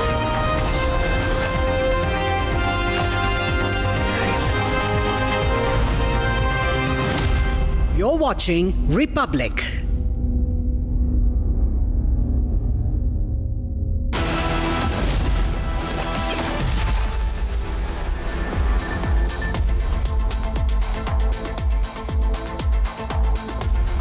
Hello and welcome. You're watching 6 Stories at 6 with me, Tanisha Avasthi. Ladies and gentlemen, there are 2 big stories that are making headlines not just nationally but also globally. And today we will tell you about different angles on these 2 top stories that we will be tracking. Number 1, Air India must be answerable to all those passengers who have lost their loved ones in the crash. Air India must answer on back-to-back technical snags and the failures, the hydraulic failures that their airlines have been facing. And also Air India must be answerable to those passengers who pay a hefty amount to travel via their airlines only to remain stranded. The aviation crisis, ladies and gentlemen, is unending. Just today, there have been at least 5 incidents of technical snags and hydraulic failures of flights being grounded, and we'll get you inside the details of what all snags have been reported. Meanwhile, what has also been reported are back-to-back bomb scare threats on multiple flights, and the latest being that of an Indigo flight that was grounded in Kolkata. We will also take you through the other big story that we are tracking, which is the Iran-Israel conflict, which is unending. There's no respite that is in sight. There have been damage, destruction and loss of lives in both Iran and Israel in what is now being seen as a tit-for-tat strike. And with the massive escalation of the conflict, are we on the brink of World War III? How are the world leaders reacting to it? We have the top focus on the agenda-setting stories, the top main stories at 6 p.m. today. Let's get started first up with the top story. Ladies and gentlemen, Air India, known as Maharaja, is completely losing on its name now. This after back-to-back incidents of technical snags, hydraulic failure and a lot more. Let's first take you through the 2 major incidents that have been reported today that left passengers worried, stranded. Now the visual that you see on your screen is from the Ahmedabad airport. Air India today cancelled its Ahmedabad to London airline, that was AI 159. The flight was originally scheduled to depart from London at 10 p.m. on June 16 and arrive in Ahmedabad at 9:20 a.m. on June 17. But it departed at 11:16 p.m. from London on June 16 and arrived in Ahmedabad at 1:24 p.m. on June 17. It was rescheduled to depart from Ahmedabad at 3 p.m. but later it was cancelled. The official statement is what they say. The preliminary probe in the report on today's flight cancellation says that the AI 159 Ahmedabad to London was flying with minimum equipment list. As a result, the passengers were stranded and this is their ordeal. ये flight cancel क्यों हुई? आपने कितनी बार ये flight cancel हुई है? आप कब आए, कितने बजे आए? आपका परिवार भी आपके साथ आया है, कुछ बताएंगे? I booked a flight on 14 June because we want to back in London on 14 June. But on the 13th June, I got an email that you have to cancel this flight because of the atmosphere and weather. So they messaged me, emailed me that you have to reschedule your ticket. And on they emailed me that you have to reschedule on 17 June. I got email on 12 p.m. in the morning that your flight is cancelled. 17 June flight cancelled. So my husband is there on the window and he's doing that. We want to do new flight and they are doing. तो यही same flight पहले 2 बार और भी cancel हो चुकी है? हाँ, 2 बार हमारी ये फ्लाइट कैंसिल हुई है और एयर इंडिया कोई जवाब नहीं देते. हम मैसेज भी करते तो इतना होल्ड होता है, हमको 15-15 मिनट होल्ड रखना पड़ता है और हमको सामने से भी अच्छा कोई रिस्पॉन्स नहीं आता है एयर इंडिया में से. अब हम लोग अभी अगली बार से एयर इंडिया में आने वाले नहीं है. हम इधर आए तो बता रहे थे कि फ्लाइट है वो डिले हुई है 3 आवर्स. सो हमको 1 PM की जगह 3 PM का टाइम दिया और अभी जब टाइम बोर्डिंग का आया, अंदर जाने का है, चेक इन का टाइम आया तो वो लोग बोल रहे हैं कि अब फ्लाइट कैंसिल हो गई है. सो वो लोग अच्छे से रिफंड का भी आंसर नहीं दे रहे हैं. हम लोग कॉल सेंटर में बात कर रहे हैं, वहाँ भी कोई भी कॉल रिसीव नहीं कर रहा है और वो लोग यही बता रहे हैं कि हम आपको 10-15 दिन में रिफंड कर देंगे. Did they tell you what is the reason behind the cancellation of this particular air? Actually, when we reached here, there are 3-4 persons from the Air India Airlines, and the reasons stated by them are different. There are 3 persons who are here to respond, and each and every person is giving a different reply. One is saying that there is some technical issue.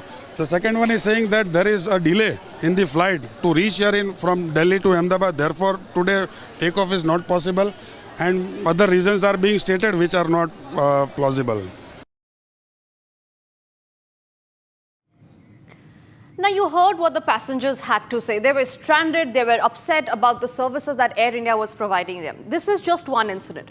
Another Air India flight, this time from San Francisco to Mumbai via Kolkata, suffered a technical snag in one of its engines, forcing passengers to deplane during the scheduled halt. Now, flight AI 180, a Boeing 777-200LR landed at Kolkata at around 1:25 a.m. and was scheduled to depart for Mumbai at 2 a.m. However, during its scheduled halt, a technical snag was detected in the aircraft's left engine, delaying its onward journey. At around 5:20 a.m., an announcement was made on board asking all passengers to deplane. The aircraft's captain informed the flyers that the step was being taken in the interest of flight safety. Visuals from Kolkata airport showed the aircraft grounded on the tarmac with airline personnel inspecting the faulty engine.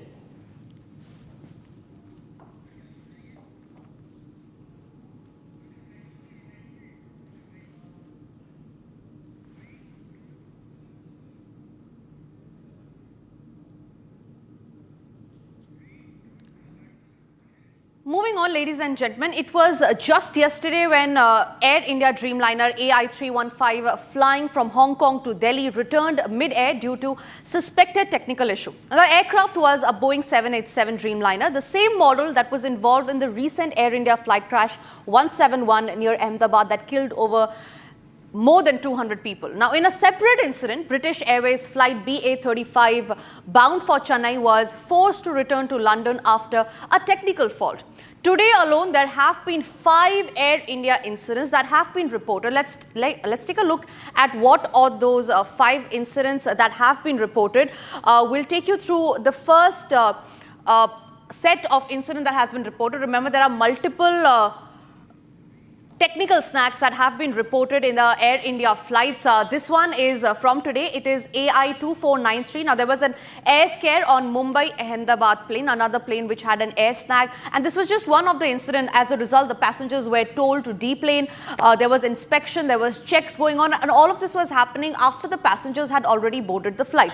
Another incident that we are going to talk about here is again of Air India, where it was again on June 17, that is today, when there was another air scare at the plane, after which the passengers were left stranded. This is from the Ahmedabad to London flight. Now, there were operational issue delays in the flight. We'll quickly move forward about what was other delays that were detected. Flight was cancelled over FDTL. Now, there were some certain technical snags that were reported that Air India had told their passengers after they had boarded the plane already. Now, the tech snag on San Francisco to Mumbai via Kolkata flight had also been reported. The same flight was grounded, after which technical snag was reported in the left engine, which we already have told you about.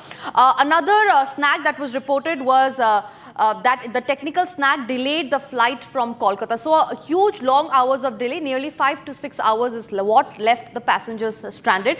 Another incident was of AI915. Again, this is from today, where Delhi to Dubai AI915 flight was stranded. Flight was cancelled from both Delhi and Dubai, after which we know that there has been no update from the airline so far on what is going on. There was a technical issue in Air India Boeing B787 aircraft. Remember, now there are 787 Boeing aircrafts that have been reporting technical snags back to back, and the question remains on why is there no action being taken from Air India? Why are these specific Boeing aircrafts not grounded yet? Another incident is of AI143, where Air India's Delhi to Paris flight was cancelled.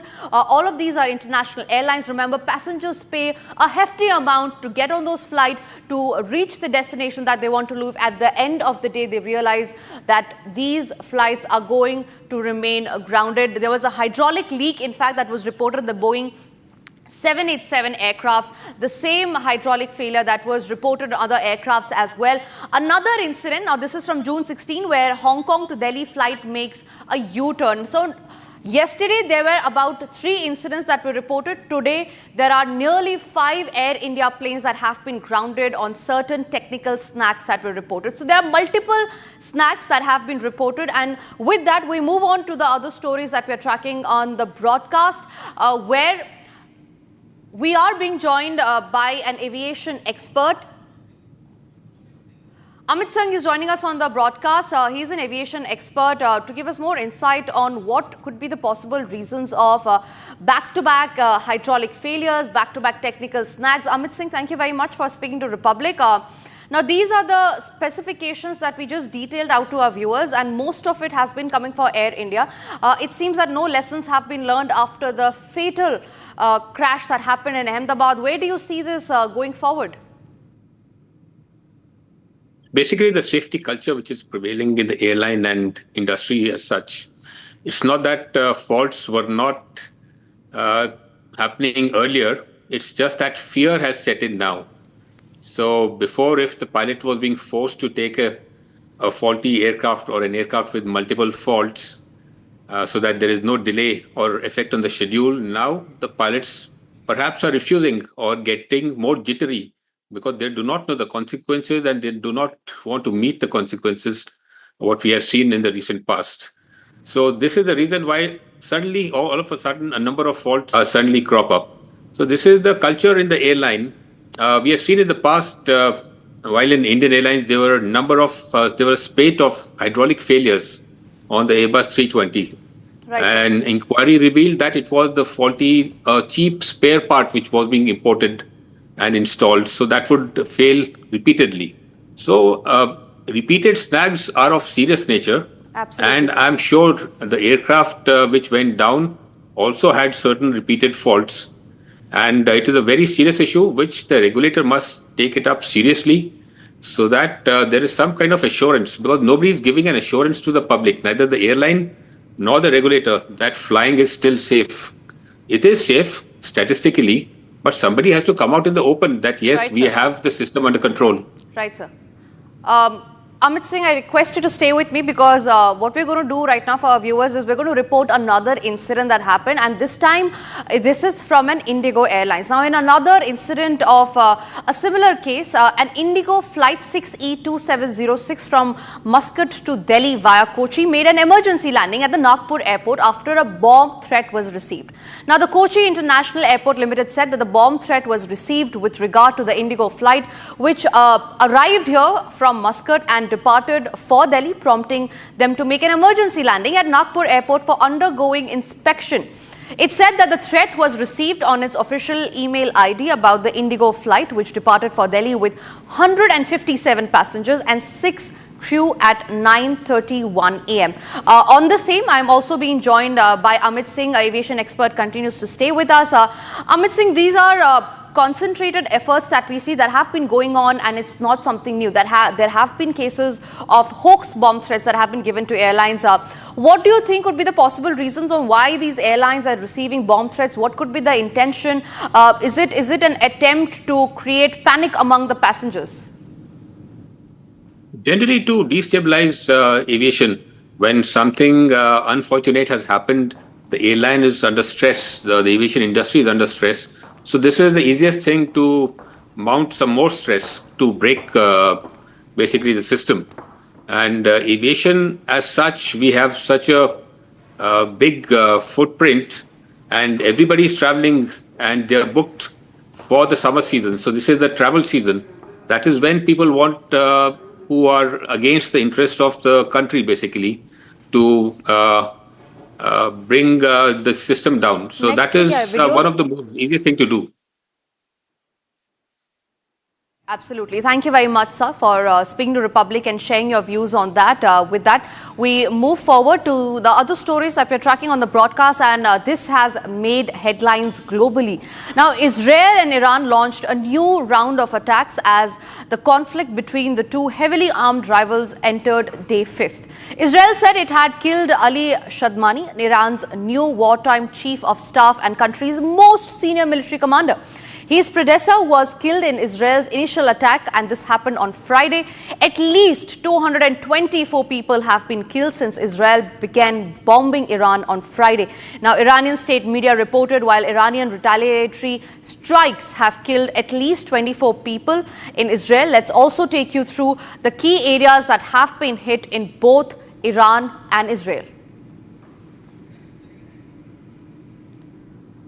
Now, remember, There have been loss of lives, there have been destruction as far as the escalation in the conflict is concerned. There seems to be no respite that is in sight. There seems to be no end. The world leaders are raising alarm, and the G7 leaders, in fact, are also issuing a statement. They have said that they back Israel and that Israel has the right to defend. Let's also take you through the key areas that have been hit by Israel. Now, these are certain key bases that Israel claims it has hit, and this happened in the span of 12th to 16th of June. Number one is Tabriz, where explosion was reported near a nuclear research center. Remember, both of them are nuclear heavy nations. Another strike that was reported was in Tehran, another one which was reported at Natanz, and refueling plane at the airport was also hit. However, it is Iran that claims that no damage has occurred so far after the Israel strike on them. We'll also take you through about the areas that have been hit by Iran. Now, one of the key areas that have been hit is Haifa. And there are several buildings that have been hit. Remember, we got you visuals of destruction that have been seen in Haifa city. Another one is Tel Aviv. It's the major point of flashpoint where there have been certain damages that have been reported. Western Galley also remains one of the areas that Iran claims it has hit. And remember, all of this at a point in time that happened between 12th to 16th of June. So these are the key areas where Iran claims that it has hit. The escalation is only widening. Now, in its latest offensive, Israel has launched targeted airstrikes. What we do know so far is that there are also some Indian students in Iran that are being relocated to safer places within the country. The government has said that in a statement, stressing that other feasible options were also being examined. Now, the development comes as Israel and Iran continue to trade missiles, with neither side showing any sign of backing down. The parents have appealed to the Prime Minister and External Affairs Minister S. J. Shankar to intervene and facilitate the safe return of these Indian students. The majority, remember, of these students stranded in Tehran and several other cities of Iran are pursuing professional courses, mainly MBBS. We spoke to the family of these students who have been stranded. Listen in.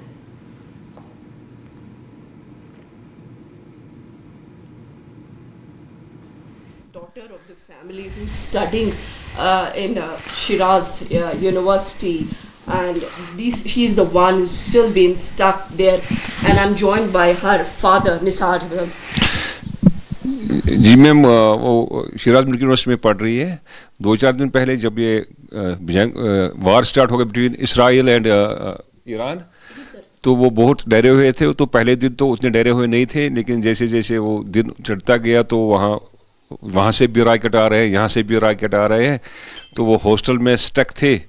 तो फिर वो क्या करते, यहाँ phone करते, हम क्या कर सकते थे. फिर यूनिवर्सिटी वालों से कांटेक्ट किया. यूनिवर्सिटी बोलने वाला, आप हॉस्टल में रहिए, आप बाहर मत निकले, हम देखते हैं क्या हालात रहेंगे, उसी हिसाब से करेंगे. तो रात को ज़्यादा जब वहाँ रॉकेट वगैरह मिसाइल चलने लगे तो वो बहुत डरे हुए, सहमे हुए थे. तो फिर उन्होंने हमारे साथ कांटेक्ट किया, हम क्या कर सकते थे. फिर लकीली हम थैंकफुल है इंडियन एम्बेसी के जो वहाँ ईरान में है, उन्होंने उनके साथ कांटेक्ट किया, उनको अपना व्हाट्सअप नंबर दिया, कांटेक्ट नंबर, बोला आप घबराइए मत, हम कोशिश करेंगे कि हालात कैसे रहेंगे उस हिसाब से हम कोशिश करेंगे कि आपको सेफ जगह इवैक्यूएट करेंगे. तो अभी तक इवैक्यूएशन हुआ है क्या? आज मॉर्निंग में मेरी बेटी के साथ बात हुई. इंडियन स्टैंडर्ड टाइम 7 AM, तो वहाँ तेहरान में 5 AM थे, तो उनको उस टाइम इवैक्यूएट कर रहे थे वहाँ से सेफर प्लेस. इंडियन एम्बेसी की तरफ से उनका फुल सपोर्ट उनसे मिला. इंडियन एम्बेसी की तरफ से वो कंटिन्यू इन दोनों उनके साथ टच में थे. वो 3-4 दिन से सोए नहीं, क्योंकि वहाँ उस होस्ट में लड़कियाँ हैं, 80% कश्मीरी है, लेबनानीज, इराकी और भी कई कंट्री की लड़कियां हैं. वहाँ लड़कियों का ही हॉस्टल है वो.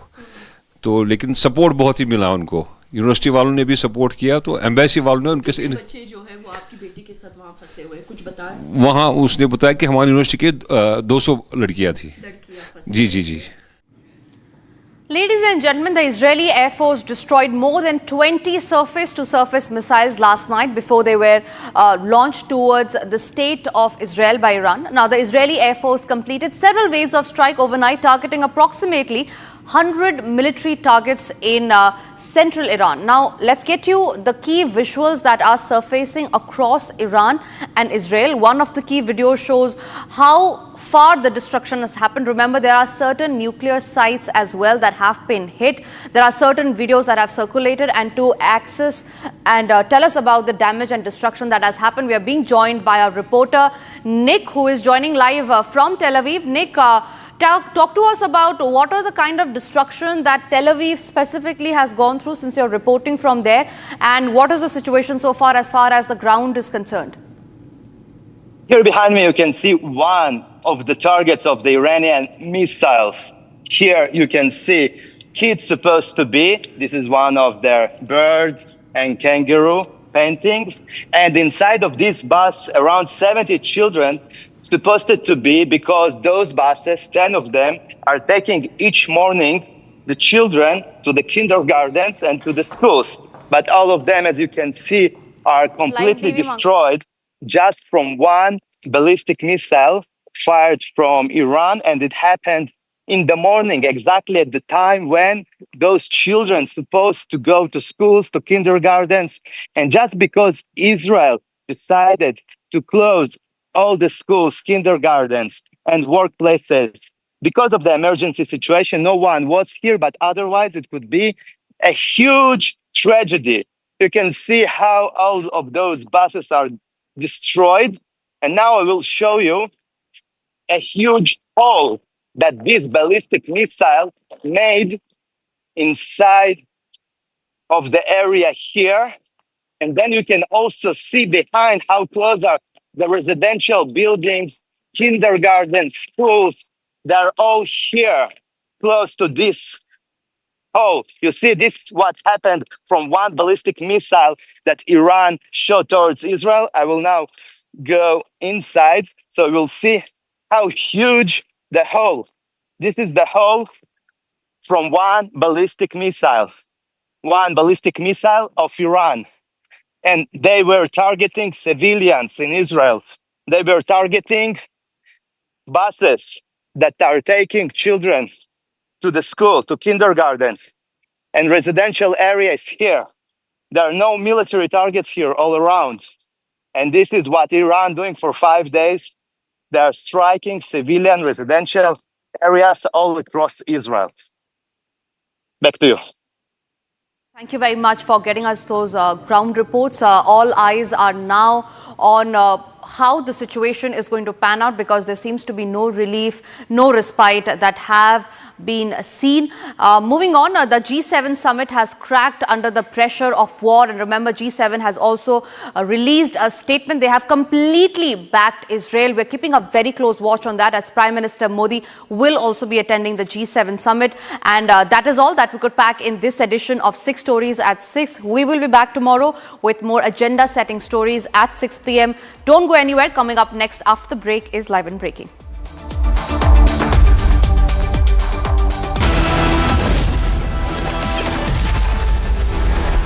Amity has been ranked India's #1 not-for-profit private university for 11th year, with top 10 ranked institutions in management, engineering, biotech, law, masscom, telecom, hospitality, fashion and more.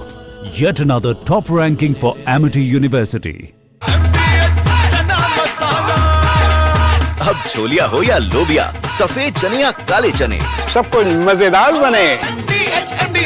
आपकी फेवरेट हुंडई कार्स पर मिल रही है अमेजिंग डील्स। वैसे लोगे तो आप Hyundai ही, चाहे दिल की सुनो या डील्स की, तो जल्दी चले आओ Hyundai showroom.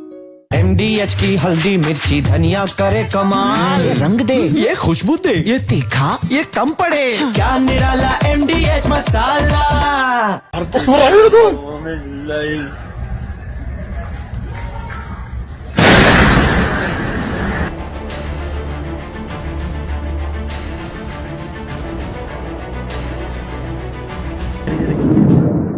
Ini Philo. Wow, we got this coup.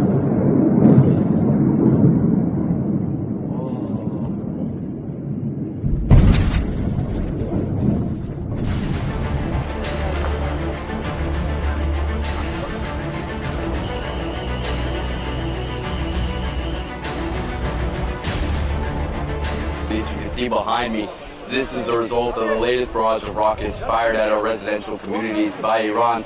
It's continuing the pattern as we're seeing. Each and every one of these scenes are targeting residential communities, civilians in their homes.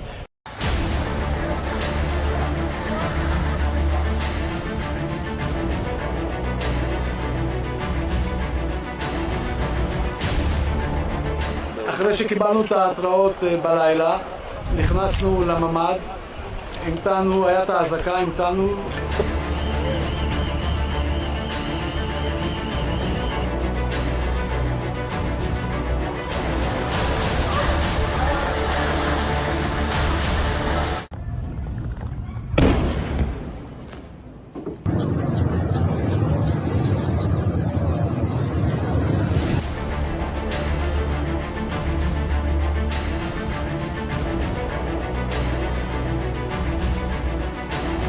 In this context, Israel has the right to defend itself.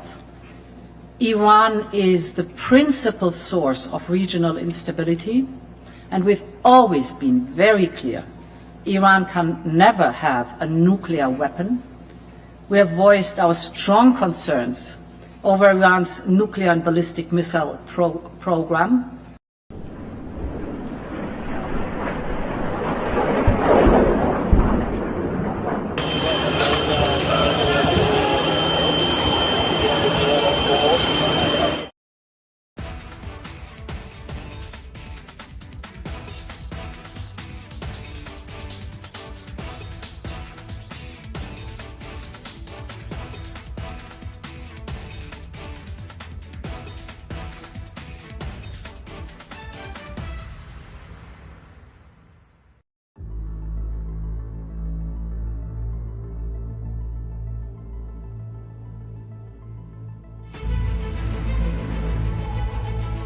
Technical reasons, sir, would like to stay closer to Hong Kong.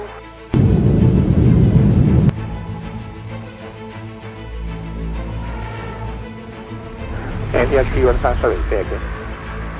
With technical reasons, sir, would like to stay closer to Hong Kong. Maybe we will come back and land back into Hong Kong once we sort out the problem. We don't want to continue further. NDHQ 157, maintain passenger level, advise when able for right turn to Hong Kong. Able right turn right now in 315.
A very good evening. Hello and welcome. You're watching Republic TV with me, Akanksha Khajuria. West Asia is on the boil again. In the last 5 days, we have seen war, in fact, starting between these two countries. We'll get you more details on this. But first up, the headlines. Massive crisis hits Air India. Multiple flights report technical snags and cancellation. Passengers have been left stranded.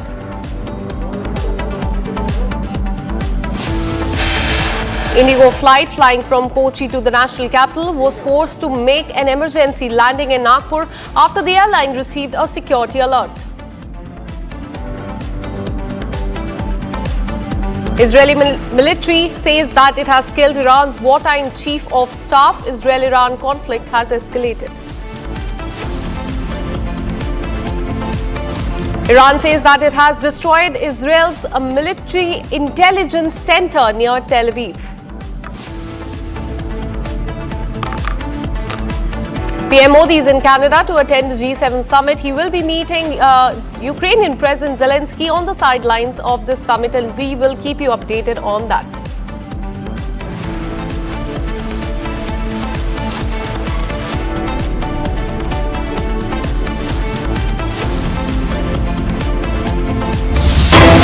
We have a breaking news coming in. The IDF and Israel's border police have launched a fresh counter-attack operation on the northern Samaria. This comes as a part of the efforts to expand gains made during Operation Iron Wall. So you can see these are the visuals of the fresh anti-terror operation that Israel has launched, even as the conflict between the two nations have escalated in the last few days. What we're learning is that Israeli Defense Forces and Israel Border Police have launched a fresh counter-terror operation in the northern Samaria.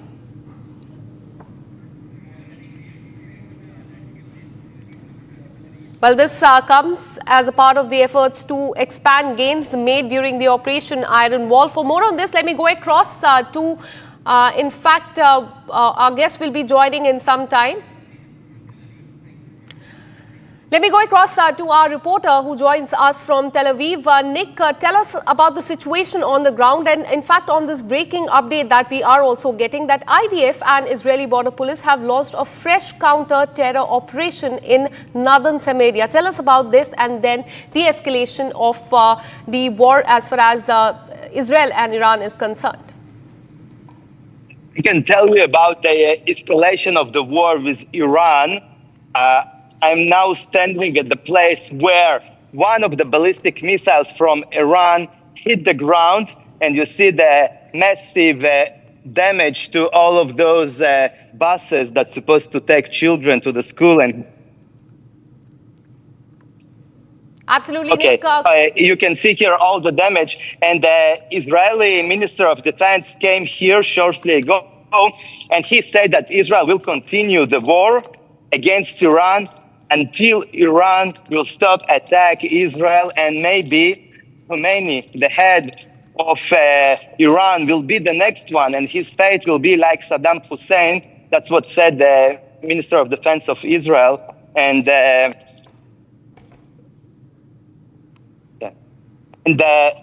Israel says to Iran that they need to stop target civilians, like you can see here behind me. All those buses and this kind of targets is not acceptable. And Israel will continue to try to destroy all the nuclear capabilities of Iran, because Israel understands this is an existential threat. Israel cannot afford that Iran will have a nuclear weapons, and they will continue to strike Iran until they will surrender their plans to develop nuclear weapons. Back to you. Absolutely, Nick. You continue to get us those details. The ground reports from Tel Aviv as the destruction continues. Thank you for all the details. Now, moving on, as Israel and Iran war continues to escalate, what we are learning is that Indian students continue to leave Iran. Students from University of Isfahan are going to Yazd. Meanwhile, 110 Indian students have evacuated to Armenia from Iran, and they will be flying to the national capital tomorrow, is what we are learning. This is even as the escalation in the West Asia is on the boil. That entire region has seen attack and counter-attack in the last 5 days. Now, today India has directed all the Indians living there to either move to a safer location and to other part of Iran, or to move to close to the Armenian border. And that is why External Affairs Minister S. Jaishankar was in touch with the Armenian counterpart to get the assistance as far as the evacuation is concerned. What we're learning so far that there are as many as 10,000 Indians living in Iran. 6,000 of them are students, and also at least 1,300 to 1,400 Kashmiri students also studying there, and that is why it is very important, given the escalation between Israel and India. It is very important for them to be evacuated. There are two strategies that India has adopted. Firstly, either to move them to a safer location away from where the attacks are happening, or closer to the Armenian border, so that they can be handed over to the Armenian authorities. And in fact, what we're learning is that 110 students have been evacuated close to the border, and they will be flying to the national capital tomorrow.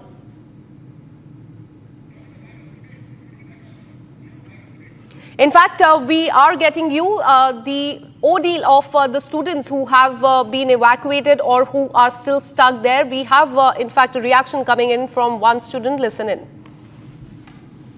I am Skanshabi, citizen of India. Right now, I am fourth year medical student in Urmia University of Medical Sciences, Urmia. Right now, exactly 110 students of India who were in the University of Urmia are being accommodated in the capital of Armenia, that is Yerevan. Accommodation arranged by the Embassy of India is very well promising here. 2-3 days ago, we were in such a terrible situation. We had been witnessing missiles in the sky, explosions nearby, explosions in the night time, which was very distressing. But right now, we are very safe. And all the members of embassy are treating us like family, not just the citizens of India. Medical sciences, as you can see, we are traveling. We are in the bus. We are almost 20 people in the bus, and rest in the another bus 30 people are there. So overall, roughly we are 50 people. We started our journey. I would like to thank Indian Embassy. Early morning, they just relocated us. First, we got all collected near our university. And after that, now we are getting relocated towards Yas from Isfahan. This journey is almost taking 5 or 6 hours. As Yas is a really safer place than Isfahan. You can see the visuals, the outside of these things where we are traveling. But thanks to Indian Embassy that we are not facing any problems here. They are trying to provide every possible facility here. I would request our Indian Embassy that to evacuate us from Iran, as the situation in Iran is not really that stable. बहुत खुश हूँ कि हमारी embassy जो है हमें बहुत support किया. बहुत सारे स्टूडेंट्स हैं, बहुत सारे बिजनेस क्लास पीपल हैं, बहुत सारे टूरिस्ट हैं. सबको एक सेफ प्लेस पे ले जा रहे हैं. डेंजरस प्लेस से वो सेफली हमें पहुँचा रहे हैं. उनका कोऑपरेशन के लिए बहुत बहुत थैंक यू उनको. And meanwhile, Brigade Combat Team and Yahalom unit forces have dismantled an underground Hamas compound beneath the European hospital, which is located in the southern Gaza Strip. Now, this is the same compound where the body of Mohammed Sinwar was found. A targeted operation has been conducted over the past 2 weeks to locate and map out the large-scale underground Hamas infrastructure as well. Here's more on that story. Underground Hamas compound beneath the European hospital in Gaza has been dismantled by the Golani Brigade Combat Team and Yahalom unit forces. This is the same complex where the body of Mohammed Sinwar was found. The route was dismantled in a complex logistical and engineering operation after the tunnel routes were mapped by the Yahalom unit and additional units. Dozens of trucks and cement mixers were used to seal the tunnel. Approximately 250 cubic meters of concrete was used during the process. The effort was led by the Golani Brigade's Engineering Battalion and with the division's Logistical Support Unit. The operation was carried out with precision and care to avoid damaging the hospital building. very short break. Coming up on the other side, Prime Minister is in Canada today to attend the G7 summit. He will be meeting with Zelensky on the sidelines of the summit. This and much more on the other side. After this very short break, we'll tell you more.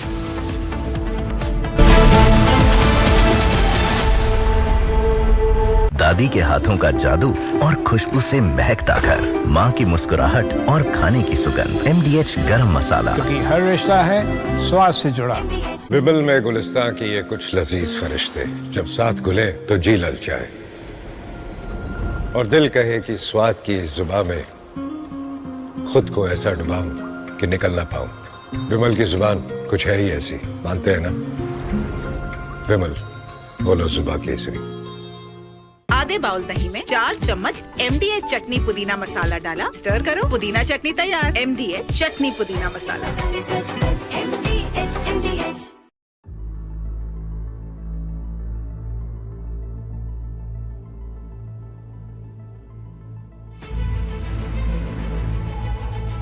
With technical reasons, sir, would like to stay closer to Hong Kong.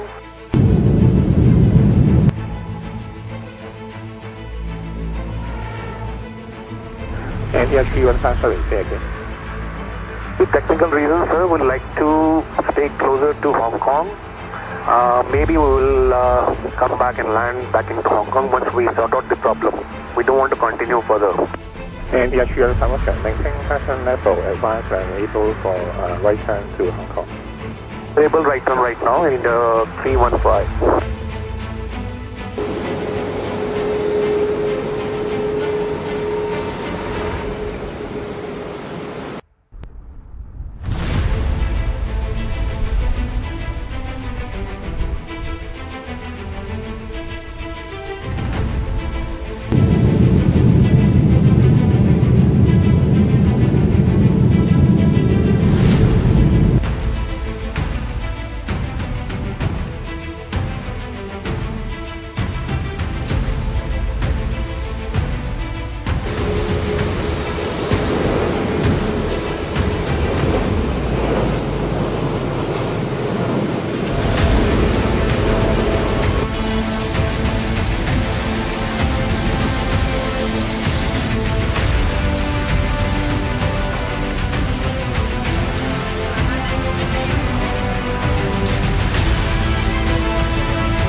Ini Philo.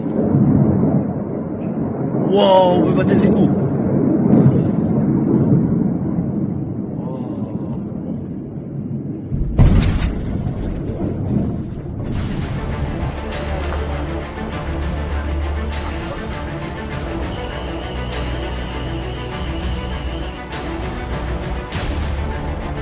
As you can see behind me, this is the result of the latest barrage of rockets fired at our residential communities by Iran.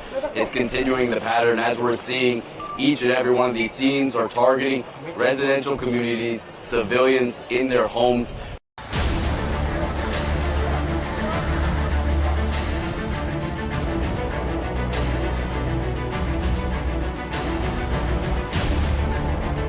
אחרי שקיבלנו את ההתראות בלילה, נכנסנו לממ"ד, המתנו, היה את האזעקה, המתנו.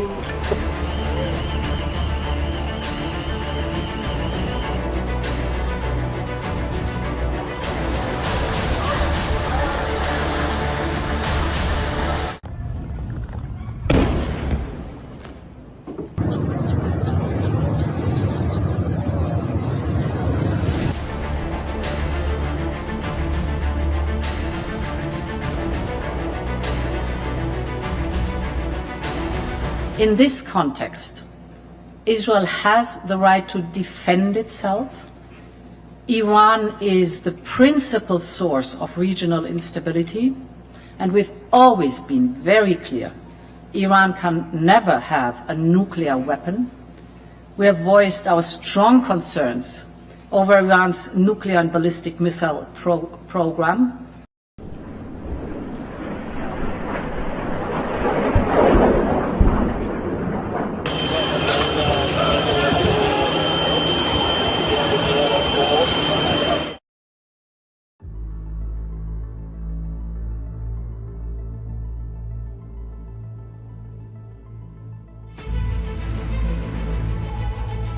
With technical reasons, sir, would like to stay closer to Hong Kong.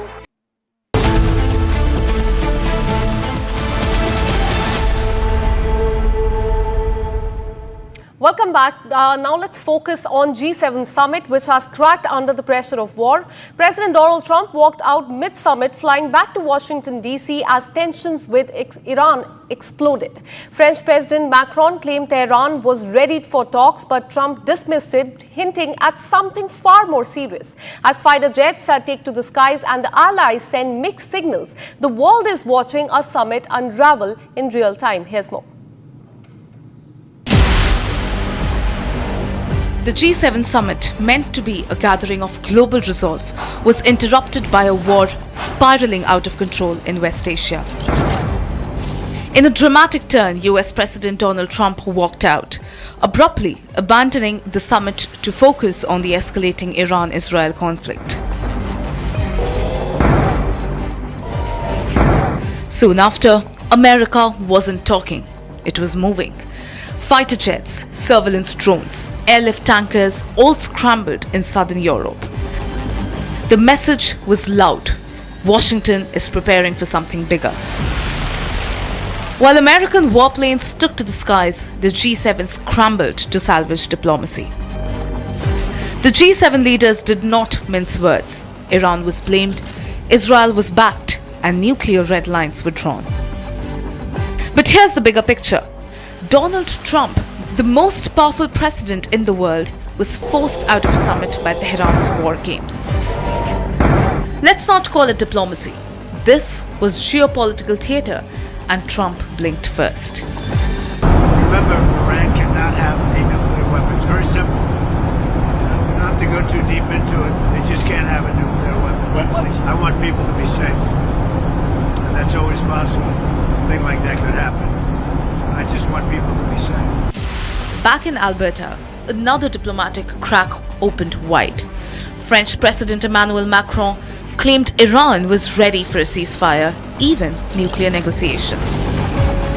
Et donc, si les États-Unis d'Amérique peuvent obtenir un cessez-le-feu, c'est une très bonne chose. Et la France le soutiendra et nous le souhaitons. Ensuite, je dis, il est absolument essentiel que toutes les frappes de part et d'autre qui se font contre des infrastructures énergétiques, administratives, culturelles et encore plus contre la population civile cessent. Rien ne les justifie, rien. Et elles sont, elles, absolument intolérables. Et ensuite, dès que le cessez-le-feu sera obtenu, et je pense que les annonces qui ont été faites par le président Trump sont tout à fait positives et le rôle que les États-Unis d'Amérique auront à jouer est clé, les Français, à leur côté, les Britanniques et les Allemands sont disponibles pour reprendre des discussions sérieuses. Discussions que nous n'avons jamais cessées. But Trump wasn't buying it. Within hours, he publicly humiliated Macron, saying he had no idea what the French leader was talking about, hinting that his G7 exit was far more than just diplomacy. Tonight, the G7 regroups under global tension. Ceasefire chaos, nuclear threats, war rhetoric, all on the table. But in the war room, India isn't just present. India is prepared.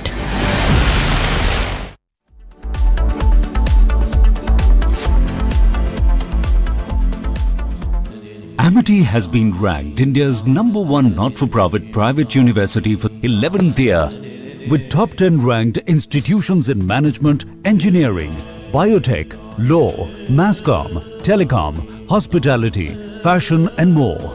Yet another top ranking for Amity University. दादी के हाथों का जादू और खुशबू से महकता घर, माँ की मुस्कुराहट और खाने की सुगंध। MDH गरम मसाला, क्योंकि हर रिश्ता है स्वाद से जुड़ा। आपकी फेवरेट हुंडई कार्स पर मिल रही है अमेजिंग डील्स। वैसे लोगे तो आप हुंडई ही, चाहे दिल की सुनो या डील्स की, तो जल्दी चले आओ हुंडई शोरूम। MDH की हल्दी मिर्ची धनिया करे कमाल, ये रंग दे, ये खुशबू दे, ये तीखा, ये कम पड़े, क्या निराला MDH masala.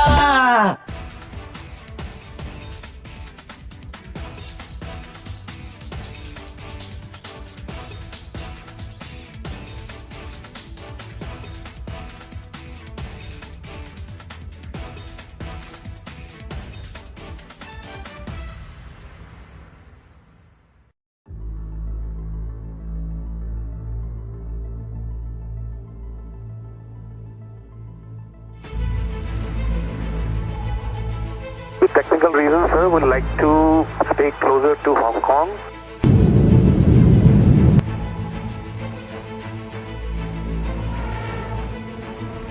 NDH 130, say again. With technical reasons, sir, would like to stay closer to Hong Kong. Maybe we will come back and land back into Hong Kong once we sort out the problem. We don't want to continue further. NDH 130, maintain passenger level, advise and able for right turn to Hong Kong. Able right turn right now in 315.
Ini filo.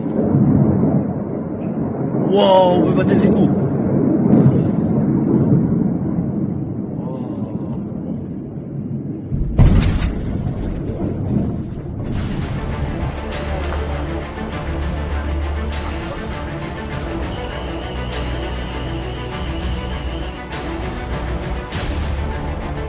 As you can see behind me, this is the result of the latest barrage of rockets fired at our residential communities by Iran.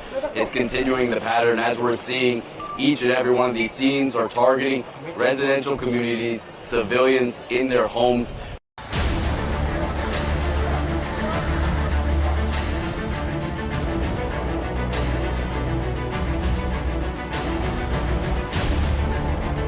אחרי שקיבלנו את ההתראות בלילה, נכנסנו לממ"ד, המתנו, היה את האזעקה, המתנו.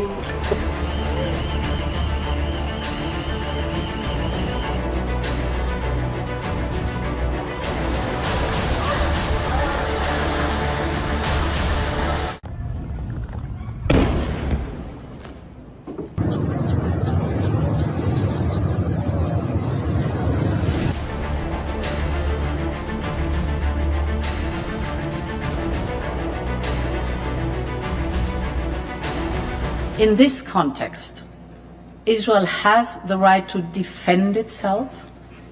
Iran is the principal source of regional instability, and we've always been very clear.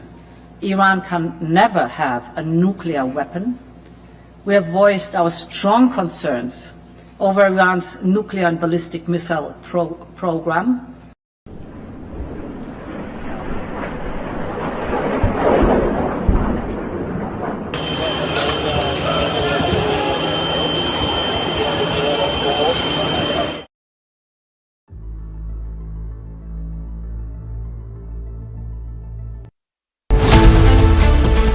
Strikes, evacuations, civilian casualties, no end in sight. Fifth day of missile attacks between Israel and Iran. Global fallout looms as West Asia conflict widens. Debating tonight at 9 p.m. Hi, this is Chef Ranveer Brar. Guarantee you brilliance on behalf of IAHM. आधे bowl दही में 4 चम्मच MDH चटनी पुदीना मसाला डाला, stir करो, पुदीना चटनी तैयार। MDH चटनी पुदीना मसाला। इसको घर पे लगाओगे तो शादी का तो पता नहीं, पर घर पक्का नहीं टूटेगा। रुंगटा नहीं तो घर स्ट्रॉन्ग नहीं। रुंगटा स्टील TMT बार एकदम सॉलिड। पहाड़ों में एक हाइकिंग स्टिक भी बन सकती है।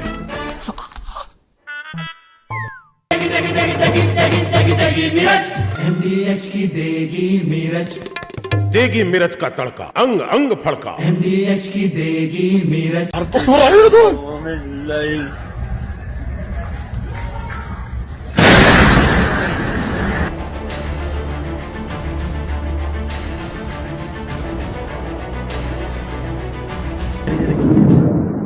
הנה, אפילו.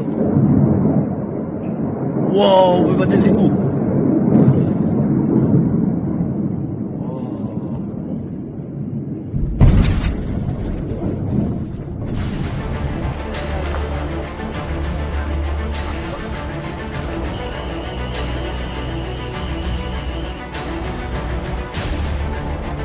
As you can see behind me, this is the result of the latest barrage of rockets fired at our residential communities by Iran.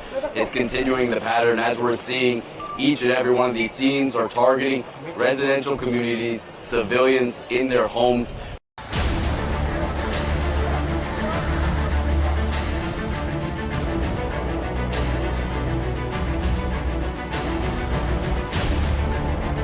אחרי שקיבלנו את ההתראות בלילה, נכנסנו לממ"ד, המתנו, היה את האזעקה, המתנו.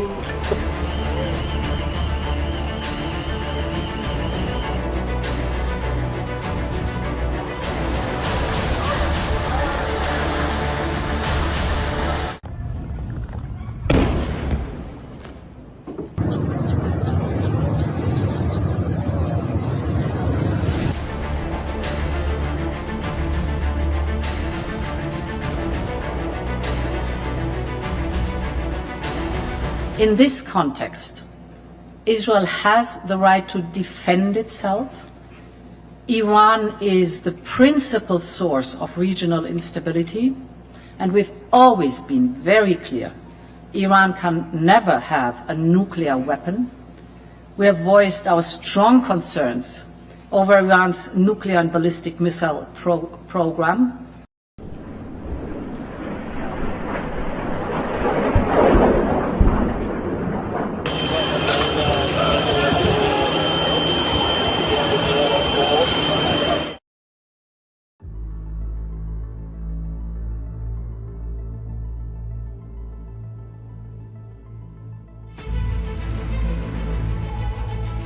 With technical reasons, sir, we'd like to stay closer to Hong Kong.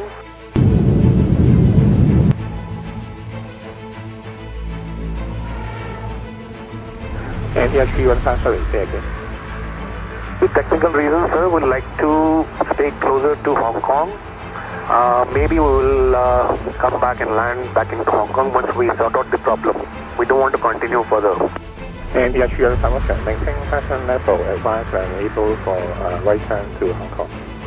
Able right turn right now in 315.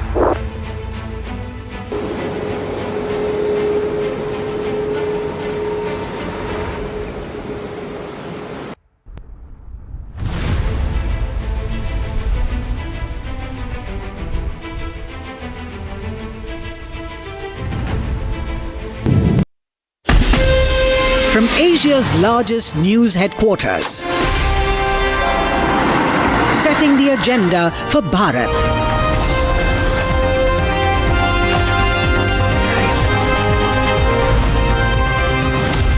You're watching Republic.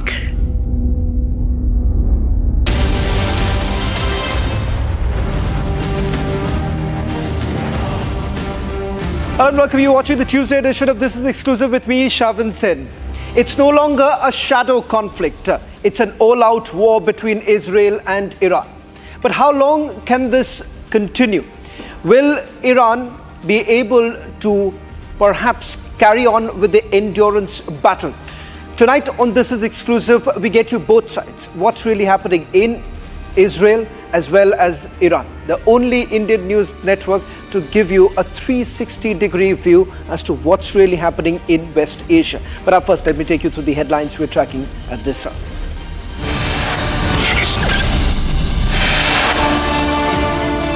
No sign of a ceasefire soon. Israeli Defense Minister Katz announces that the IDF will strike very significant targets in Tehran later today.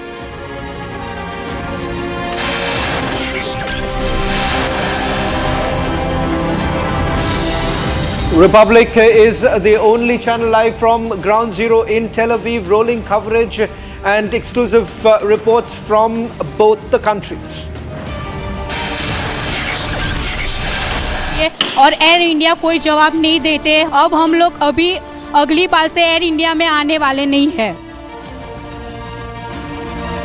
Massive crisis hits Air India. Multiple flights reports technical snags and cancellation. Passengers left stranded. Prime Minister Modi in Canada to attend a G7 summit to meet President Zelensky on the sidelines of the summit.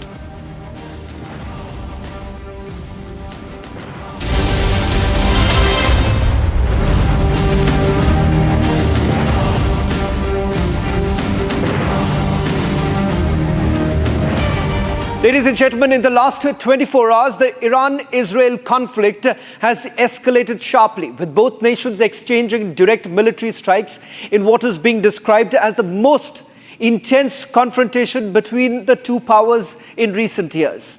Iran has launched a barrage of missiles and drones targeting major Israeli cities, including Tel Aviv, as well as the port city of Haifa, causing civilian casualties and extensive damage to military intelligence infrastructure. Now, in a swift and forceful retaliation, Israel conducted targeted airstrikes on Iranian military sites, including a hit on Iran's state broadcaster. What you see on your screens right now, these are the images coming in of the Israeli Defense Forces, which has once again gone on to send its most stern warning now. International responses have been swift and divided. Now, what you see on your screens are how resources in Iran have also been targeted. The United Nations has called for an immediate ceasefire, and the US has also urged for a de-escalation. Former President have also now stepped in. In fact, as far as United States of America is concerned, important to point out here what is happening on the ground. Iran has already retaliated. On your screens, these are latest images of multiple military sites being targeted in Israel. Iran says that if at all United States of America is into diplomacy, then it is time for them to pick up the call with Prime Minister Benjamin Netanyahu and call in for a ceasefire. Is there a ceasefire anytime soon? It's unlikely, given the fact that what you see on your screens right now, it's an all-out war that's actually going on. Viewers, Republic TV is providing first-hand coverage of the aftermath of the Iran-Israel conflict. The report that we're going to play out in a short while from now is from Tel Aviv, which captures the immediate impact on residents and cities' infrastructure following Iranian missile strikes, offering a poignant look at the resilience of the people of Israel amidst the chaos.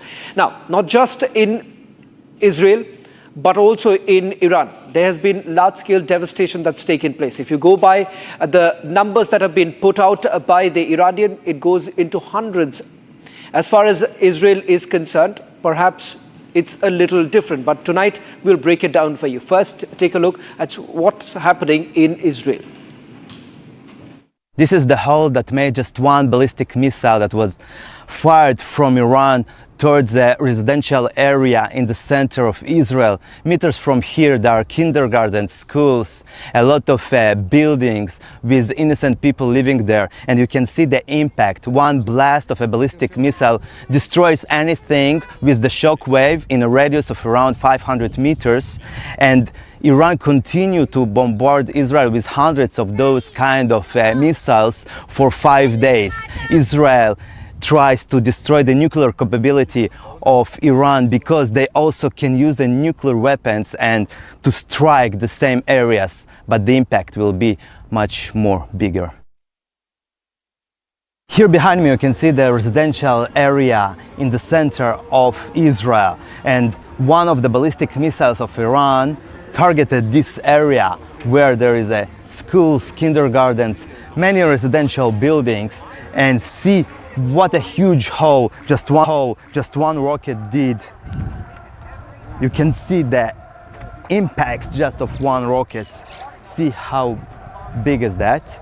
And there are 10 buses here which were completely destroyed by this rocket, and in those buses each morning children are taken to the school, and you can see it is completely destroyed. You can see the destruction, and if the children was here now, they probably all would be dead. And this is what Iran is doing. They are targeting those kind of places where residential places are, where there's so many infrastructure, public places, regular people are living here, and you can see the destruction, how many of the buses were destroyed completely. And now some Jewish Orthodox Jews came here to cheer up the people of Israel. They probably want to say to them that God with us, with Israel, this is the promised land, and Israel will prevail. And you can see what a huge damage to all those buses, 10 buses, each of them with about 70 or even more places. And those buses at this hour when the rockets strike, usually taking children to the kindergartens and to the schools. But because Israel declared a military situation, emergency situation, the kindergarten, schools and workplaces are not open, and that's why there were no one here, no children. And this is a miracle that no one was killed from this ballistic attack by Iran. But you can understand what a huge disaster that could be. Nikol Yochin, center of Israel. This bus was one of the targets of the Iranian ballistic missiles. In this bus supposed to be about 70 children, and also there are another 9 buses that are completely destroyed from one Iranian ballistic missile. It happened in the morning when usually those buses take children to kindergartens and to schools all around the city. But just because Israel was now in an emergency situation, the kindergartens, the schools and also the workplaces are closed. That's why nobody was here, and just because of that, it is not a big tragedy that could happen here. Nikol Yochin, the center of Israel. И все, последний раз я выхожу.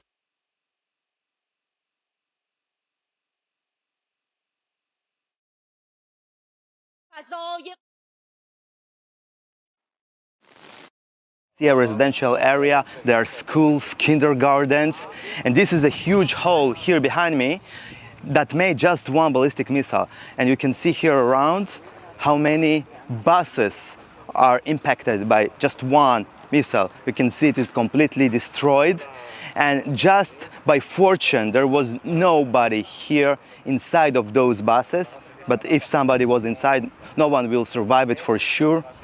You can see how huge the blast was, and more than 10 buses are completely destroyed. You can go and see here all around, a complete destruction. In one bus there could be more than 70 people, and you see it is completely burned. And you can see here there are more of those buses. There are so much of them. This one here completely burned, but also the other ones.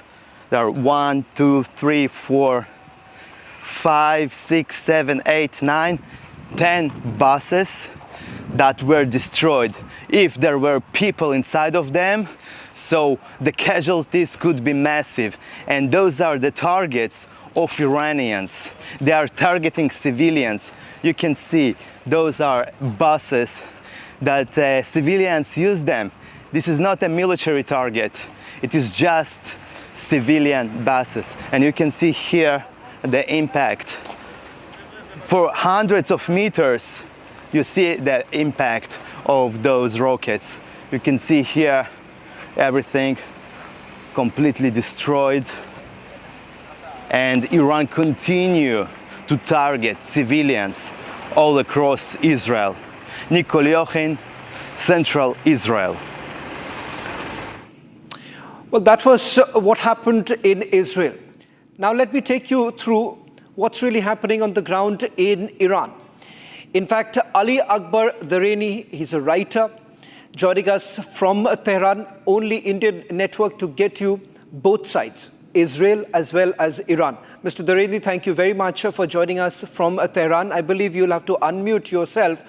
I want to begin by asking you about what's the situation like in Iran right now. Given the fact that President Trump has already announced asking people in Tehran to leave the city, an indication that there could be a massive escalation by the end of the day. Iranians have suffered as a result of the Israeli act of aggression. Israel started an unprovoked war against Iran right in the middle of negotiations between Iran and the United States. And this war has been directly assisted by the United States. Israel, under no circumstances, was able to carry out such an act of aggression without logistical, intelligence, military, and diplomatic support from the United States. Iran did not start a war. It is Israel that started the war. The pictures you showed highlighted that Iran is targeting civilian areas in Israel. Iran is retaliating to Israel, targeting civilian areas and residential buildings in Tehran and other Iranian cities. Look at what Israel has done from the first moment it attacked Iran. They claim that it has everything to do with Iran's nuclear program. That's sheer lies. It has nothing to do with Iran's nuclear program.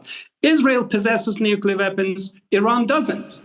Israel is targeting civilian areas. Can you build nuclear weapons with hospitals?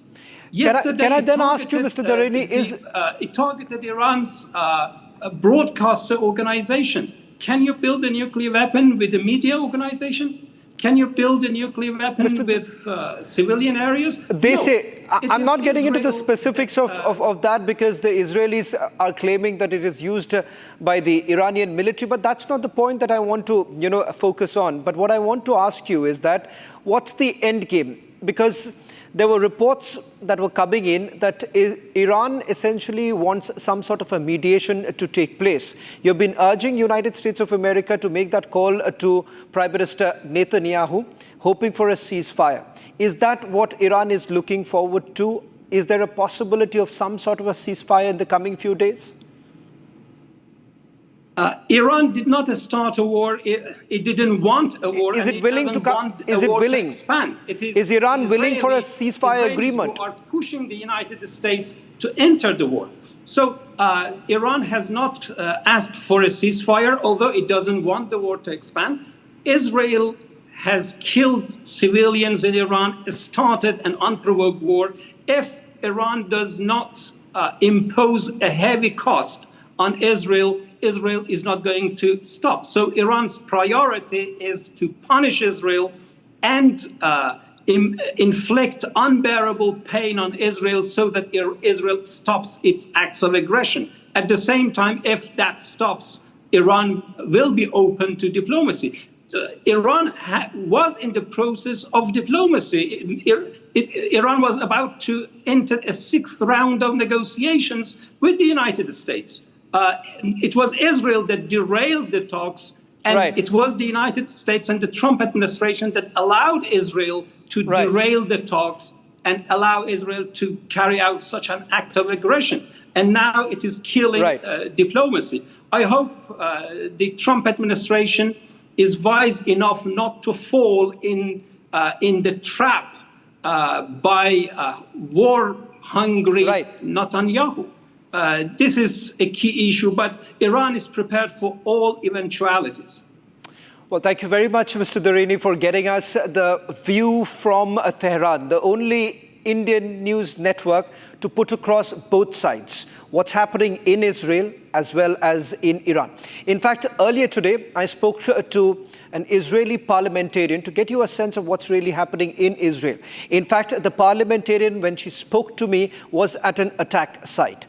This is what she had to tell me. Israeli Member of Parliament Nina Shatta is joining us on this broadcast. Ms. Shatta, let me first begin by asking you, what's the situation like on the ground? I'm given to understand that you visited certain sites that were attacked by the Iranians. What's the current situation like? Because the Iranians are claiming that several of your defense facilities have now been targeted. Is that true? Thank you, Mr. Sharon Shan, to you, and hello to the audience. I can say that I am now in the site that attacked aggressively by Iran, but Iran regime. Unfortunately, last night it was the 5th day that we are dealing with a very aggressive regime that send missiles through the innocent people and innocent civilians. This is what they are done. In this site, you can see that there is a lot of damage, if you can see. And unfortunately, 4 innocent people died in this site. Some of them elderly, and we are dealing with a big threat from Iran. And I want to tell that the job that Israel done now with Iran and the war that we open against this unfortunately evil regime that tried to threaten by terror, by nuclear bombs, it is not a job and it is not a mission only for Israel. It is to bring a peace for the Middle East, but not the Middle East, also to all the countries that believe in peace and believe in democracy and believe that people need a safetyness. Ms. Shatta, has Israel been able to achieve its goal? You have to now depend on the United States of America, because if at all you want to cripple Iran's nuclear program, you cannot do so because you do not have the resources at this point in time. You would want US intervention. As you know, since the war outbreak, we have a lot of achievement from our army. The Air Force Army of Israel is a strong army, and we do our best to damage the plane of Iran to get a nuclear bomb. And we know that it is threatened of the safety of the world, not only the safety of Israel. Because of that, we will continue until we achieve our mission. One of them, it is to stop and remove the threat of a nuclear bomb. The second one, as you see the damage of the missiles that Iran sent, you understand that their goal is to hurt and to destroy Israel, and it won't happen. And because of that, we will continue until we achieve our mission. Now, let me tell you what's the cost of this war. The escalating conflict between Israel and Iran has exacted a significant economic toll on both the nations and the global economy. Israel's military expenditures have surged, with costs associated with missile defense systems, airstrikes escalating into billions. Bank of Israel estimates that the war could cost the country up to $67 billion by 2025, including military outlays and civilian expenses. Now, the financial strain has led to an increased budget deficit and rise in government borrowing costs. Iran, already grappling with economic challenges, faces further strain due to international sanctions and the depreciation of its currency. Now, as the situation continues to develop, the economic ramifications are becoming increasingly evident, affecting markets and economies worldwide. Columnist Terry Newman explains.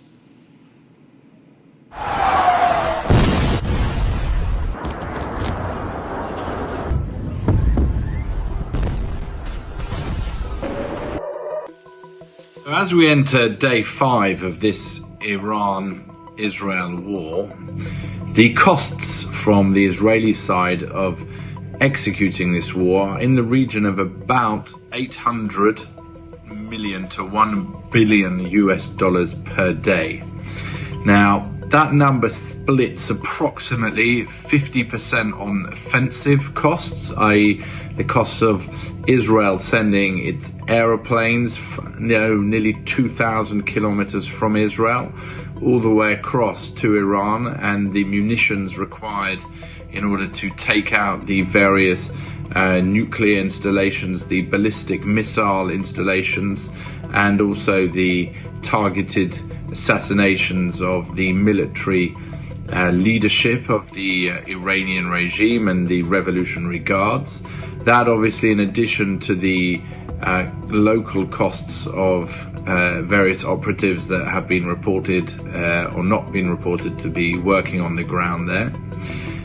In parallel, you also have the costs of defending the home front. So as your viewers are probably aware, Israel operates a multi-layered, multi-tiered air defense system, which includes the most famous Iron Dome, but then you also have the Arrow 1 and the Arrow 2, which go outside of the atmosphere and into space. We have David Sling. We have the American THAAD system. And there's also the laser system, and so that's also, at peak nights when there have been hundreds of surface-to-surface missiles and also ballistic missiles. There have been evenings where it's been $1.5 billion of expenses because of the cost of the interceptions. Just to sort of put in, numbers, the cost of a Iron Dome missile is in the region of about $50,000 a missile. The cost of an Arrow 1 is in the region of about $3 to $4 million a missile, and the cost of an Arrow 3 is around $5 to $6 million in order to take those down. So that obviously explains why the laser, which is costs $1 or so, is such an important addition to the defensive arsenal of countries that want to protect themselves from incoming rockets and missiles.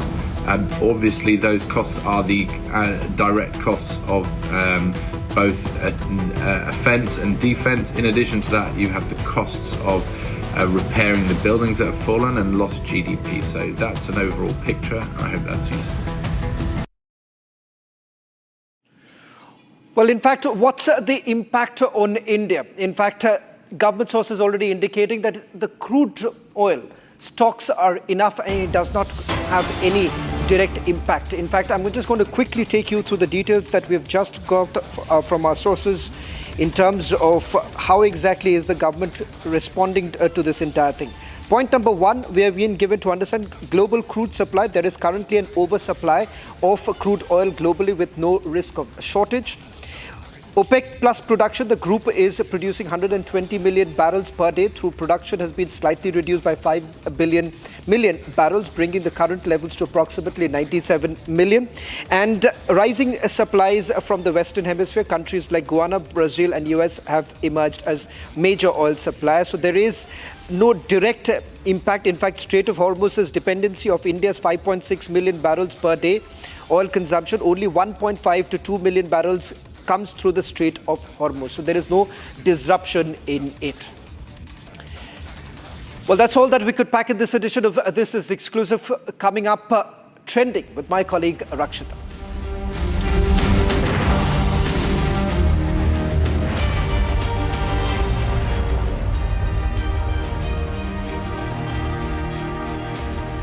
Co-powered by Century Ply Club Prime. Raho befikar. Amity has been ranked India's #1 not-for-profit private university for 11th year, with top 10 ranked institutions in management, engineering, biotech, law, masscom, telecom, hospitality, fashion and more. Yet another top ranking for Amity University. पैसा लगाना है तो century ply club prime पे लगाओ। डूबेगा नहीं, जलेगा भी नहीं, कोई खा नहीं जाएगा, धोखा नहीं देगा, ऊपर नीचे भी नहीं होगा, सेफ रहेगा, सिक्योर्ड मिनिमम 30 साल का रिटर्न देगा। अब इससे बेटर इन्वेस्टमेंट है तो बताओ। सेंचुरी प्लाई क्लब प्राइम, रहो बेफिक्र। ये है सीक्रेट रेसिपी MDH का जीरा सिप जल जीरा मसाला।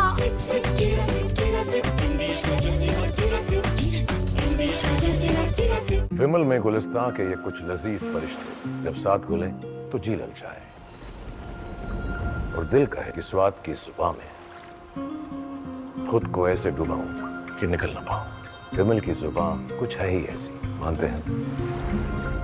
विमल, बोलो जुबान कैसी?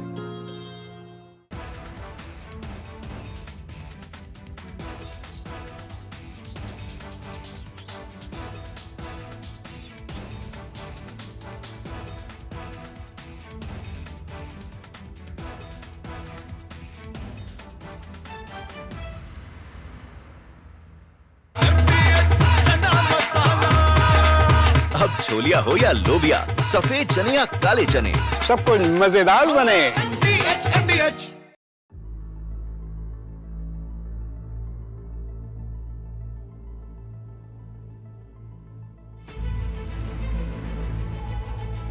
With technical reasons, sir, would like to stay closer to Hong Kong.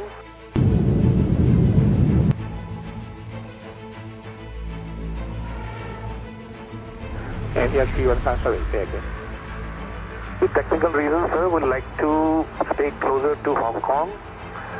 Maybe we will come back and land back into Hong Kong once we sort out the problem. We don't want to continue further.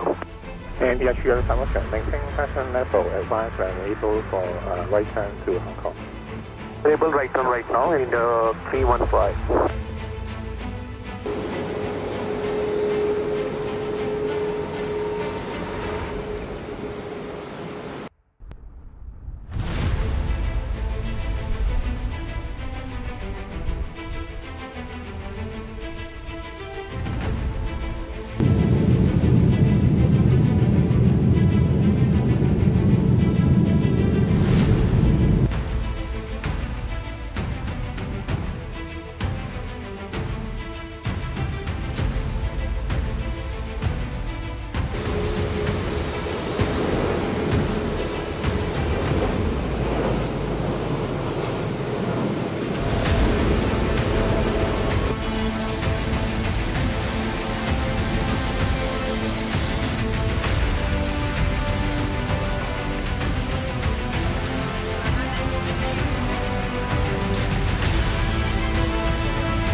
Wow, wie war das gut?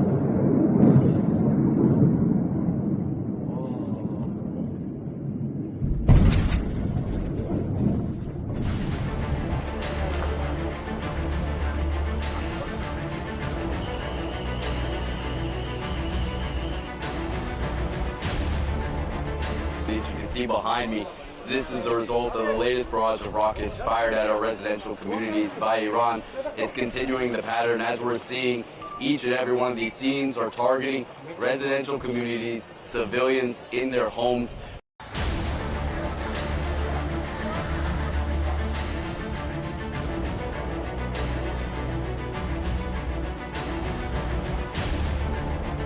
אחרי שקיבלנו את ההתראות בלילה, נכנסנו לממ"ד, המתנו, היה את האזעקה, המתנו.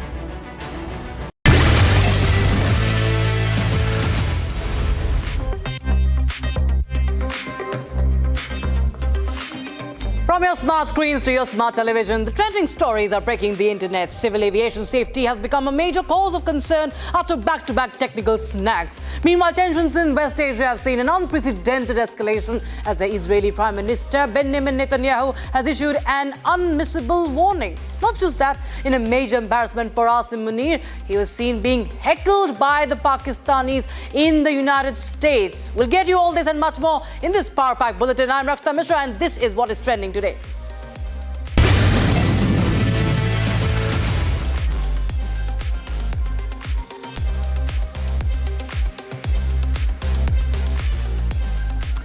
It has been another day and another series of aviation incidents. Earlier today, flight AI-180, a long-haul Boeing 777 from San Francisco to Mumbai, made a scheduled stop in Kolkata.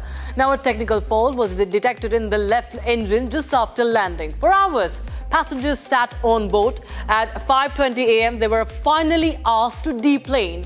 The captain cited safety concerns. Engineers were seen inspecting the aircraft on the tarmac, a now familiar scene. And viewers, this is not just an isolated incident. In fact, it's part of a string of troubling disruptions. Flight AI-2493 from Mumbai to Ahmedabad cancelled. The reason? Operational delays led to the crew to exceed their legal duty limits as defined by the FDTL regulations. The same AI-180 flight. A transcontinental journey halted midway, engine trouble again. Question that lingers is, was the aircraft airworthy to begin with? Meanwhile, viewers, the turbulence in the skies continues, and so does the uncertainty on the ground. From short-haul domestic to high-profile international routes, failures seem to follow the Air India logo across skies and runways. And these are just incidents from the last few days. And despite this, a templated response is all that follows from the airliners.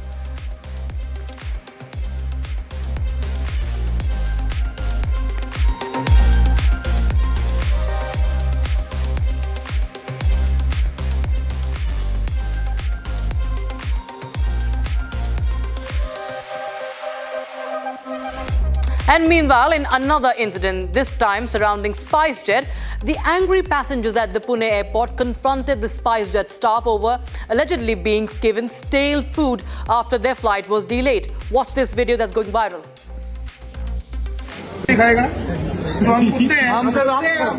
खाना तू खाएगा खा यही सबके सामने खा तो हमें भी पता चले ना कि हम जानवर हैं या इंसान हैं क्या है ये बिरयानी बताओ सर बिरयानी आप सच्ची बताओ बिरयानी है ये बिरयानी है क्या है आप 2 रुपए वाले पुलाव के भी लायक नहीं है वो पुलाव के भी लायक नहीं है खाओ इसको दही का टेस्ट देखो पहले दही का टेस्ट देखो खा के सब पुलाव है ना पानी की बोतल मेरे पास है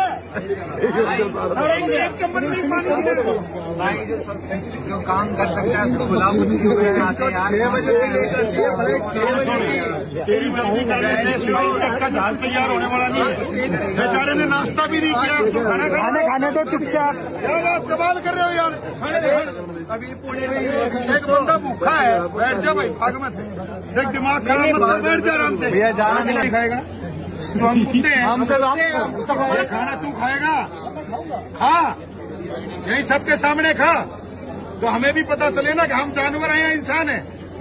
क्या है ये? बिरयानी? बताओ सर, बिरयानी। आप सच्ची बताओ, बिरयानी है? ये बिरयानी है? क्या है?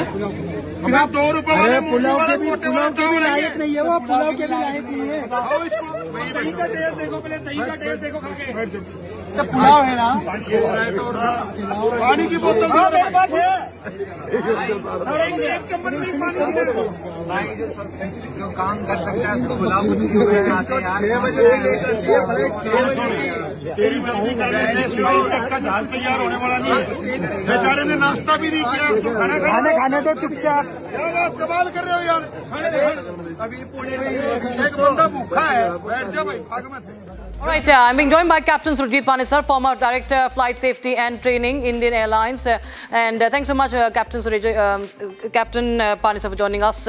Sir, it's become a trend now. All of a sudden, we see that one after the other, there are technical snags. And of course, issues like not there being no ACs in flights, stale foods, seatbelt issues have been recurring. They have been persistent. Captain Panesar, can you hear me?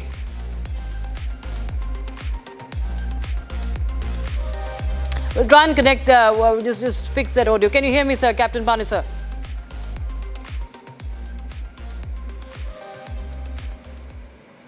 All right, I will just try and fix that audio issue, viewers, because we see that one after the other, these are complaints that are coming in, and the flyers are furious. The flyers are angry. The flyers have had enough. And they are on the edge whenever they take a flight. We've seen that how many people have been protesting against stale food, even during one of the flights recently that was that had to, the passengers had to be deboarded because of some technical issue. Their whole schedule goes for a toss. Their money also, they suffer. It's at the end of the day, it's the flyers who are suffering, and this is becoming a persistent problem. And of course, after the Air India tragedy, this becomes even more important to address each and every issue. And the passengers are just left stranded. And these woes, these problems for them are unending. Their safety, more than anything, this safety is something that everyone would say that should be ensured by these airlines. But what is really happening? We was in the latest, what we have is that the DGC has also sought a report from Air India, also the engineering head of Air India as well. So the DGC has sought response on the pilot's training as well. So you can understand how the airlines is under lens now after the tragedy that happened in Gujarat, and also these multiple snags, the emergency landings, the U-turns that are being reported.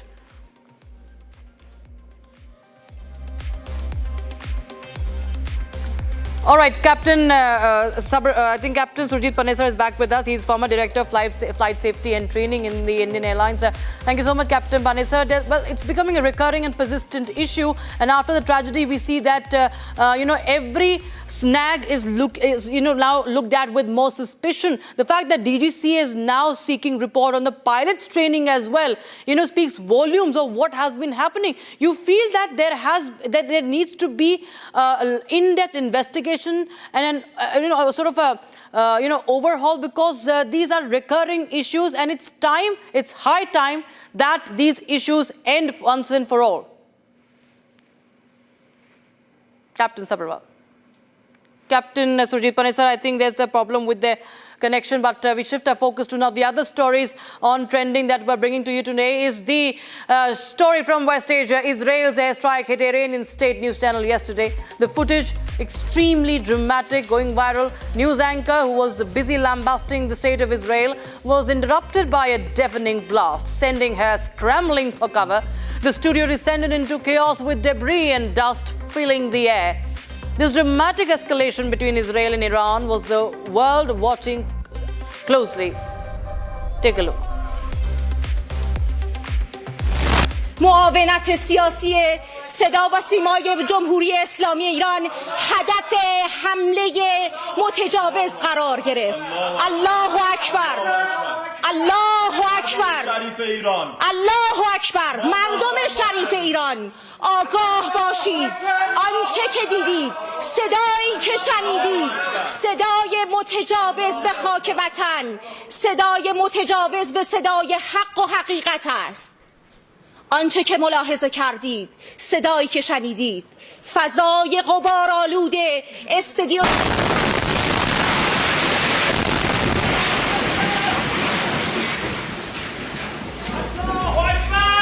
There you have the dramatic visual. Now, global evacuation efforts are underway as tensions between Israel and Iran continue to escalate. The US and India have advised their citizens to leave Tehran immediately due to the safety concerns. Indian embassy is actively coordinating evacuation plans and has asked nationals in Iran to register their locations. On your screens is the visual of huge traffic queues as people flee the Iranian capital. You can see that people are running for cover because you see that in Iran they don't really have bunkers. They have to just flee from their homes. And Iran has also reportedly attacked the Israeli military intelligence logistics center near Tel Aviv. That's what at least Iran is claiming. There's no confirmation from Israel yet on that. Meanwhile, Israeli Defense Minister Israel Katz has announced that tonight, the IDF will strike very significant targets in Tehran. It's a significant warning, and he's also cautioned Iran's leader Ayatollah Khamenei might meet a fate like Saddam Hussein's. And don't forget that they also said that another nuclear facility might also be on target. At least they will address the issue. That's what he said.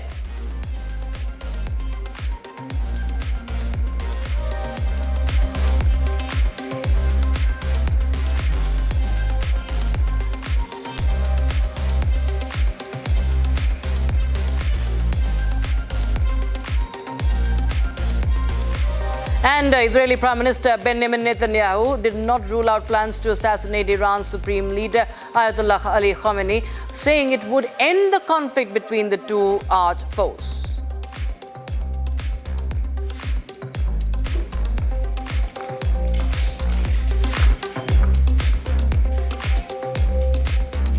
So the war between Iran and Israel is only escalating, and West Asia continues to be on the edge, and Republic TV continues to get you more updates on that, viewers. Meanwhile, we will take a quick look at all the trends that are running hot on social media and breaking the internet today.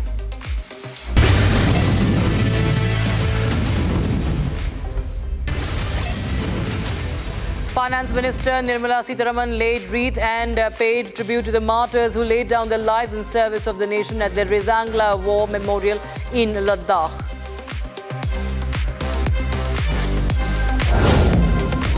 Italian Prime Minister Giorgia Meloni and French President Emmanuel Macron were spotted sharing whispered conversations during their G7 summit, leaving everyone wondering what did they really discuss. Their private exchange has sparked curiosity among the observers, with many speculating about the topics they might have covered. That includes Iran and Israel.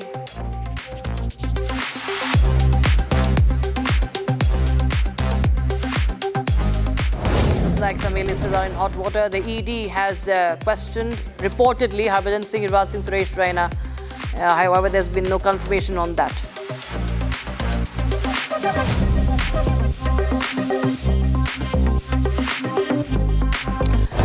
Meet Shravan Kumar, a 19-year-old factory worker from Rajasthan now who has cleared the NEET exam despite facing financial hardships. His parents wash dishes at village ceremonies and he works in a factory to support his family. Shravan's determination and hard work have paid off, securing a rank of 4,071 in the OBC category. He now aims to become a doctor in service community where healthcare is a luxury.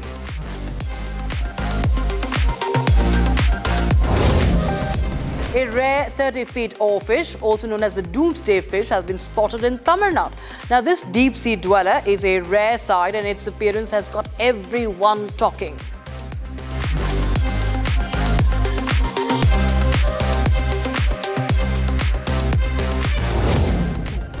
Dr. Salvador Plasencia, accused of supplying Matthew Perry with ketamine, has agreed to plead guilty to 4 counts of distribution.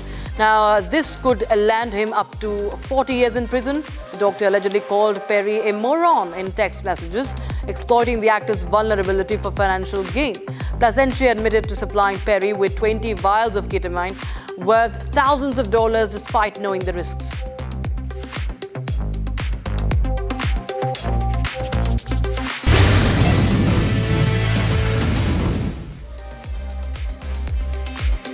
Now, a video of Pakistan's Chief of Army Staff, Asim Munir, has gone completely viral on social media.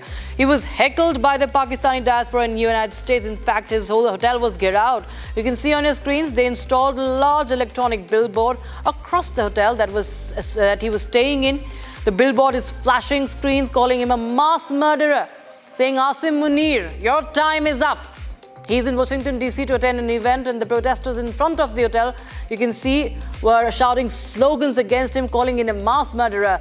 Shame on you, free Pakistan, Pakistaniyon ka qatil, they said. Islamabad ka qatil, they said. Just take a look at this dramatic sequence and a major embarrassment and humiliation for Asim Munir.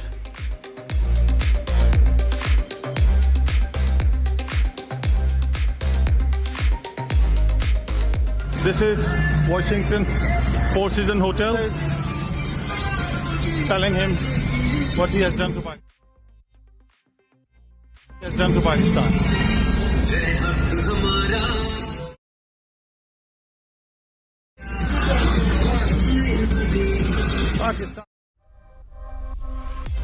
Pakistan will rise, inshallah. And as you can guess, viewers, the videos have gone completely viral on social media. Twitter users have called him a disgrace and a failed marshal. One Twitter user said, and I quote, failed Khayd Marshal. Asim Munir getting cursed and heckled by angry Pakistanis in America. Public outrage follows him overseas, a symbol of growing discontent with Pakistan's military leadership, unquote. Another user has shared the video with the caption, and I quote, Asim Munir is getting jeered by Imran Khan supporters, unquote. And of course, there are people talking about General Asim Munir and the state of affairs in Pakistan and how he had hoped for red carpets in Washington, D.C. And instead, he got trolled, heckled and humiliated from Pakistanis abroad. That from GHQ's powered corridors to public shame on foreign streets, the mask has fallen, writes one writer.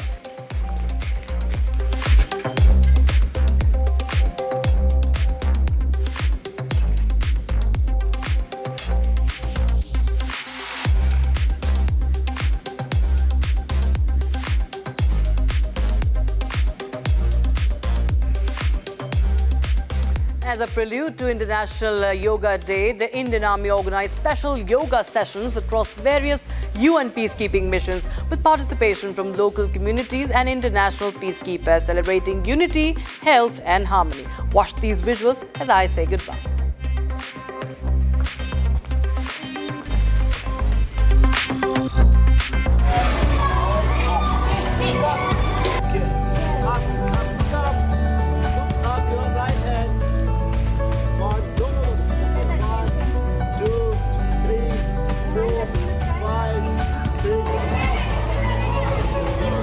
Chest up, shed your hand.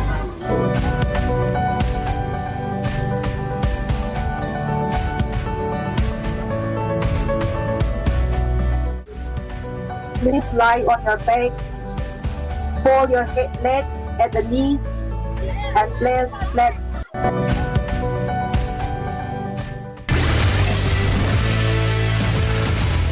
Co-powered by Century Ply Club Prime. रहो बेफिक्र. पैसा लगाना है तो century ply club prime पे लगाओ.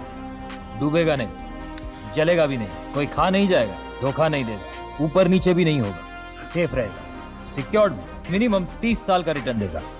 अब इससे बेटर इन्वेस्टमेंट है तो बताओ. सेंचुरी प्लाई क्लब प्राइम, रहो बेफिक्र.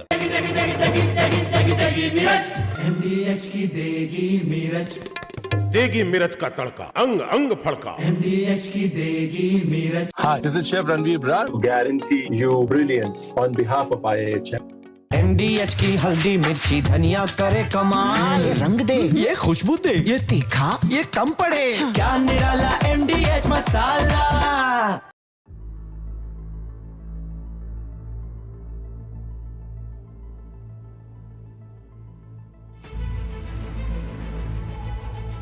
With technical reasons, sir, would like to stay closer to Hong Kong.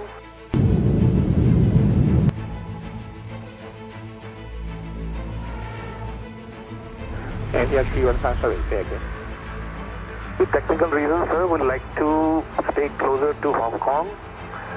Maybe we will come back and land back into Hong Kong once we sort out the problem. We don't want to continue further. And the actual information, maintain fashion level, advise and able for right turn to Hong Kong. Able right turn right now in 315.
Ini Philo.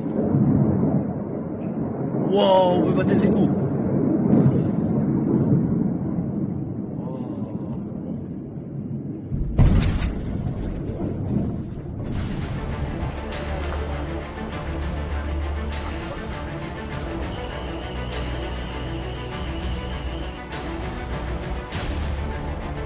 As you can see behind me, this is the result of the latest barrage of rockets fired at our residential communities by Iran.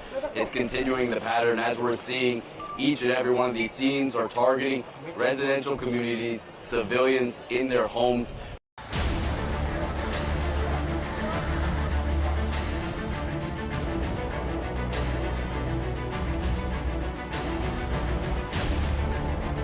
אחרי שקיבלנו את ההתראות בלילה, נכנסנו לממ"ד, המתנו, היה את האזעקה, המתנו.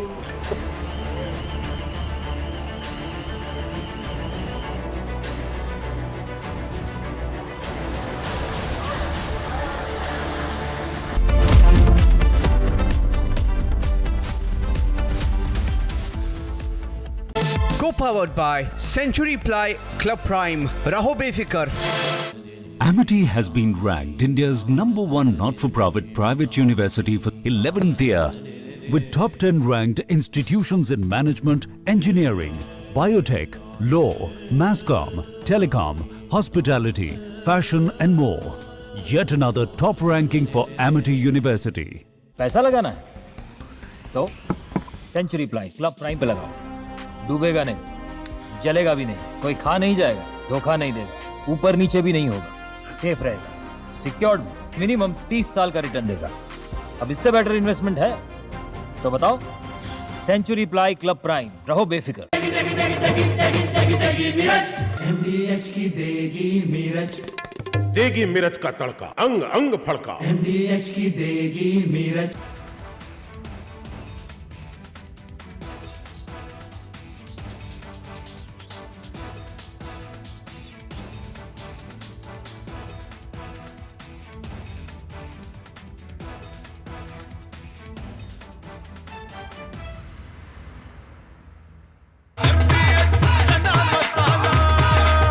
अब छोलिया हो या लोबिया, सफेद चने या काले चने, सब कुछ मजेदार बने।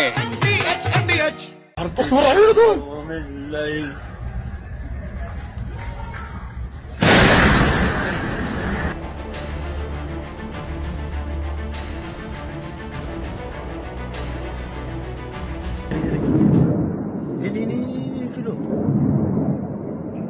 Wow, we got this cool.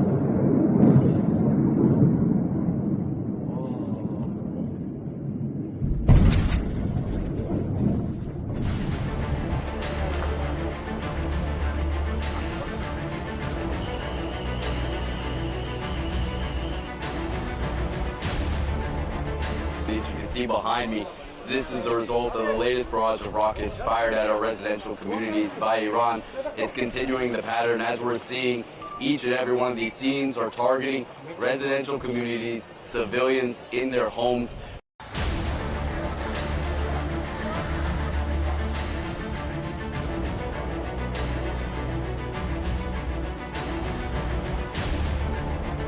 אחרי שקיבלנו את ההתראות בלילה, נכנסנו לממ"ד, המתנו, הייתה האזעקה, המתנו